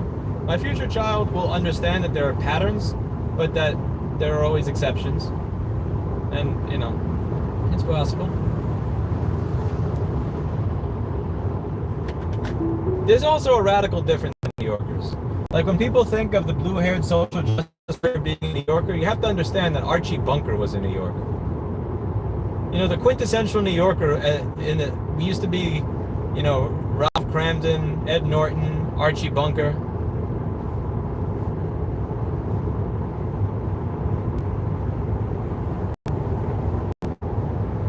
I wouldn't say marriage is overrated because your friend's fucked up. That would be like saying all repair shops in my area suck at board repair and their customers complain. so I'm not going to get into doing board repair. That's not what I would say. I would say I'm going to actually do the job properly. I'm going to do a better job than that.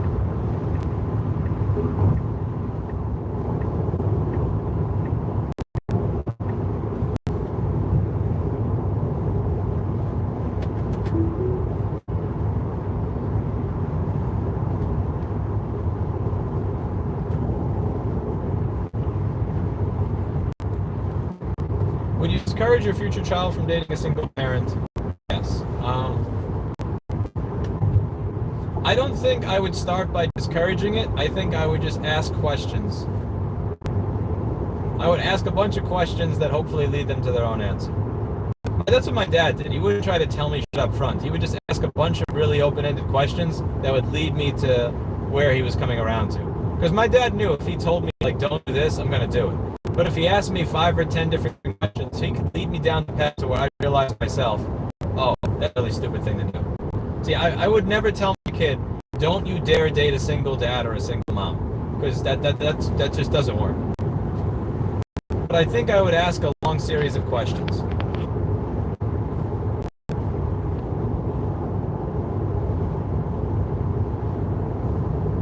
You're true, Carrie. I would have to look better to be a code leader. I'd have to work on my appearance a little bit. A little bit of plastic surgery. A lot of plastic surgery, probably.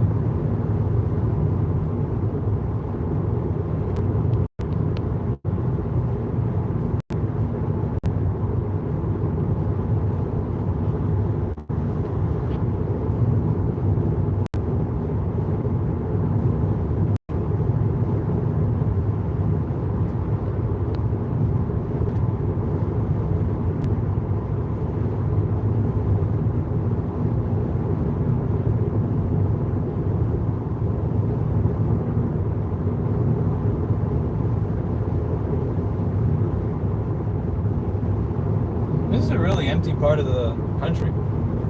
I can't see anybody in my rearview mirror.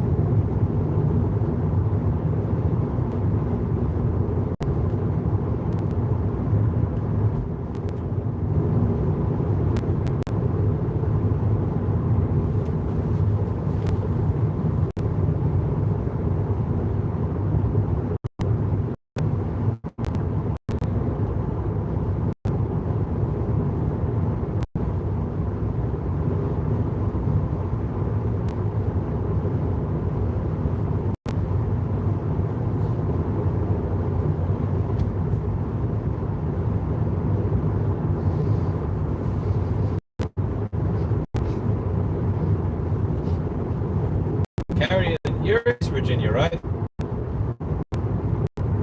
I'm in West Virginia right now. Carrie's in that East Virginia.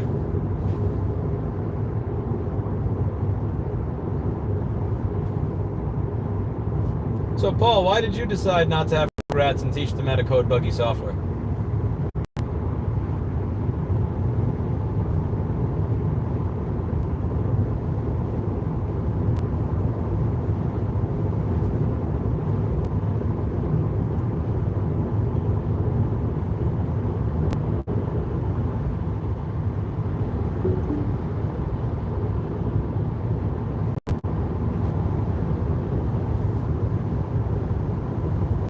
I said, so Paul, what made you decide to not have Rugrats and teach them how to code buggy software?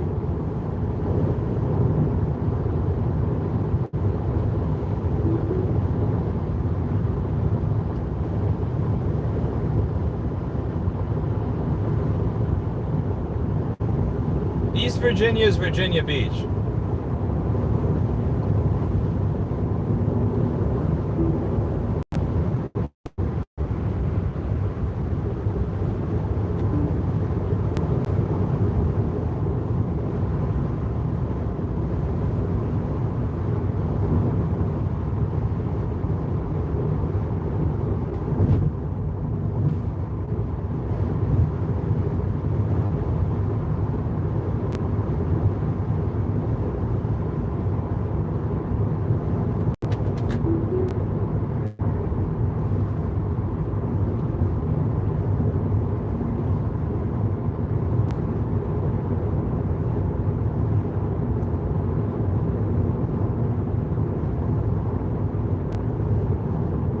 Everybody has that urge, Paul Daniels.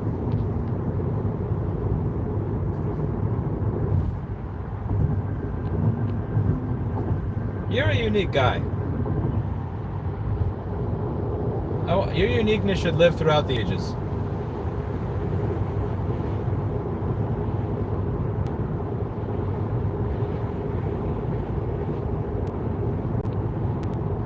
Trent, that's question 17 through 19 in the FAQ.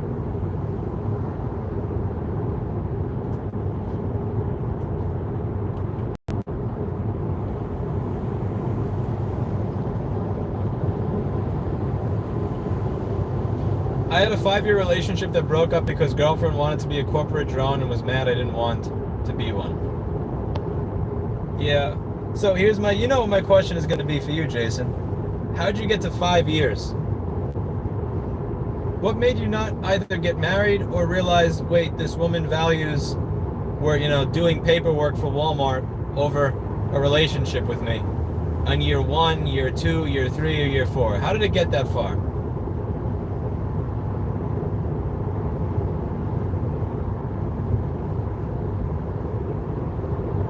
I know that people say this will scare away women, but I asked them very early on.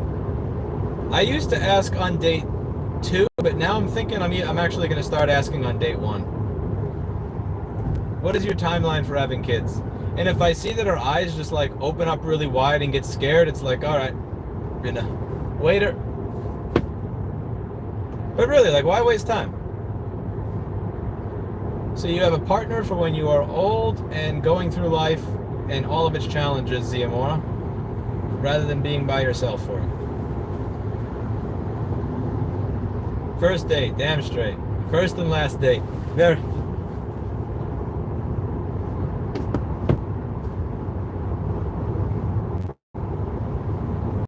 I actually think I went over that with Erica while I was on the phone with her. Yeah, but why would I want to spend money on date 2? Why? Why would I want to waste time? Why waste time, money, or effort investing in? There's always a chance that something can fail, right? There's always a chance a relationship can fail. But if there's 0% chance of it going anywhere, don't you want to know that in the very beginning? Don't you want to know that as early as possible? If my only intention, how about this? If you wanted a relationship, right? If you're a woman and you want a relationship and all I want to do is fuck you and then leave you, wouldn't you want to know that on date number 1? Wouldn't you want to know that actually before you go on date number 1? Would that information be valuable to you? There's a problem with honesty now. Oh, man. What is this dude in front of the gray Chevy doing? Oh, you're doing below the speed limit. You mother. You absolute mother. Okay. Let's see what we can make happen here. Yeah, there's nothing that we can make happen here. Rip. Oh, well.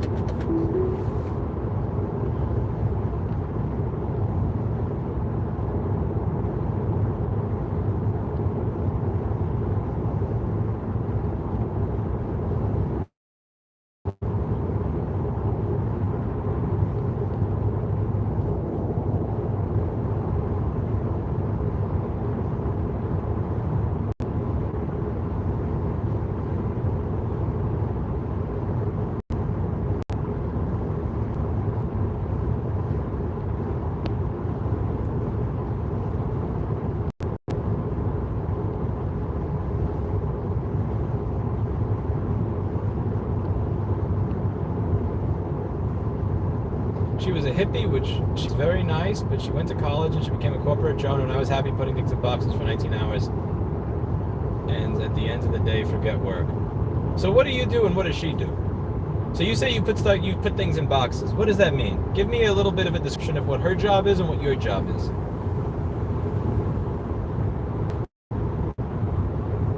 Isn't the idea dating someone who may not be open to kids in the beginning they come around to? No. Don't try to change people. Don't try to change people. Don't do that. They will resent you, you will resent them, and you will resent yourself. Don't date people with the idea that you guy says, I do not want to get married, and you want to get married, don't date him thinking that you will, don't date him thinking that you're going to marry, that you're going to change his mind.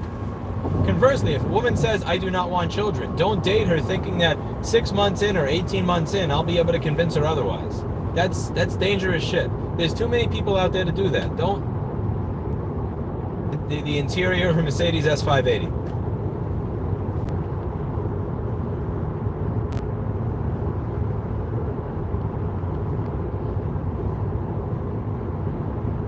I realize that this is always going to have the interior of a Tesla Model 3.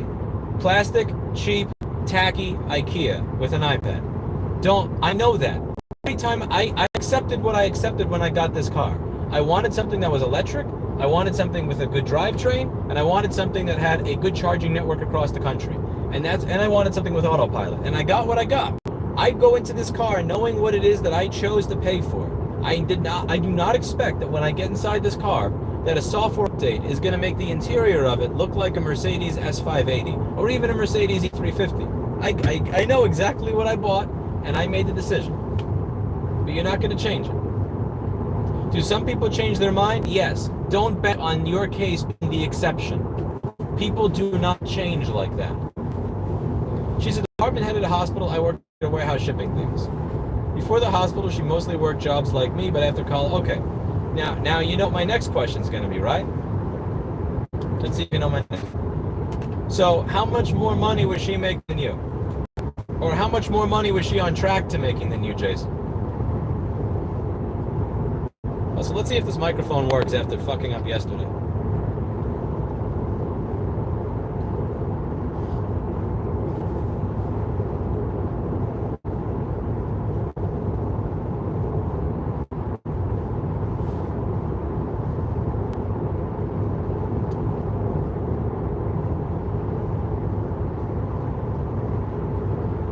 See you later, Paul Daniels. Hey, listen, I gotta move on to something else. Northridge Fix stole my idea for a real estate show, so I gotta move on to different topics.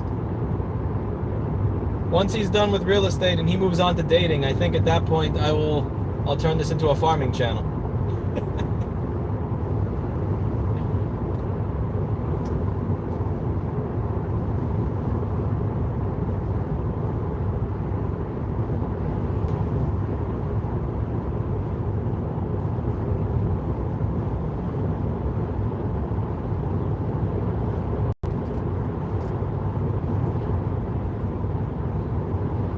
I make 40K, she makes 85K. Okay, wait. Okay, first question I have, does this sound better or worse than it did 15 seconds ago?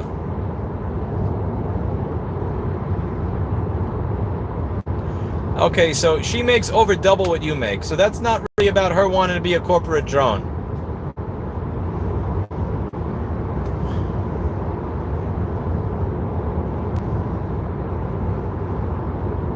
So 40K in today's modern world is broke.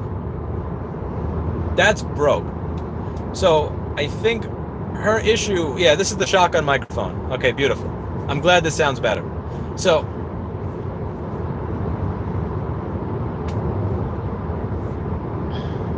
see, again, if you were making like 100K and she was making 40K, and then she said, I'm going to go to try to make 120K at the expense of our entire relationship, at that point, I'd be like, okay, that's kind of why. But if you're making 40K and she says, you know what, I don't want to live a 40K lifestyle, I'd like to live a not being broke lifestyle, I can understand that.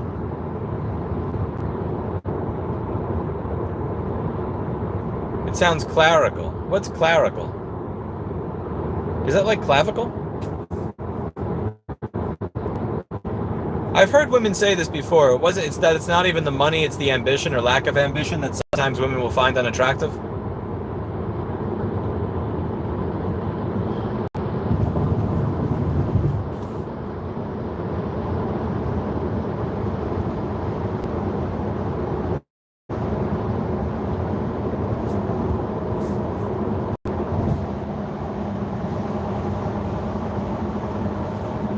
Because one of the things that's important for me is to say is Like when I say that if the woman that I'm with is going to value her, a career over the relationship to the point where it ruins the relationship, that's a deal killer for me. That's a deal breaker. I don't want to be with that.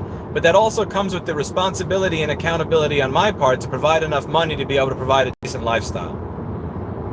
And like 40K would not be doing that.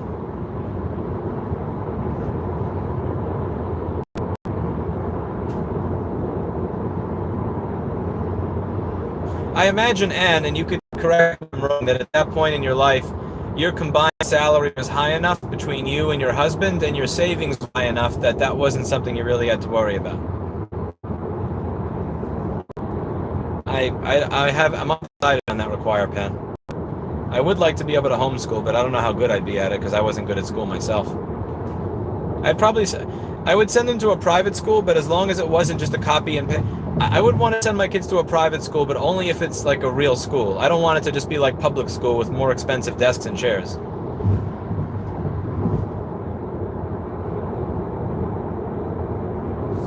Why is the woman expected to give up her career? Well, I don't know how this is for other people, but every woman that I've been with has made usually like 1/3 to 1/4 of what my salary is. And I also have also a lot of what I do, I have the ability to actually do without even showing up to work.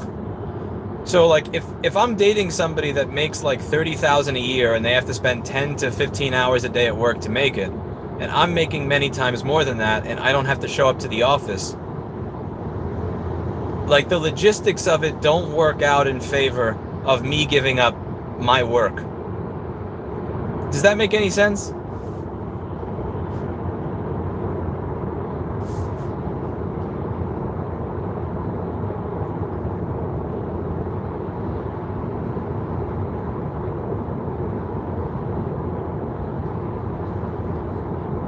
Now, if I'm going out with a woman that makes $480,000 a year, or $1.2 million a year, that's different. Like we'll have a conversation at that point. However, the women that make $400,000 a year or $1.2 million a year, I'm invisible. They're not looking for me. Like they're not looking for me. I don't see why the 85K woman was expected to give up her career to the 40K dude. And Carrie, that's why I said if he wants her to not focus on her career, I understand and respect that, but then you have to step up to the plate and make more money. So like I would have the expectation that the woman I'm with does not prioritize her career over a relationship. But that also means that the woman that I have to be making enough money to be able to provide for both of our lifestyles and simultaneously have a business setup and a career setup that allows me to not have to be at work 15 hours a day. So that's why I was pushing back, because in the beginning it's like, oh yeah, that's that she should do that to you. But if she's making more than double your salary, yeah, like if you want your wife to give up her career and you're making $200,000 and she's making 50K, understandable. If you want your wife to give up what she's doing and you're making, less than my receptionist, no, I can't. There is no full-time employee at my business, even an entry-level full-time employee that's starting at the very bottom that can't use a soldering iron that makes 40K. The lowest paid position at my business that's full-time pays more than 40K by a good enough margin. So I can't fault your wife there, or your girlfriend, because I think she was your girlfriend, not your wife. I forget. I can't fault her for that.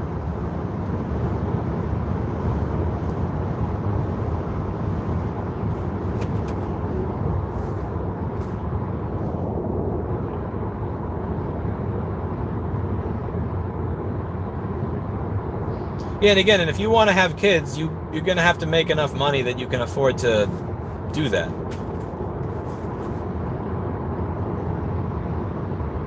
Both people working doesn't make a lot of sense if you have kids. If you both work, that means your kid is going to be taken care of by your neighbor, your parents, or daycare. That doesn't make sense, Like me personally, I did not work as much as I did so that I could pay somebody so that daycare could raise my children. I haven't, I didn't lose hair from stress in my mid-20s and go gray and I didn't do all the shit that I did so that I could have a babysitter or a daycare center raise my kids. So I'm gonna want the woman that I'm with to be an active participant in helping us raise our children. But I understand that comes with the requirement and the responsibility and accountability on my part to make enough money that I can ask that with it and not feel unreasonable for doing so. Yeah, there are some studies that have shown people that the kids' cortisol levels going up when they're taken care of, but when they get left off at daycare. Fuck that. No, thank you. That's not the experience I want to give my kids.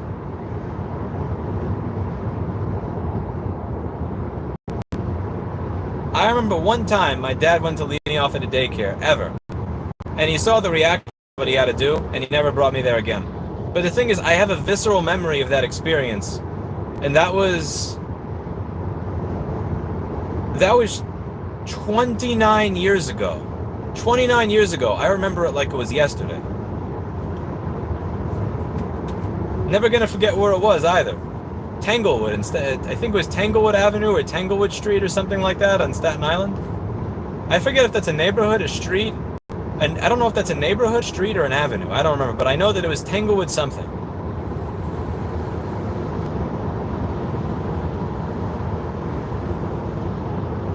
I'm not answering that question, Trent. I've had too many weirdos with YouTube. But yeah, very good question, Carrie. I appreciate it. That's a good discussion. That's a good discussion to have. Ann says the first 15 years I worked, I deferred bonuses until retirement, so I get all these first 15. So and again, you quit.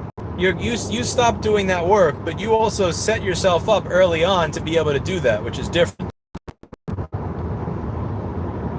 What if you meet someone who makes a $400K a year on OnlyFans half naked? That woman's not interested in me. That woman's going to be going out with somebody that makes 1.2 million. I'm going to make a generalization here. And it's going to be unpopular. And it's going to get me in trouble. But I'm going to make it. Are you ready? Are you ready? Can you everybody take out their pitchforks, please? Get your pitchforks ready. Sharpened? Are they sharpened? Okay. On aggregate, women are not interested in men that make 1/4 their salary. If I meet a woman that makes 300 or 800 or 900,000 bucks a year, I'm not thinking to myself, like, I don't even have that mindset of like, Lewis, what would you do if your woman made this? Because I don't deal with insane hypotheticals. I deal with probability. I'm not going to deal with possibility. I'm not dealing with the idea of, I'm not even thinking about the hypothetical of what if the woman you're with makes 800,000 a year? Because they're not looking for me, and I'm okay with that. That's fine.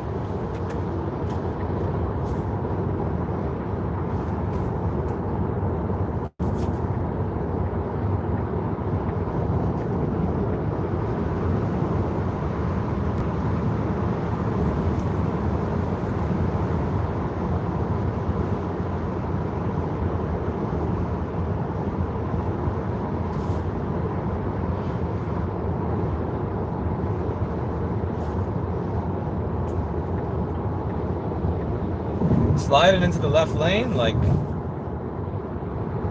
insert metaphor here.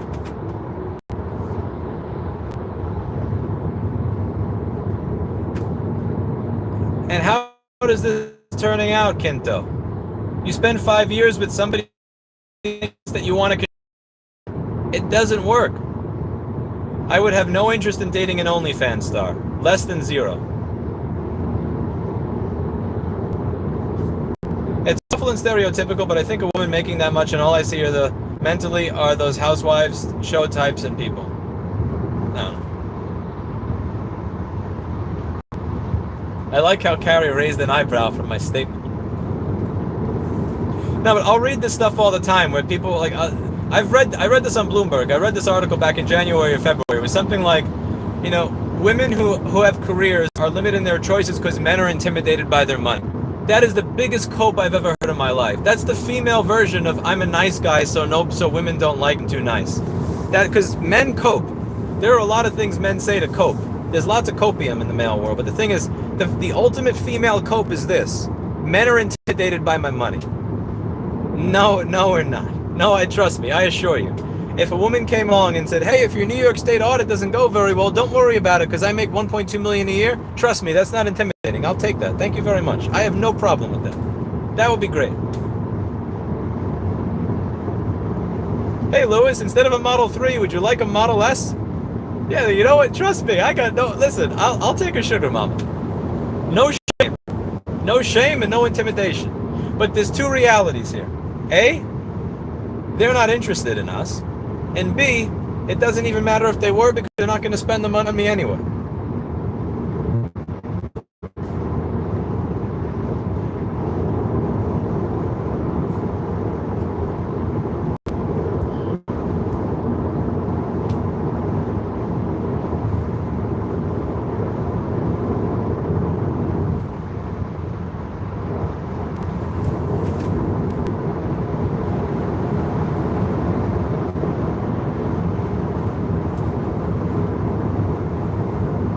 Mega truck got passed.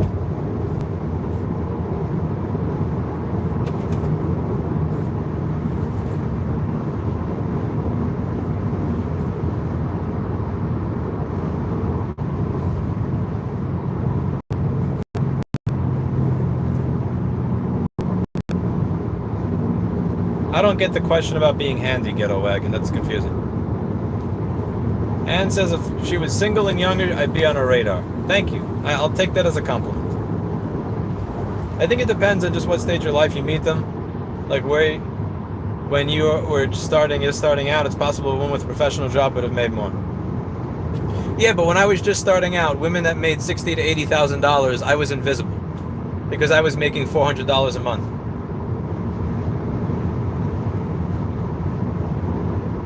That was not even like, it wasn't even like it wasn't on my radar. It's like I don't even think I had on their radar. I don't even think that they had a system that would have been able to detect that I exist.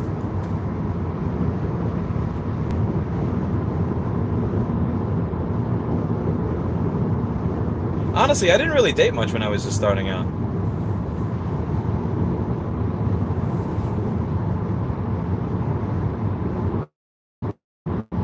I wasn't putting in the effort to find dates back then very much. But when I did, like when I made $400 a month, it was like that was just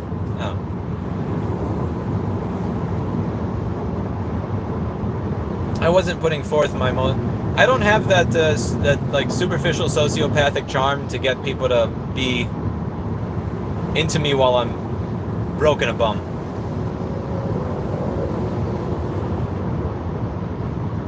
There are a lot of dudes out there that can be completely broke, destitute, a bum, and still pick up chicks every single day. And then, like, I know who I am. That's not me. I don't have that type of charm or swagger. Like, my personal trainer used to tell me this. If he's watching, Dr. Evil in the chat, he said, you know, no offense, I do not mean this in any way, because there was this one woman that was really attracted to me. And I was telling her, and he goes, absolutely, no offense, but okay, somebody with this profile, he said, I don't want you to take this the wrong way, because you are exceptionally talented and exceptionally high status in many ways, but you don't have any swagger. You have negative swagger. So when this particular person's attracted to you, I'm just raising an eyebrow to wonder what's going to happen. And that person actually wound up being something I shouldn't have been putting time or effort into at all, but that's a long story. But yeah,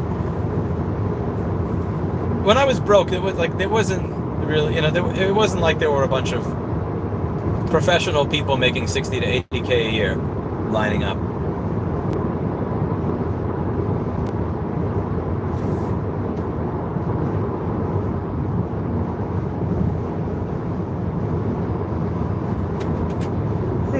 Notice you don't see any paper plates here. It's mostly in New York and New Jersey that people do that illegal, the made-up fake paper plate scam. My lady almost turned down the job because it makes more money than mine. She was worried I was not okay with that. Seditionalist, okay, I have a couple of questions there for you. Obviously, one, would you be okay with that? Two, how do you feel about her doing that? Honestly, her having that level of consideration, where she's like, let me ask because I think my husband may be bothered by something, or I think my boyfriend may be bothered by something. That's a really high level of consideration, and I hope that you appreciate that. Even if you don't think she should be doing that, just the fact that in her head she's thinking, let me think about whether my boyfriend would be okay with this before I jump for it. That's something that deserves appreciation. Like you gotta pick her up when she comes home and give her a giant hug. I hope that every time that she comes home, you run up to the door the moment you hear it open and you give her a giant hug just so she knows how much you appreciate her for that. Even if you think that what she did that it's wrong that she assumed that of you, I think it came from a good place.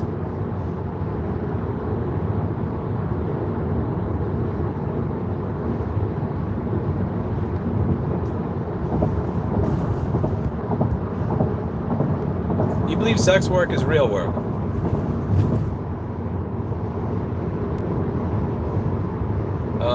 Well, what is real work?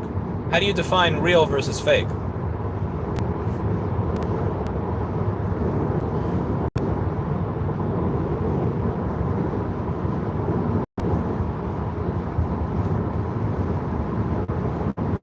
And you're an exceptional woman. You said you married somebody that makes less than you. You're an exceptional woman. You're also different. That's it.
What state gave you a ticket for tinted Williams, William? And also, how tinted are they?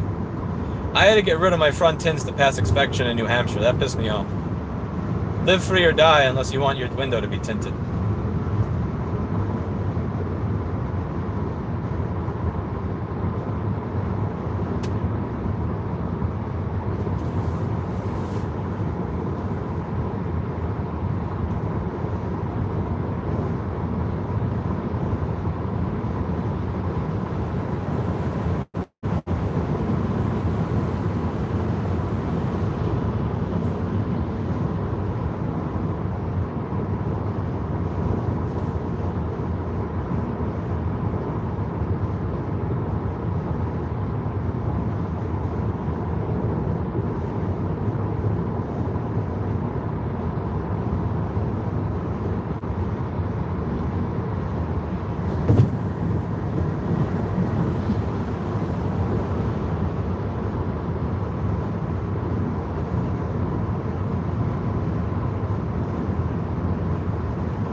I wanted a date with a woman who made the same money as me. She asked what I would do if she started making more money. I told her I'd let her pay for dinner, and she got mad. There was this one chick that I dated for 16 months, and it was very close to the end of it.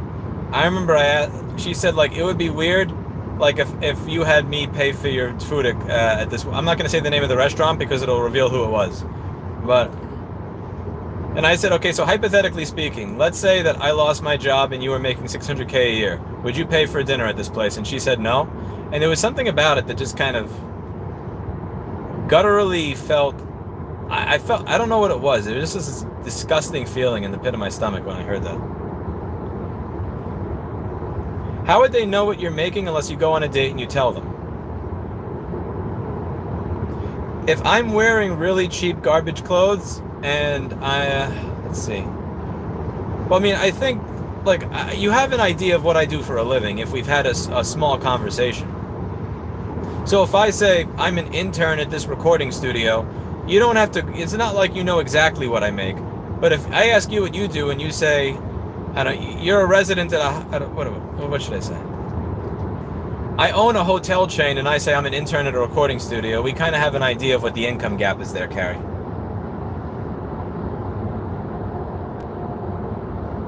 Let's face it, when you're first starting out, you didn't have the time or desire to date. It's not that I didn't have the desire, I just definitely didn't have the time. Whoa, this is cool. It's called Endless Caverns in Timberville, Virginia. And they actually wrote it on the side of the hill. That looks so cool. I wish I... Oh, I want to see that. Endless Caverns, Timberville, Virginia. That looks so cool. I feel bad that I wasn't able to get that on screen for y'all. Anyway.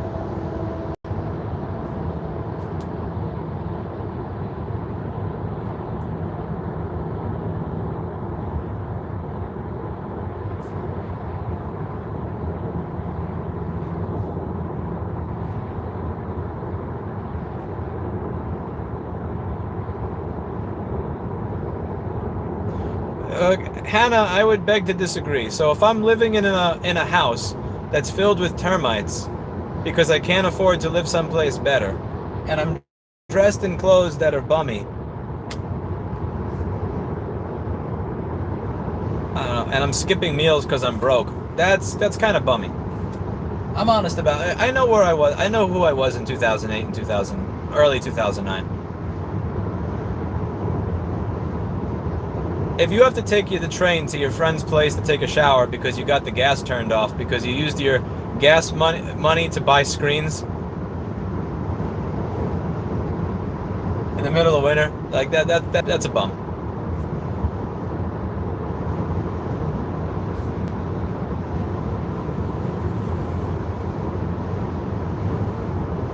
Thank you, Tin Can Telephone.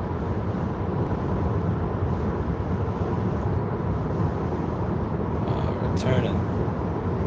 Do you think sex work is something that should be equally satisfied or proud, so to speak, doing it as if you were doing a conventional job?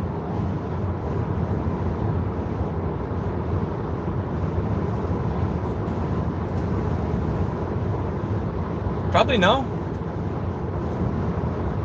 There are lots of jobs that need to be done that are not really jobs where there's a lot of pride attached.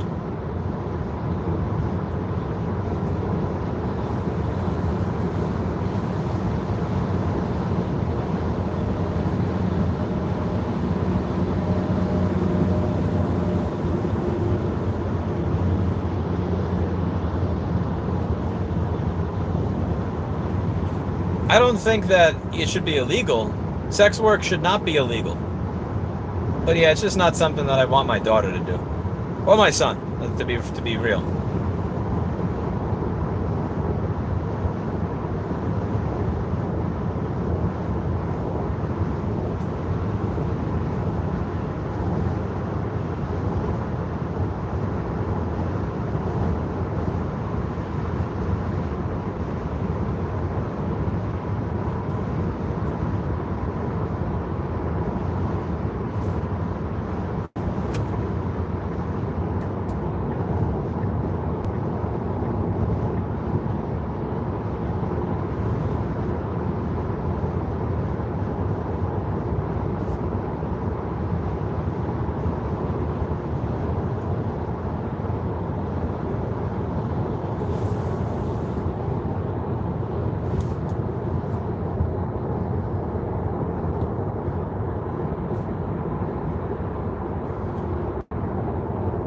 That's likely red flag number one if she wants to know what you make on the first date.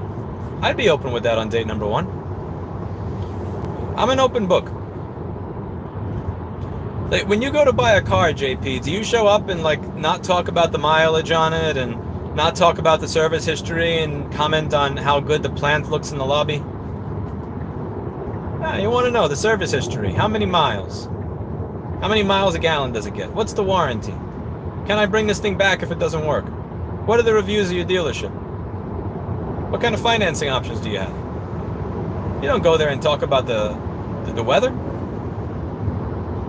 A first date is like you're buying a car. Can we have a Discord? We do have a Discord. I don't have the Discord link here, and if there's no way in fuck I'm editing a mobile stream while I'm driving to type in the URL. There we go.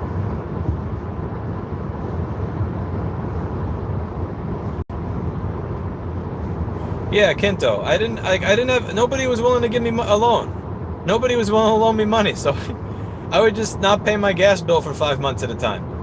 And then I would use that 600 or 800 bucks to buy different screens because the whole gimmick with my business was everybody else is going to tell you it takes 3 to 6 days to do it. I tell you it'll be done the same day. That's what gets you to use me instead of somebody else. But in order to do that, I have to stock the part. In order to stock the part, I have to have money. In order to have money, I have to either make more money or not pay my bills. So for a good period of time, I would just not pay my bills for a few months and then hope that I'd make the money back before my gas got turned off and I had to take a cold shower. But sometimes that would fail. And when it did, I'd be stuck taking a cold shower. And that sucks.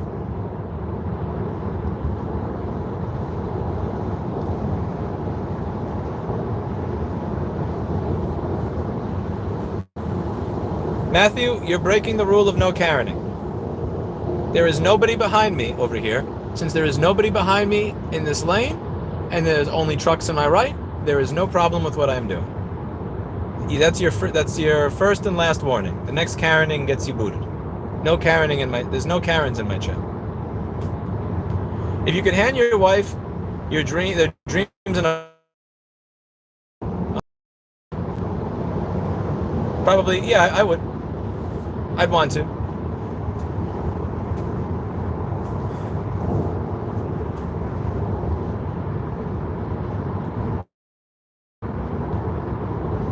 Actually, you know what? No, we're not going to do first warning. We're just going to get rid of you. Fuck that. Yeah, screw that. This is my chat.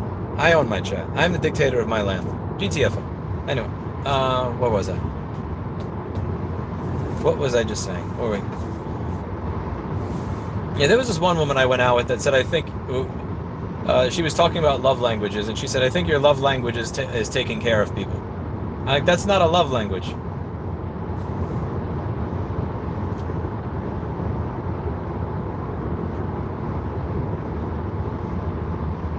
I'd most certainly be open to helping them achieve their dreams sooner if there's any way that I can help them get there.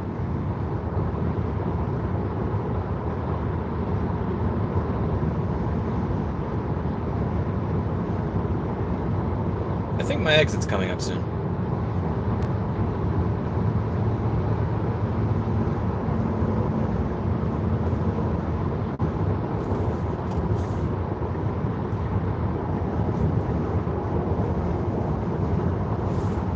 My exit's going to be on the left or the right here?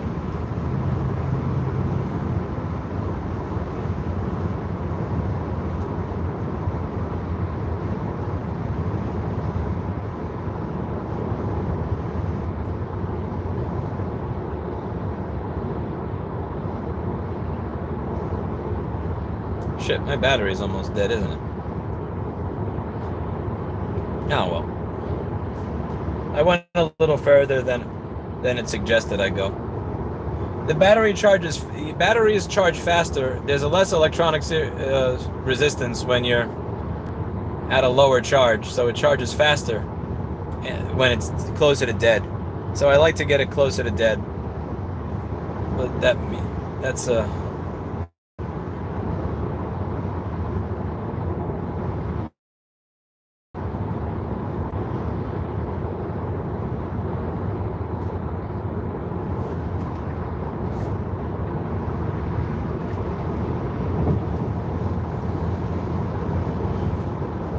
I also got to pee too. I probably should have went to the previous charger that it told me to go to, because I wouldn't have to pee as bad as I have to pee right now. My God, I have to pee right now.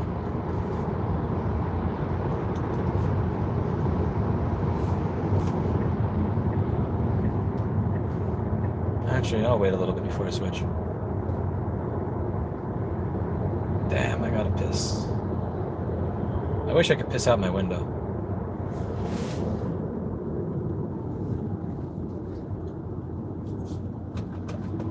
Maybe if I put autopilot on, I could piss out the window. Let's see. One way to find out. Autopilot? Alright, window? Does it reach? Not even close.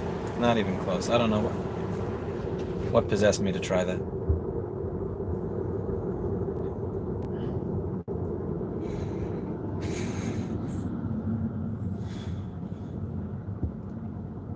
Favorite shoe brands? Calvin Klein.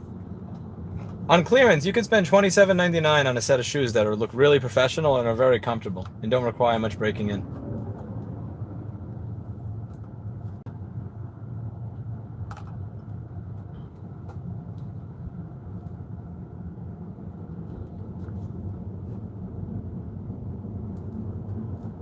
You would, excellent, have this plot. Write my next book for me. Carrie, what were we talking about back then? Oh, the dreams thing, yeah. Yeah, there was this one woman that said she thought my love language is taking care of people.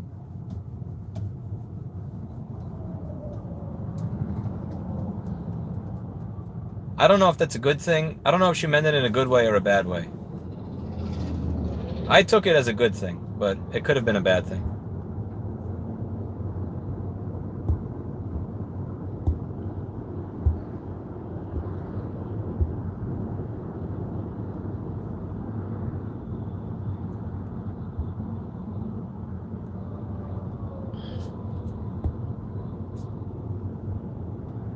I did that, JP, in New Hampshire.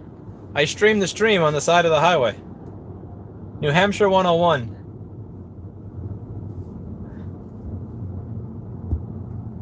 And right by Old Wilton Road. I think on the cross section of Greenville Road and Old Wilton Road, I have sprayed many a time.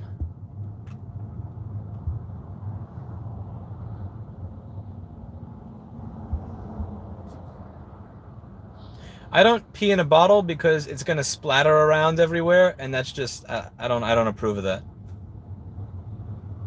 I guess if I had wet naps or something, then I could clean afterwards. But then I'm really getting in a territory where something I shouldn't be doing while driving.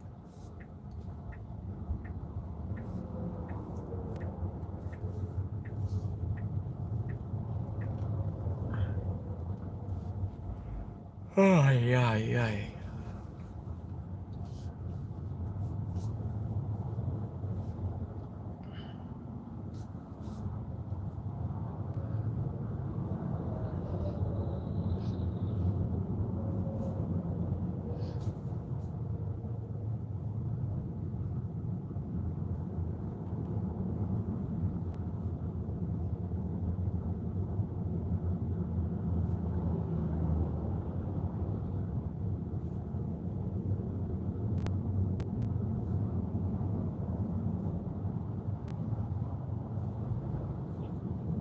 Are we there yet? Are we?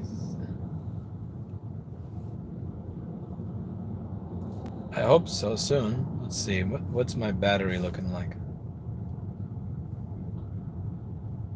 My battery is 17%. Uh-oh. Uh-oh. Oh no.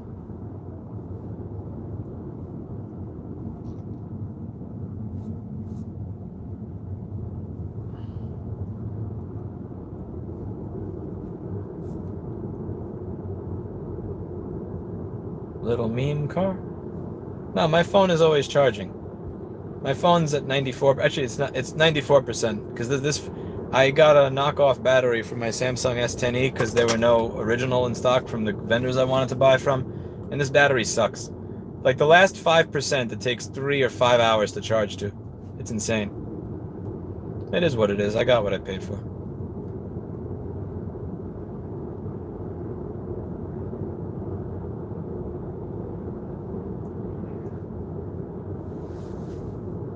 Come on, exit 247A. Let's see, what do they got to eat at 247A? We got Wendy's, McDonald's. Yeah, Wendy's and McDonald's. Most of the country is like Wendy's, McDonald's, Waffle House, Denny's.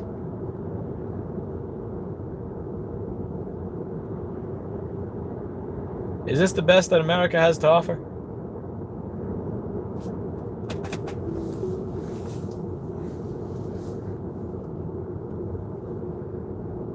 That is one area where, like, I've never been a person to shit on flyover country. I spend most of my time shitting on New York City, but I gotta say, like, the one area where I will shit on flyover country is the food options if you eat out.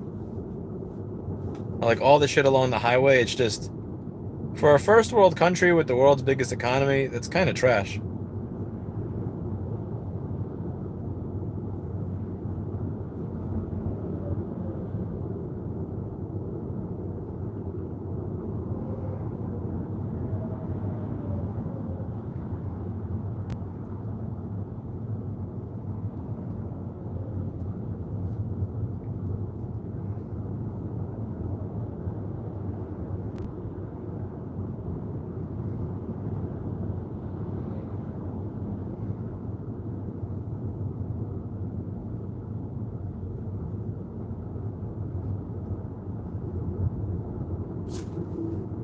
Fuck you, autopilot. I wanted to see if it would actually hit the cone. Did you guys catch that? Autopilot would have hit the goddamn cone. Fuck you, autopilot.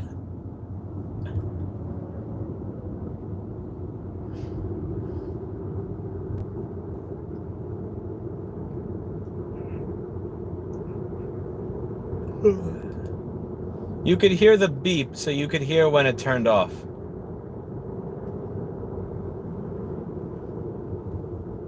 I wonder what would be better. Going over the line where there's nothing there into the empty shoulder of the road, or smashing into a cone. Autopilot chooses to smash the cone.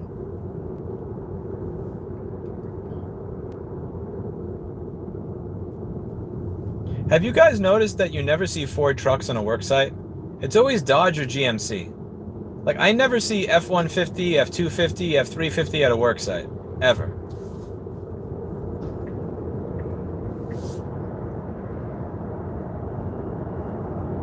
I turned it off manually, David Cheng, by taking over the wheel. That's why you hear the noise.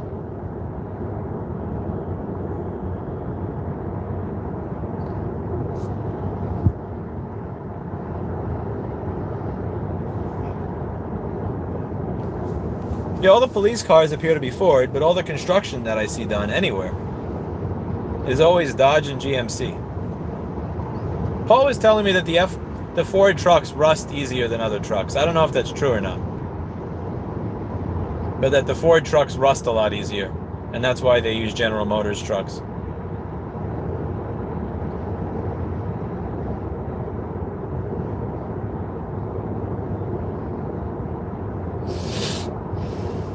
Where's 247A?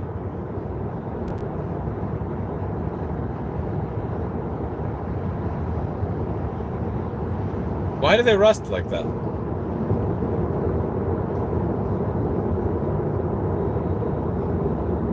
Also, if they lease the vehicle, when the dealer gets the vehicle back, if it's fully rusted, what do? How do they make their money on that? How does the car company make their money back on a lease? Or does the next person just have to put up with the fact that it's rusted?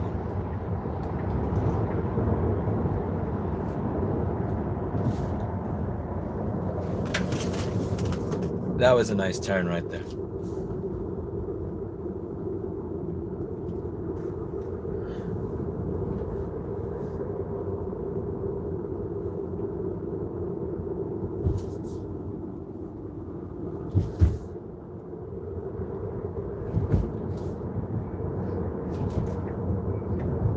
Piece of shit GPS.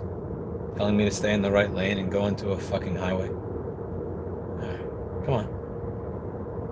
Right, Burgess Road. Almost got owned by the GPS. Stopped right before the solid line. Not gonna trick me, motherfucker. Not going to trick me.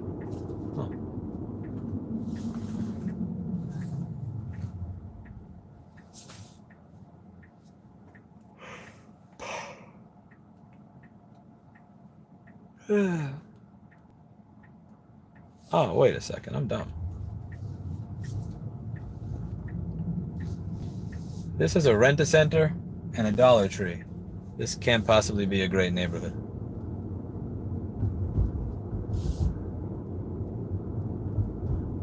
Ooh, there's a Longhorn Steakhouse. Maybe it is a good neighborhood. Walmart, Barnes & Noble, Bed Bath & Beyond, Michael's, Best Buy. I'm not getting a kitten. You know what a kitten's gonna do with my fucking car? Oh man, that was stupid. Ah, fuck. Do you know what a pet? You know what a cat's gonna do to this vehicle? This car is a white interior. It's gonna have a brown interior after 5 seconds. Brown and yellow interior. By the way, I guess you just took the wrong turn. Always take the right. Maybe this may not be the wrong turn. Let's see. You know what? This may not actually be the wrong. Wait. Did I find myself? No, I'm going in a circle, aren't I?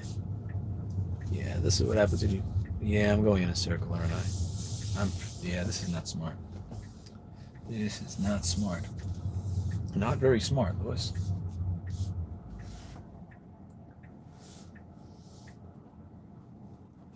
Is this smart? This is what we call not smart.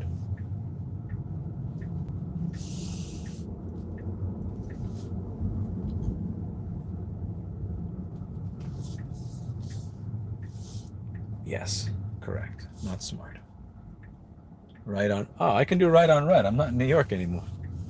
Wow, I feel like I'm breaking the law. Man, I feel like such a rebel. I just turned right on red. Yo. You're not allowed to do that in New York City. You can't do right on red. I'm a freaking rebel.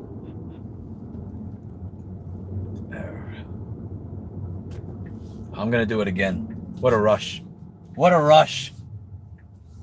Ho, ho, ho, ho. I hear that song playing in my, you know that rock song? Breaking the law, breaking the law, breaking the law, breaking the law.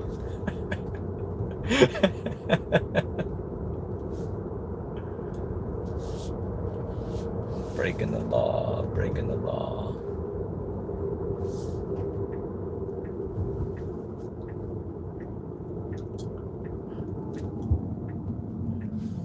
Freedom.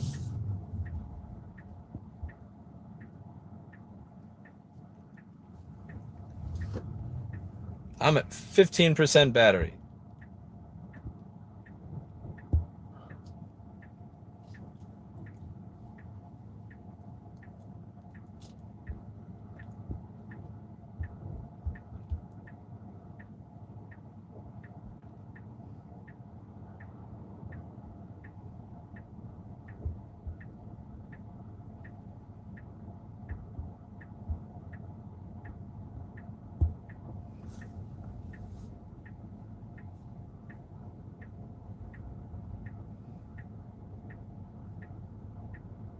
This is one rusted truck on the bottom.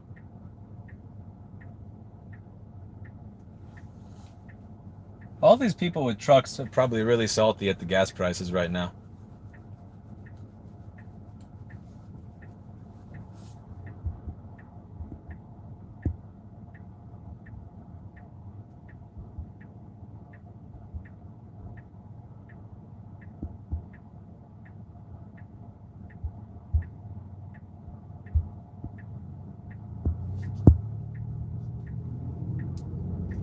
One, 2, 3, 4, 5, 6, 7, 8, 9, 10, 11.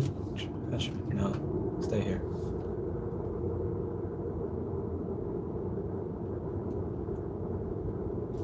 Ah, mother.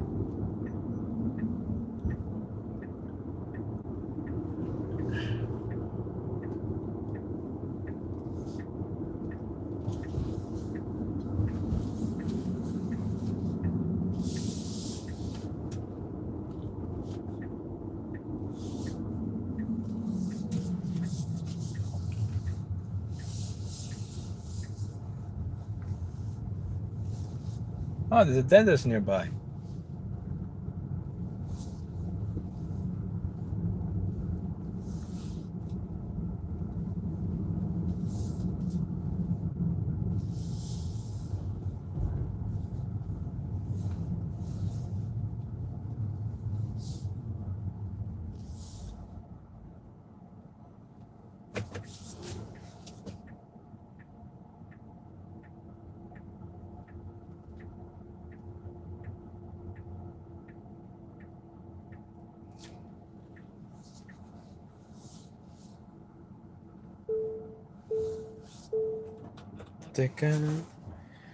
Da, da, da, da.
Sheetz. Best of what America has to offer right here. Sheetz. I think, you know why they call it Sheetz? You know what this probably gives you? Yeah, you know where I'm going with that.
Fucking automated sink.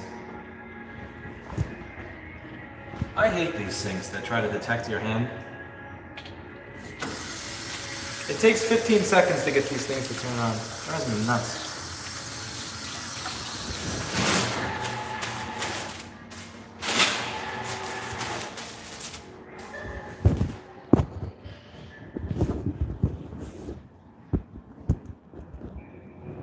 Automated sink.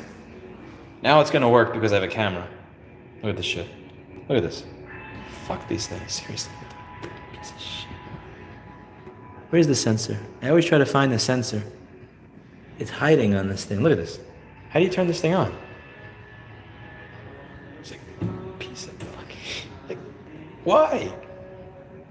How do you make this work? Seriously. Okay. Watch, look at this. I hate these things. They're the worst.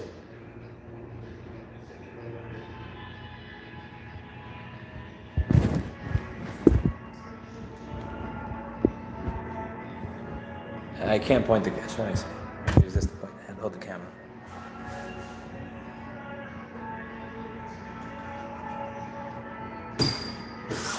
See, you have to hit it. There you go. You smack it a bit. Then it works.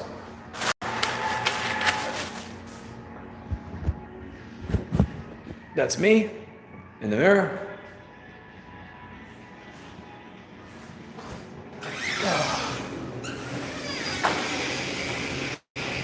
I fucking hate those sinks, I swear. Charge me more money for the stuff to pay for the water.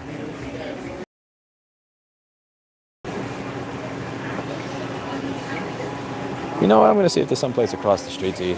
What if I don't want to eat Sheetz and get the Sheetz?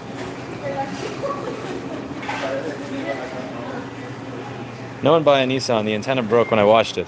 Wait, you didn't get a Nissan truck, did you? Because you said you hated your old Nissan.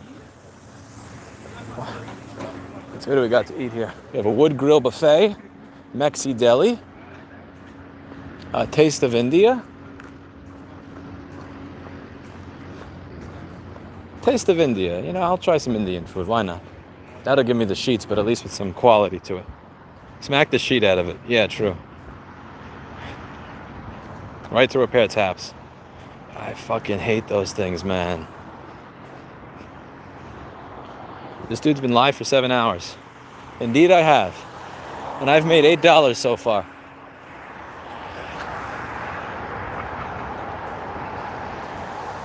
Where's Bernie Sanders to talk about the unfairness of that? No, but in all seriousness, yes, I have been live for, I think actually 8. I believe I left around 1. I think I turned the camera on a little bit afterwards just because I didn't feel like making it too obvious where I was leaving from. Shut the fuck up. Wait. I'm from New York. We don't wait. We jaywalk. Okay, fine. Fuck you. I'm not waiting. Get the fuck out of here. Suck my dick. All right, here we go. Taste of India. It actually yelled wait because it saw that I was jaywalking. All right, let's try this again. Wait. I don't know if you heard it. It yelled wait as I was running across the street. That shit's hysterical. Wait. Yeah, nice try. Love it up and Wait. The sensors are often smeared with soap. I hate those things. The water-saving shit, yeah. Because what winds up happening is I rage, and then I wind up punching it. And I imagine there are probably other people out there that are less patient than me that also wind up punching the sink, and then you have a sink that doesn't work anymore because everybody punched it. Wait. So do I. You end up waving it like a madman to get it to turn on. Why wasn't the mic muted? Why would I mute the mic? Listen, I know you guys know what pissing sounds like. I know you've pissed before. All right, good. Yeah, I'm from New York. Red lights mean nothing. Okay. Let's see, is this place open? We'll find out, I guess. Taste of India. Dinner 5 to 9. It's 8:52. Okay. Huh. When does it, I don't want to walk in 8 minutes before they close. It's kind of being an asshole. Yeah, that would be being an asshole.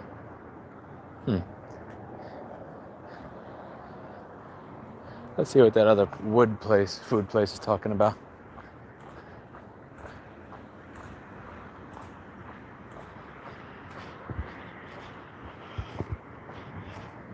Holy shit. What was that?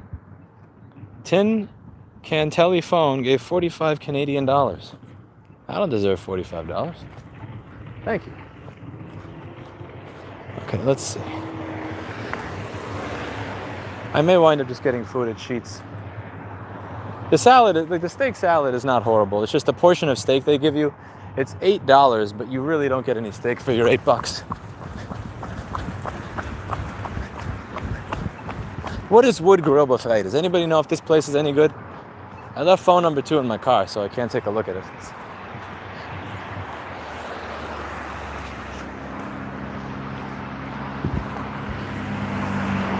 Gas is only $4.39. This is Virginia. I think Harris something, Virginia. Harrisburg. Harrisville. Harris something, Virginia.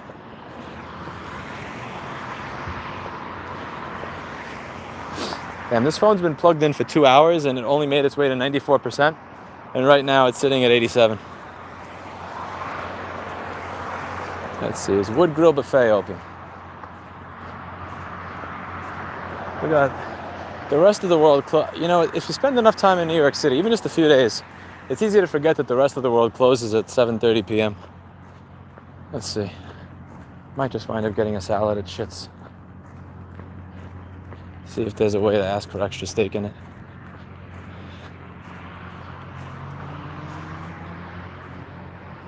There is one person there.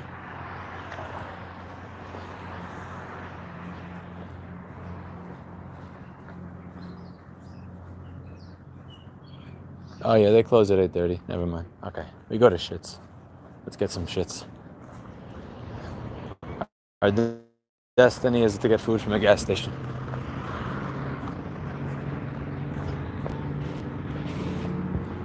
I tell my girlfriend it's not cool to walk into a restaurant 5 minutes before closing. She says, but they're open. What's the problem? Spoken like somebody that's never worked in that industry. Okay, if she's gonna do that, what she needs to do is put 20 bucks as a tip.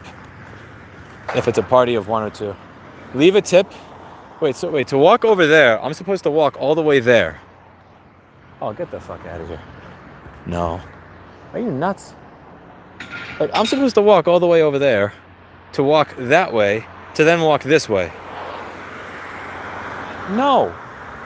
See, this is what I mean when I talk about road layout in the rest of the world. Like, after you get used to New York's layout, like, this makes no sense. I'm not doing that. Fuck that. I'm running. Like, no way. I'm not walking a quarter mile that way to walk a quarter mile in the opposite direction right afterwards, just across the street. It's just ridiculous. Okay.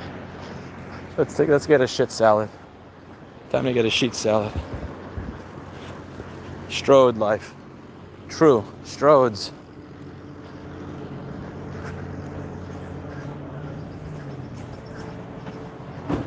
Okay.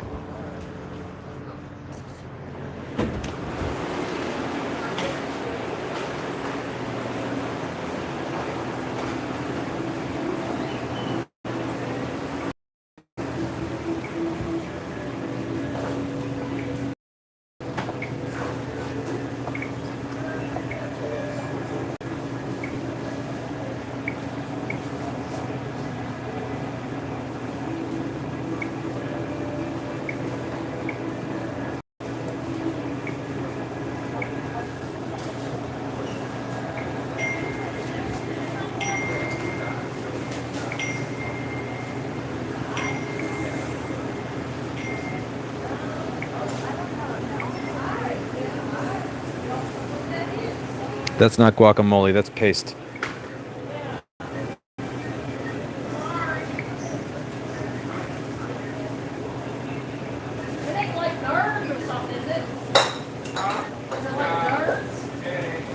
That's keto enough.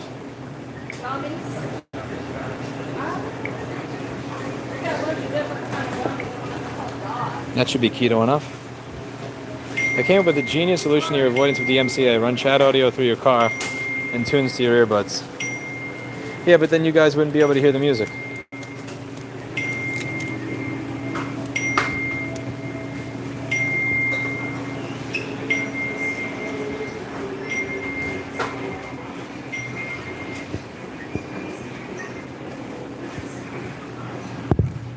Rest in peace, Kevin Samuels. Rest in peace. No Red Bull for me. I will take a coconut water.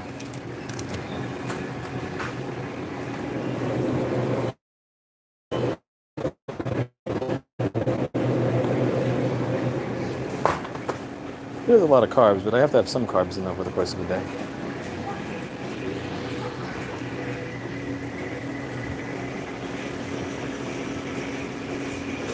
Actually, it doesn't make sense to have extra carbs if I'm going to be sitting down. And I put this back. I'm not going to be doing any sort of heavy cardio until the end of the week. I'll get another tea. The caffeine will keep me up. 24 grams of carbs to be sitting in a car is not smart. Unsweetened iced tea.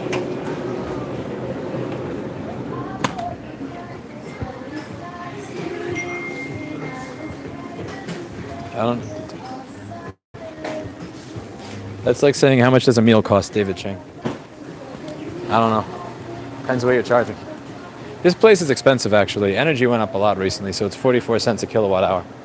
So, I mean, if you do the math, 44 cents a kilowatt hour, it's about an 86 or 87 kilowatt hour battery. So what's 87 times 44 cents? So to fill up, I'm be looking at, like, if you do the math, probably like 40 bucks. Like 40 bucks to go from 0% to 100%.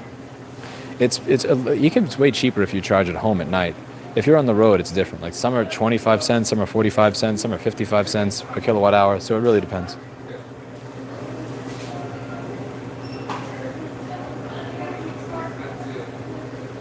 If you charge at home, it's way cheaper. Again, if you have electricity that's 15 cents a kilowatt hour and you charge off peak overnight, I mean, you could be looking at charging the entire car for like $14 or $15. Like 0 to 100%, 15 bucks. You can't beat that. When you're on the road, it's different though. Yeah, so Greg, you'd be able to charge the car for $8.07. Now again, Tesla claims you get 353 miles. That's bullshit. You're gonna get like 280, probably 280 to 300. But still, at 300 miles for $8? Yo, 300 miles for $8. Like, that's good. You can't beat 300. Like, 300 miles for $8 is insane. Even if you assume that Elon's lying by 15%.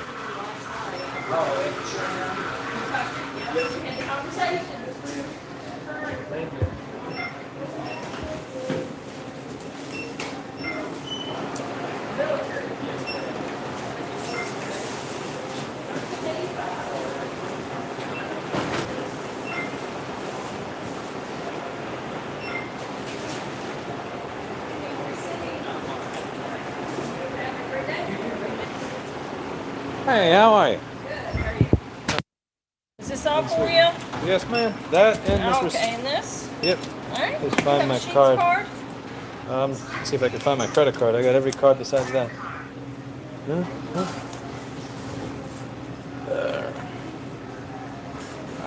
No, here we go. All right. 12:18. How's your day? Pretty good. You get to go home, Almost- sir? Yeah, in 2 hours. So. Excited? Yeah. I can I'm always imagine. excited to go home. You're telling. Yeah. Do you need a receipt? If you could, thank you so much. You're the best. You have a lovely day. You too, sir. Thank you. Hello. So here you go.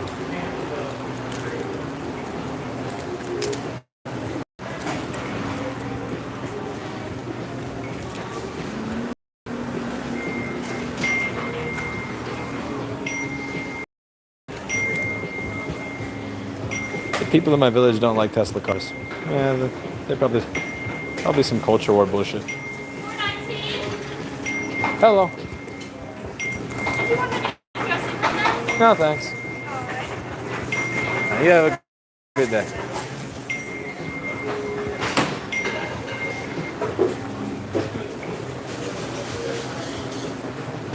Let's see, is there a place to eat around here? The table, a stoop, a stump. Here we go. That's some place to eat. Okay, so I took a piss, walked around a little bit, and now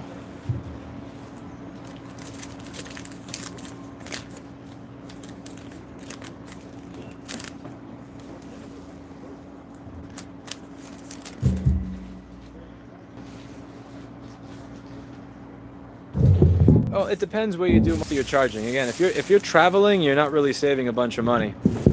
You're still saving money. Don't get me wrong; it's still cheaper. It's just you're not saving as much money as you would if all of your trips were done charging overnight at your house. If you're charging overnight at your house, you're saving good money. If you're traveling like me, you're not really saving much.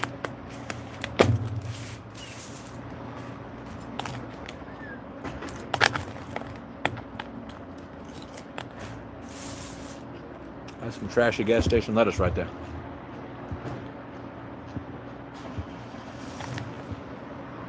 You are good at small talk. I am not.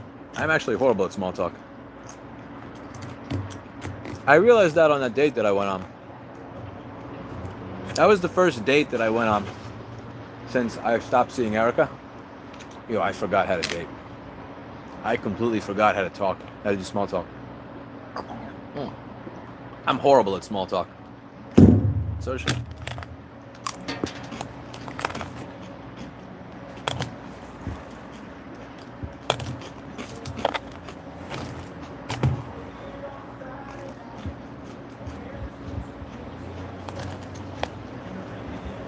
I'm bad at small talk. I always find a way to make new people feel awkward.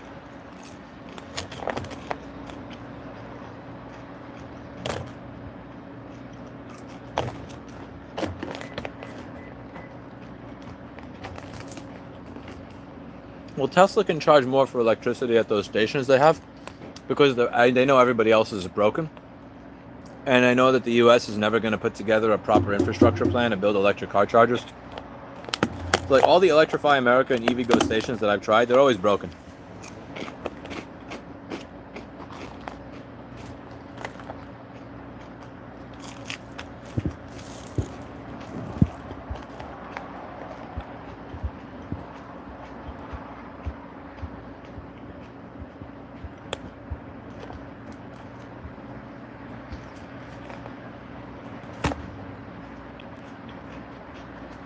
The lady's nice. Isn't it awesome how bright and cheery people are? They don't make any money, but they care. These people are the true heroes in this country. Does she care? She literally said, I'm excited to leave. No, I don't blame her. You know, if I worked at a gas station, I'd be happy to leave too, but I have no dressing in this salad. My salads come with no dressing. Dressing doesn't do anything for you. It doesn't build muscle. It doesn't recover you. It does nothing. There's no nutritional value to dressing.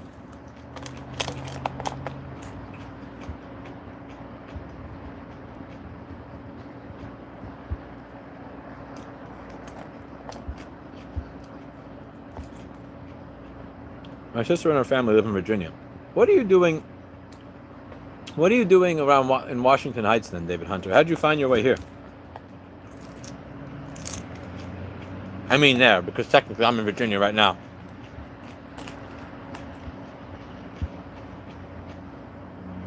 You're better than most at small talk. Well, I suck at it. You'd have to have the camera on a first date of mine to understand how bad I am. That's why I just open up with like... One of the reasons that I open up with... So, how many kids do you want to have? Like that? I can't do small talk. It's just, it seems so disingenuous. I can't come off with it. It's like, how's your relationship with your parents? What are you looking to do with your life? I don't know. Like, the reason I throw out, I do all of that is I don't have the ability to do small talk, so...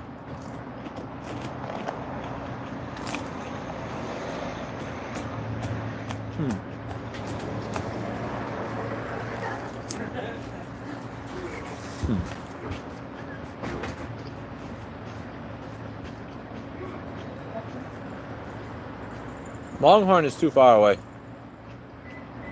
I can't go to Longhorn while my car is charging.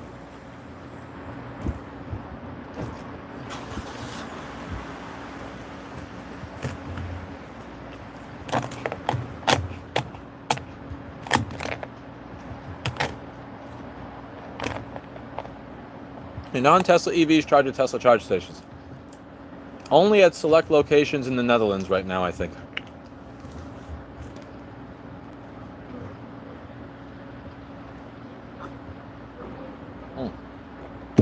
I hate vinegar, Carrie. I know you're not supposed to hate vinegar, but I shouldn't say I hate. I intensely dislike vinegar.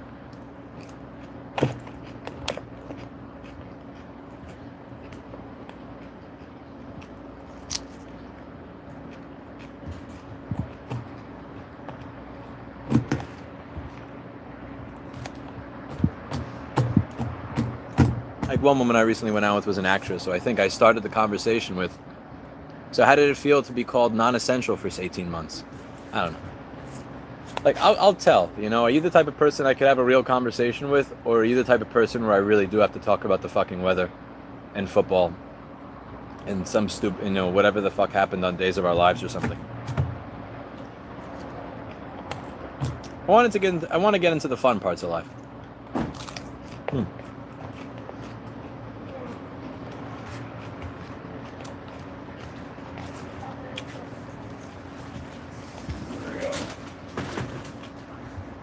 There's no such thing as wide angle for a front-facing camera. Dude, it's an Android phone.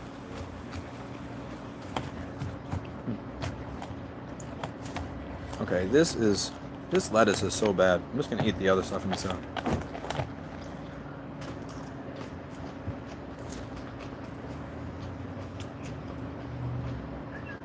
First date channel season for live streaming when?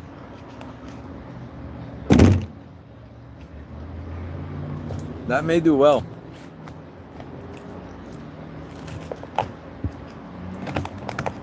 When I moved here from LA, I'm a bartender and a struggling painter. I've worked in museums. My sister and her family live in Virginia. Very cool.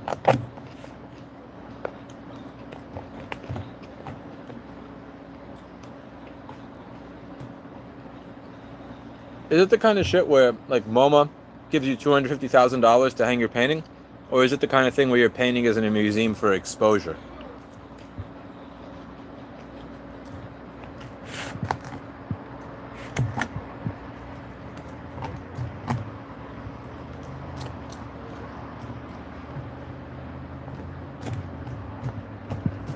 That's very kind of her, David Hunter. Send her my regards. Thank you.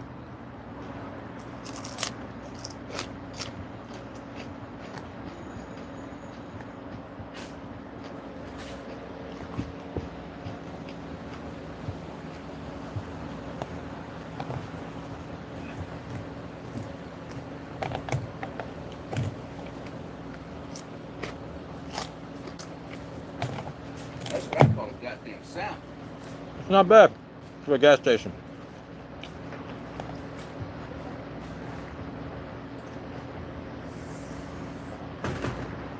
Same here, Brad Haynes. I don't follow sports at all. Oh, look!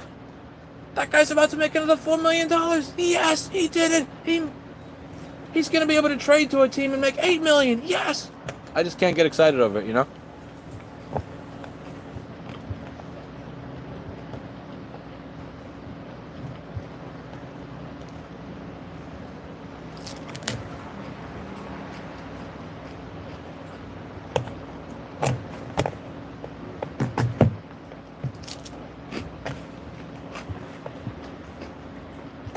No Florida here, Robert. Excuse me? Yes. Are you doing this? Hi, how's it going? You're awesome, man. Thank you. I saw you that I recognized your voice. I know you're eating. Oh, worries. I'm not. This is not really eating. This is. It's gas station food, so I'm trying to be distracted from it any way I can. What are you doing here? I go to school to JMU. I'm studying computer Oh, science. cool. Why are you are based in New York, right? For now, For now? visiting Texas. Oh, really? No way. This is my car's charging over there. That's awesome, dude. What do you two do? Are you going to school for computer science? You? She just graduated English. Oh, cool. What do you do with an English degree? Technical writing, looking for copywriting, just stuff like that, freelance. My best teacher that taught me the best lessons was Mr. Pelenkovic at Susan Wagner High School. He had an English degree. Really? Yeah. Hopefully you do this. That's awesome. English teachers are the best. She lives in New Jersey, so she's brought me up to New York. What part of Jersey? Bergen County. Yeah, I'm from Rivervale. Very, very small town. It's near Paramus. Oh, yeah, that's far out. Yeah. Yeah. Alright, I don't want to bother you. You're No worries. awesome. You have a good day. Enjoy your night together. Thank you.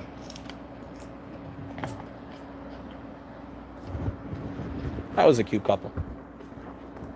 They look like they get along. Cute couple. Nice kids.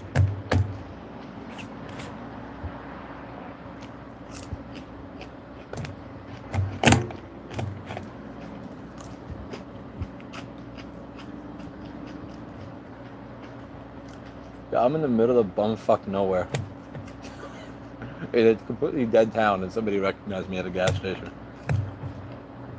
That's crazy, bro.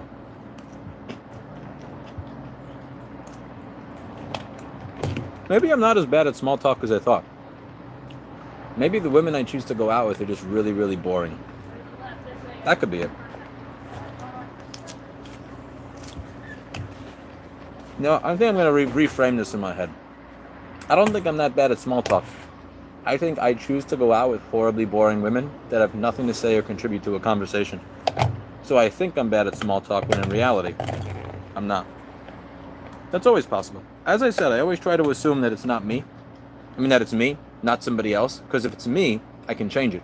But I'm going to listen to chat. You guys, I think you guys may be right. Maybe I'm not as bad at small talk as I think.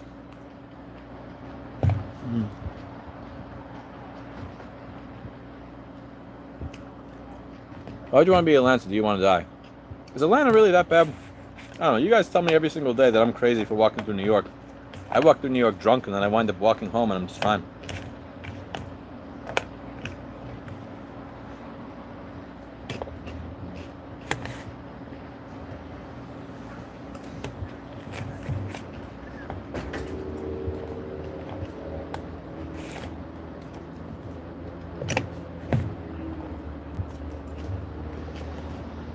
I don't think it's performance anxiety. It's like, see, that conversation just kind of flowed. Like, said something, they asked a question, like, it flowed. There are so many people, like, where just conversations just never flow. That was a problem I never had with Eric. Like, when I would talk to her, the conversation just naturally flowed. It wasn't like, I don't know, maybe I'm wrong here. There are so many women that I've gone out with where it's just like, they sit there in front of you just waiting for you to entertain them. Like, you're a court jester or something. Like, you say something, and they nod and go, yeah, and then they just go back to eating their food, and it's so boring. I don't know. Erica would answer, give her thoughts, redirect. I would give my answer, thoughts, redirect, like, real conversation.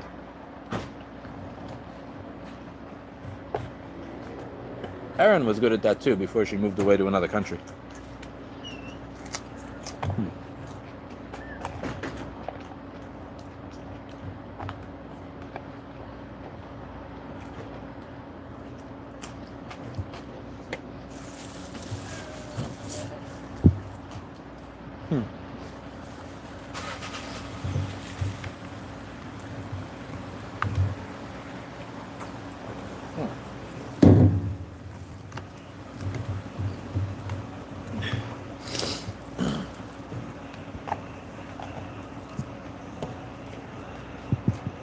Louis Rossman, the guy who eats salad with no dressing?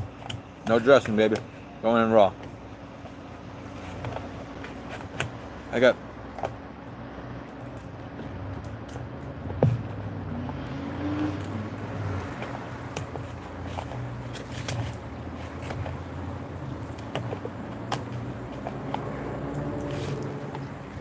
Dressing has nothing for you.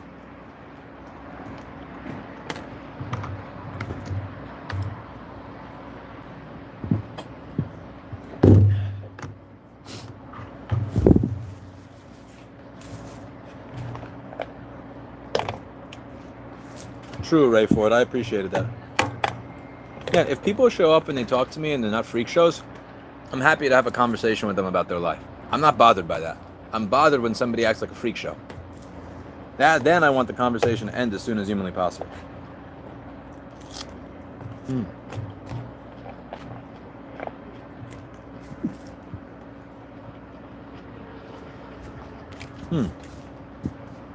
Yeah, I do eat too fast, Panzer. My trainer always tells me to stop eating so fast. He says it's not just the calories you eat, but how fast you eat it determines how your body deals with it.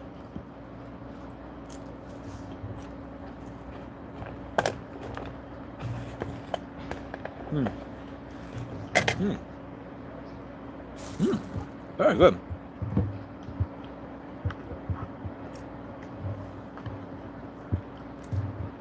I agree, Hannah. That's weird.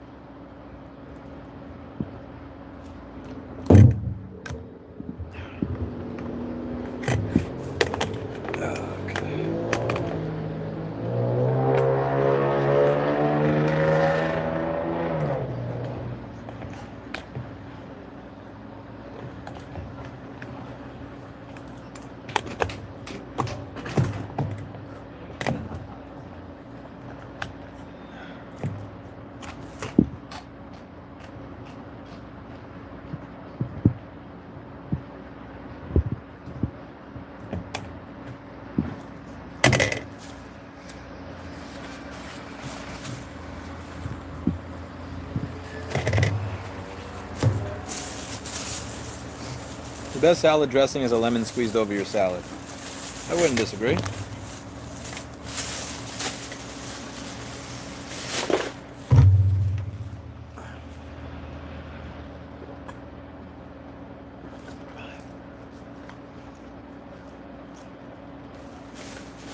Okay, I had about 52 miles when I checked my car in the beginning. Let's see how many miles I have now. I had 52 miles on the car. What do you think I'm going to be up to now?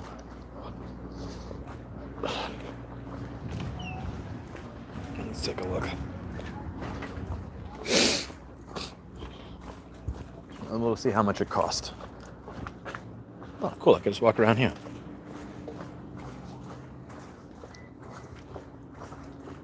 There's a car wash here, but that's kind of useless. This thing is going to be filled with bugs and dirt and shit by the time I get to Texas.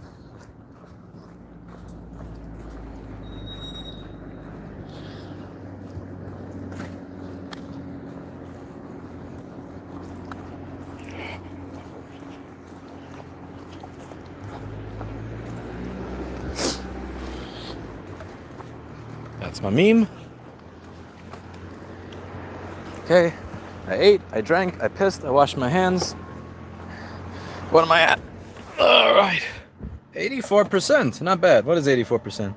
So 15% is 52 miles. So I made it from 52 miles in that time to 293, 283.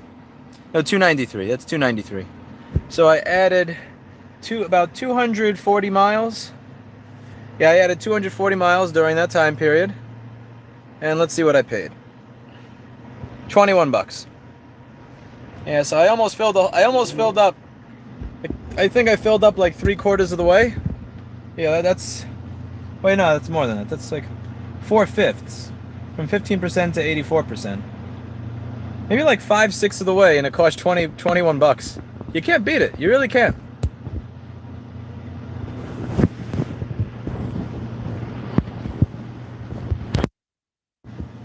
Paul, we enjoy having you here. Okay.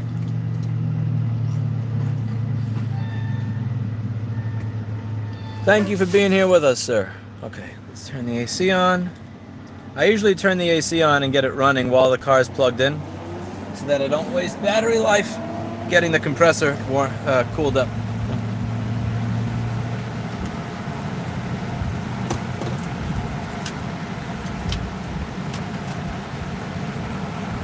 Yeah, Sheetz fresh food.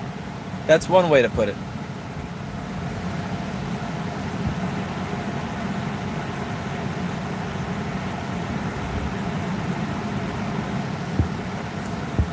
Hello.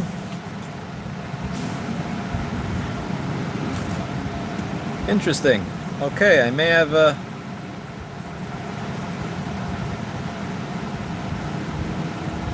give me 1 second. Be right back.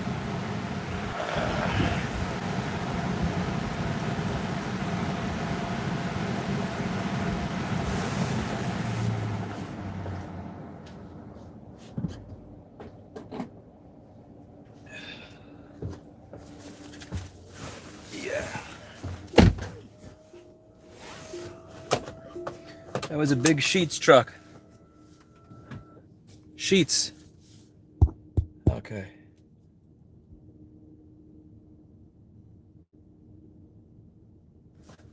Robert, why are you so salty? That's like the third thing you've said that has a salty tinge to it. I don't get it. First was like, you deserve it because you passed up a steakhouse. It's like, yeah, because the steakhouse was far away from the Charger. I don't know. Why are you choosing fights with everybody? Brad's a regular and he's a good dude. I honestly haven't read it because I was getting in my car, but like, I don't know. Frisky. Get along, people. Come on. Smile. Everybody in the world hates each other right now. This should be one of the few places where people are trying to kill each other. Breathe in, breathe out. It's all right. No worries. I'm an asshole too a lot of the times. I try to admit it and fix it because I realize I can be an asshole for no reason. So you're probably just taking after my lead. Brad is a nice guy. He can be a nice guy. Plus, when he's not a nice guy, I just call him Brandon.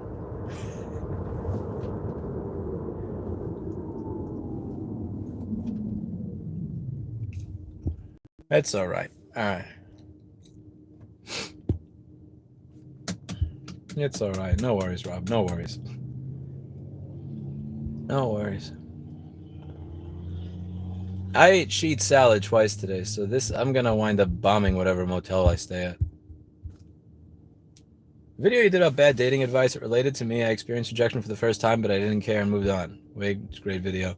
Yeah, the biggest problem I have with that video is when people said like, here's the thing that pisses me off. When people say, Lewis, this worked for you, so you think it'll work for everyone. No. Because people do this with work, they do it with careers, they do it with everything. They say, you think that because something worked for you, it'll work for everyone. Wrong.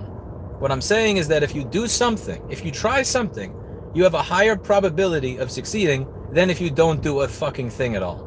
And what pisses me off is how many people will do nothing because they'll say, well, this is difficult, or this is unlikely, or I'm not going to be like this person, or that person has this advantage, so I'm not going to do anything. How is that the response? How is doing nothing? How is trying nothing an acceptable answer? And it drives me nuts. Like, and I know the reason that they do this shit. I know the reason that they straw man what I say to. You're saying it worked for you, so it should work for us. That's wrong. I know the reason that they make that straw man. It's because that straw man makes it a lot easier to justify not trying. And people don't want to try because they don't want to fail.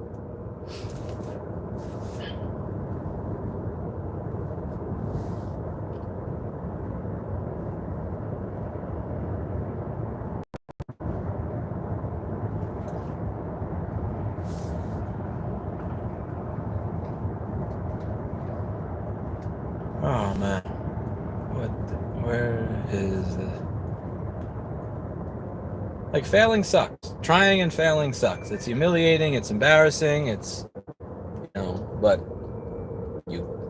what's the alternative? Do nothing? Be a miserable fuck for the rest of your life? Really, that's the alternative. Okay.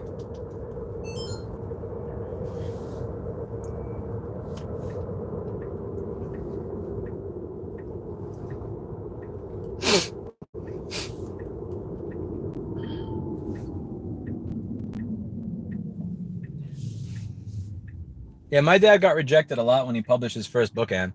And his first book only sold 7 copies. I never had the heart to tell my dad that I bought, I think, like 5 or 6 of those copies. Yeah, my dad always had a dream of publishing a book, so he published a book. He didn't want to do self-publishing because he thought it made you less legitimate. I was arguing with my dad about that. I said, self-publish, listen, I don't know if this is some stigma because you're old from the 70s or 60s. Self-publishing is not a stigma. Like, I self-publish right now. I don't have an agent. I get like 1 or 2 million views a month. I'd rather be self-published with millions of views a month than officially published and have 7 sales, 6 of which are my son buying my book so that I don't think that nobody bought it. But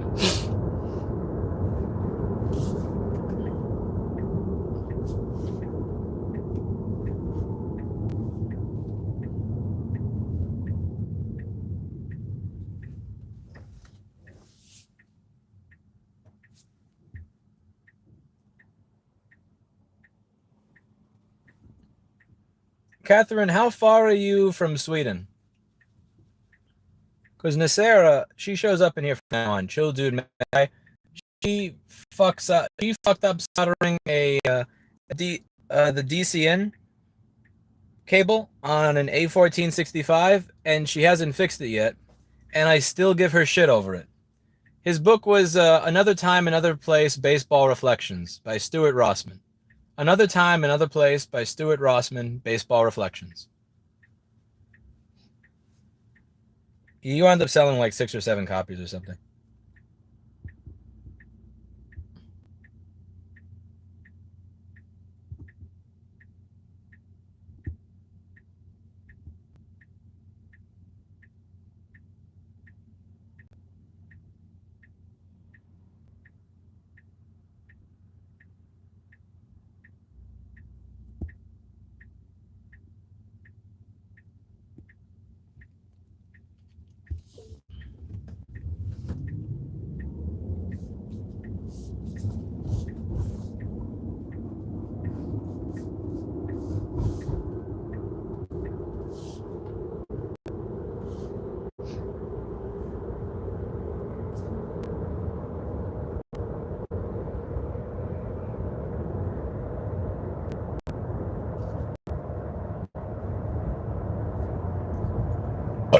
Excuse me. Sorry. It's kind of bummy of me.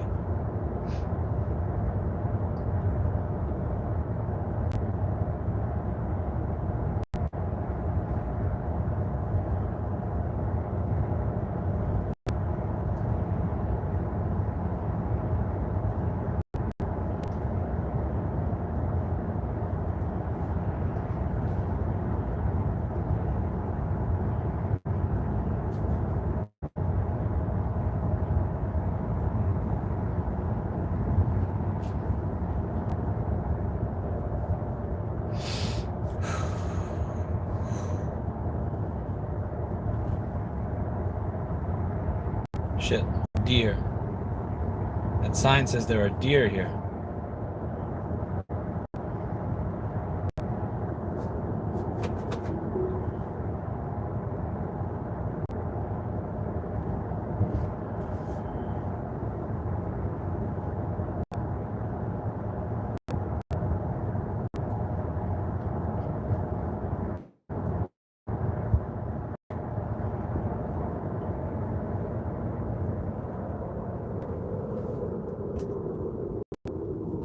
Where are you planning on staying for the night? I don't have a plan yet, actually. Let's kind of make it up as I go.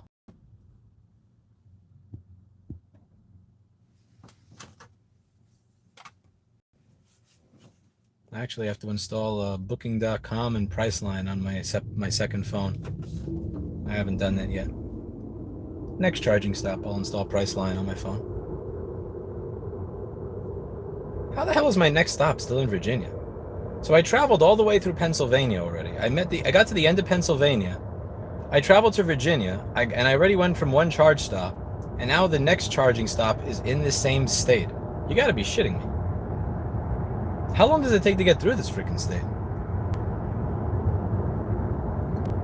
Virginia is the state that always defeats me. Every time I go on a road trip, I stop here instead of continuing past Virginia. Just once, I'd like to make it past Virginia.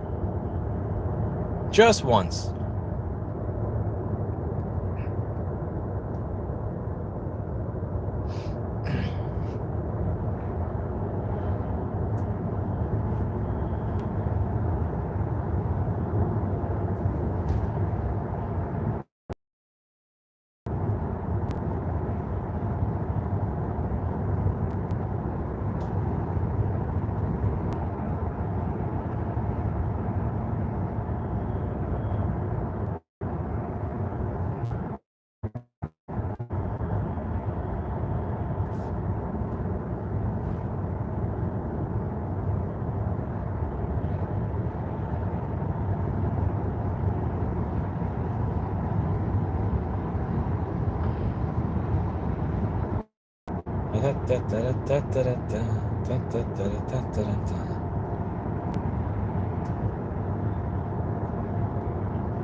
Hey, cut that out, Tesla.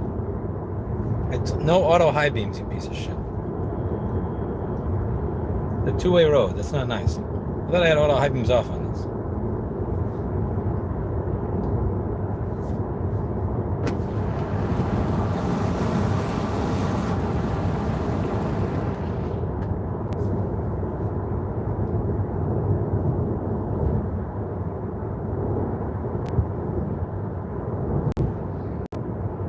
Okay, so that's a long flight for you, Catherine, to go see us and work on that together.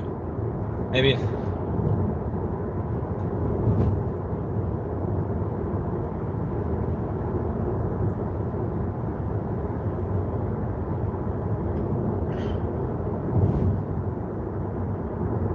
A deer that's name is John. What are you talking about? Okay, in miles, I turn right onto some other road. So it really is a long way to get back to the highway after this.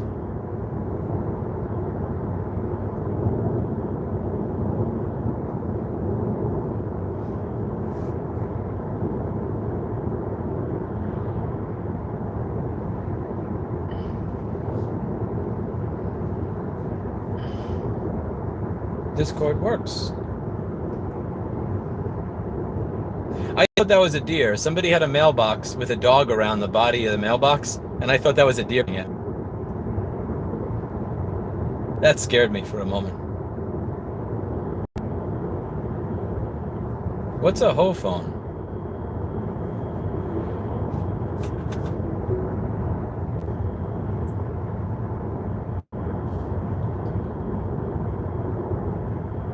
Dude, why do you turn the high beams on? Fuck off. I literally told you no auto high beam. Piece of shit. And no fog lights either. Fog lights are just a waste of battery. The Tesla Model 3's fog lights are absolutely useless.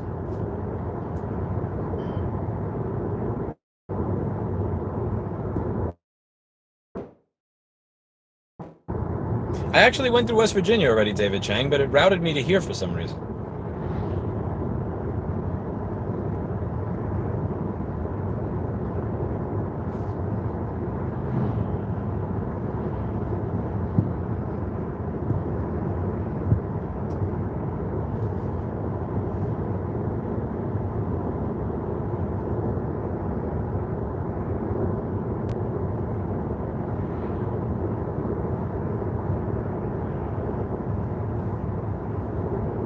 If I got a new seat for this car, Brad, I'd have to think about what to do with the heater, because the seat has a heater in it. And I'd have to figure out how to install it. Honestly, the seat itself has been fine for me. It's just the neck. You need a neck pillow. This car has horrible support for your head. So you really do need a neck pillow. It's pathetic how bad the seat is for that area compared to Steve's E350. But a $17 neck pillow fixes that.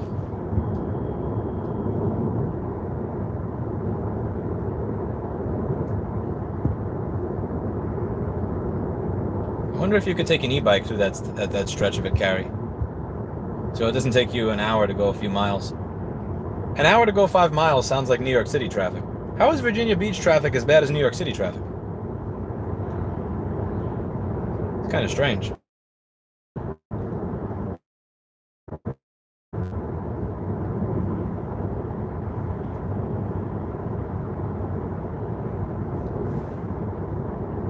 Do I have tolls turned off? I should have tolls turned on. No, avoid tolls is turned off, so it shouldn't be giving me bullshit routes.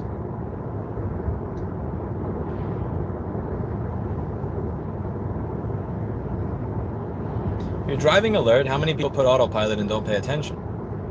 Well, the thing is, Jessa explained on her channel the theory behind how it's impossible to pay attention for a long period of time with autopilot, because your brain's natural inclination is to turn off functions that it doesn't need to pay attention to.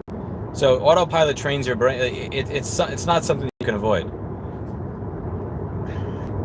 I think that part of the reason I pay attention is because I'm fearful as a driver, because I'm a new driver. So like, I see people that when they're passing people, they get really close to the other car, they'll get really close to a building or a piece of stone, and I can't do that. I'm too scared to do that because I don't feel like I know where my car is. Because I'm a new driver, I'm in constant fear. I mean, technically right now, I'm not a new driver. I have over 30,000 miles of driving experience all over the country at this point, but still, that's still relative. Like in my head, I just started driving last year. Yeah, I started driving 15 months ago. So I never drove a car before 15 months ago. So like, you know, riding a bike or a bike with a motor or doing crazy shit on a bike, I've been doing that for a lifetime. So I feel more confident in that. So I'm very alert because I'm very afraid of getting killed or killing somebody.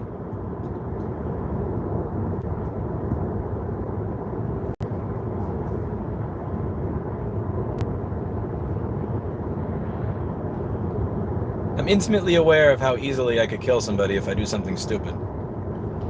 The other thing about filming and live streaming these is it's another incentive in the back of my head, which is if I do something stupid, there's video evidence of it, so I really should try to avoid doing stupid things. So keeping the live stream camera on for the rides, it forces me to drive like a better person. Because I know there's people that are watching that'll make fun of me.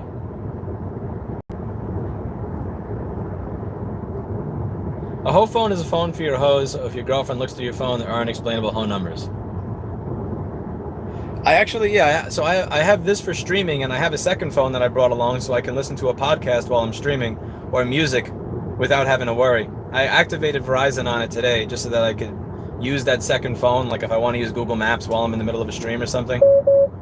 But it's a piece of shit. That's the LG V60. I can't do videos with it because the internal microphone port is garbage and garbles the audio. And the microphone that comes with it is very shrill, so it would be really painful to listen to.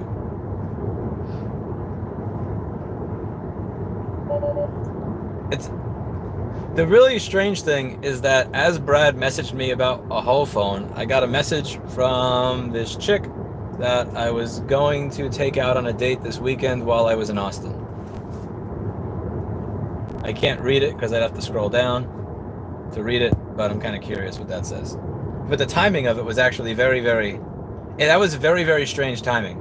That right as Brad mentions hoe phone, I get that message. Anyway.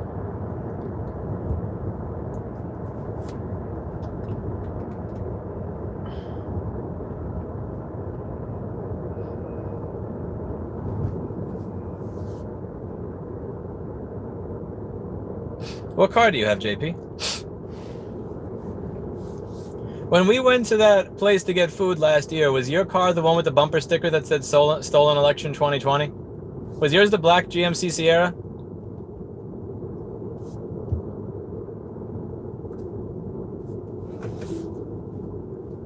Well, it's good to know that you still feel that feeling late on, Brad. I feel less incompetent or incapable now. I got my driver's license March of 2021. I started driver's ed February of 2021. And I'm up to about, between the car that I learned on and this car and the first one, approximately, actually, I'm about at like 31,000 miles of experience overall.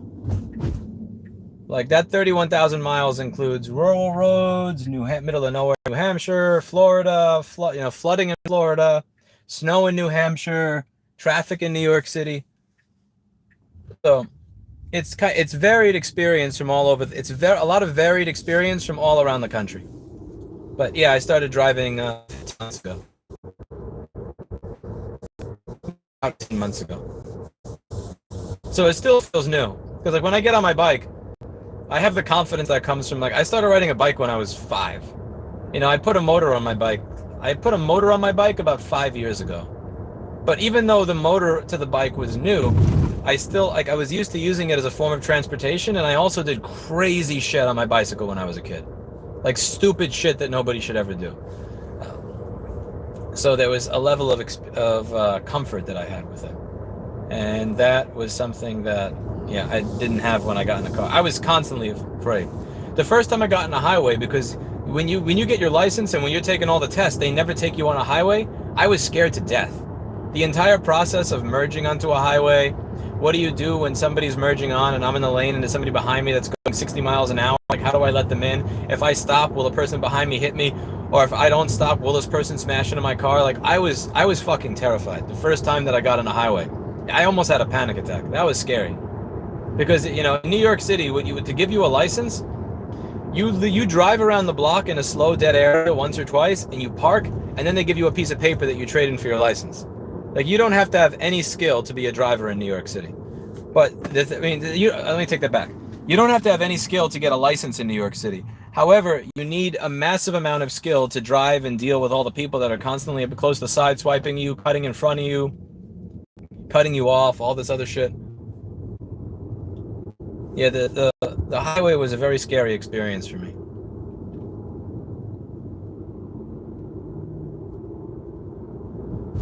Yeah, I agree, Jessica. My GPS can be a piece of shit. I don't always like little meme GPS.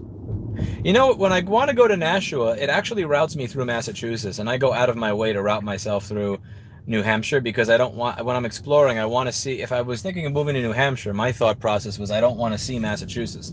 However, supposedly I could save up to 6 to 7 minutes on my trip if I go to Massachusetts back to New Hampshire.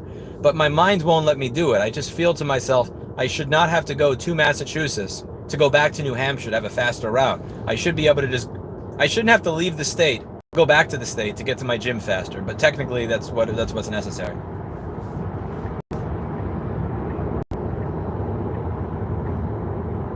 Okay, we're on the interstate, I-81 South.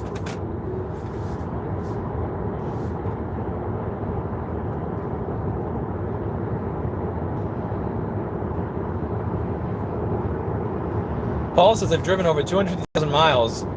Don't even use cruise control because it makes it too easy for me to zone out. So traffic-aware cruise control where it automatically adjusts your speed based on the car in front of you and keeps a following distance, that's fine. Normal cruise control, I will not use. I will not use normal cruise control. That shit scares the fuck out of me. Like, no way. I guarantee, the Nissan Sentra had normal cruise control. I was so afraid. I used it 1 or 2 times. I was like, I'm gonna bash into the car in front of me if I use this.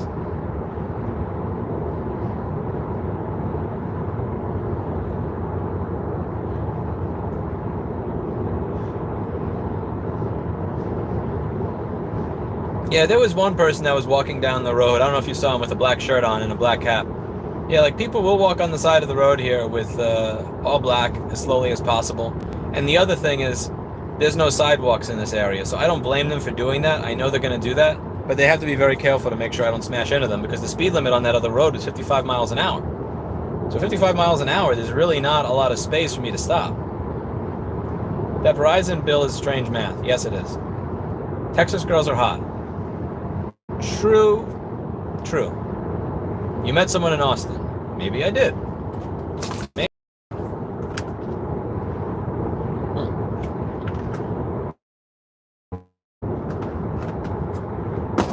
I gave this woman my in this meeting. At a after party after a business meeting. I wasn't expecting to hear back from her, but I did.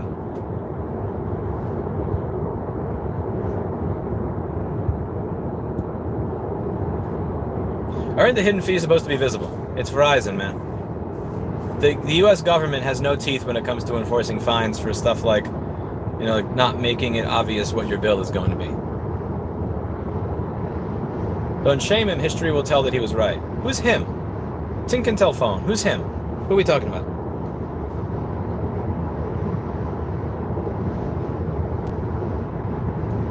Excuse me.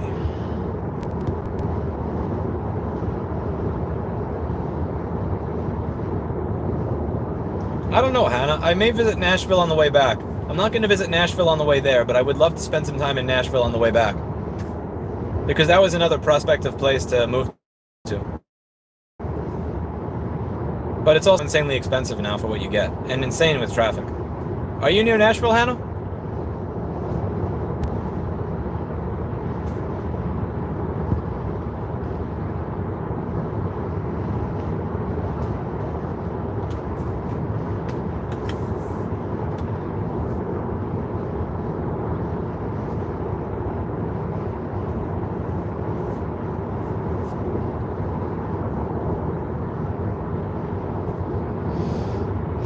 My favorite place to drive is Greenville Road in New Hampshire. Actually, there's one road in Walpole, New Hampshire that I really like, but I don't know the name of it. It's in this really long 4 or 6 hour driving video I posted last year, and I want to figure out what road it is because I want to go back to it because it ends in this really, really beautiful lake and woods area that's completely open, and it looks like it was just created now, all perfectly remade from scratch. Everything is green, the water is really bright blue.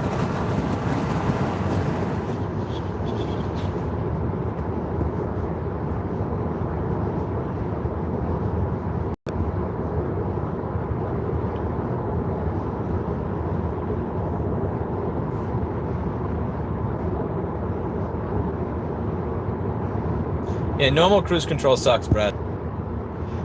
The first time I remember seeing it, my dad had a 1989 Delta 88 Oldsmobile. That didn't have it.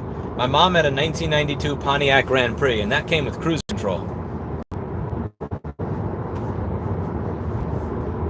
Do you guys want to hear the... Yeah, I'll play it for you. I'll play something for you, okay? Ready? I'm going to play something for you. Hopefully I don't get a copyright strike after all. We'll see. Pontiac Grand Cassette.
Right, well. Whoa.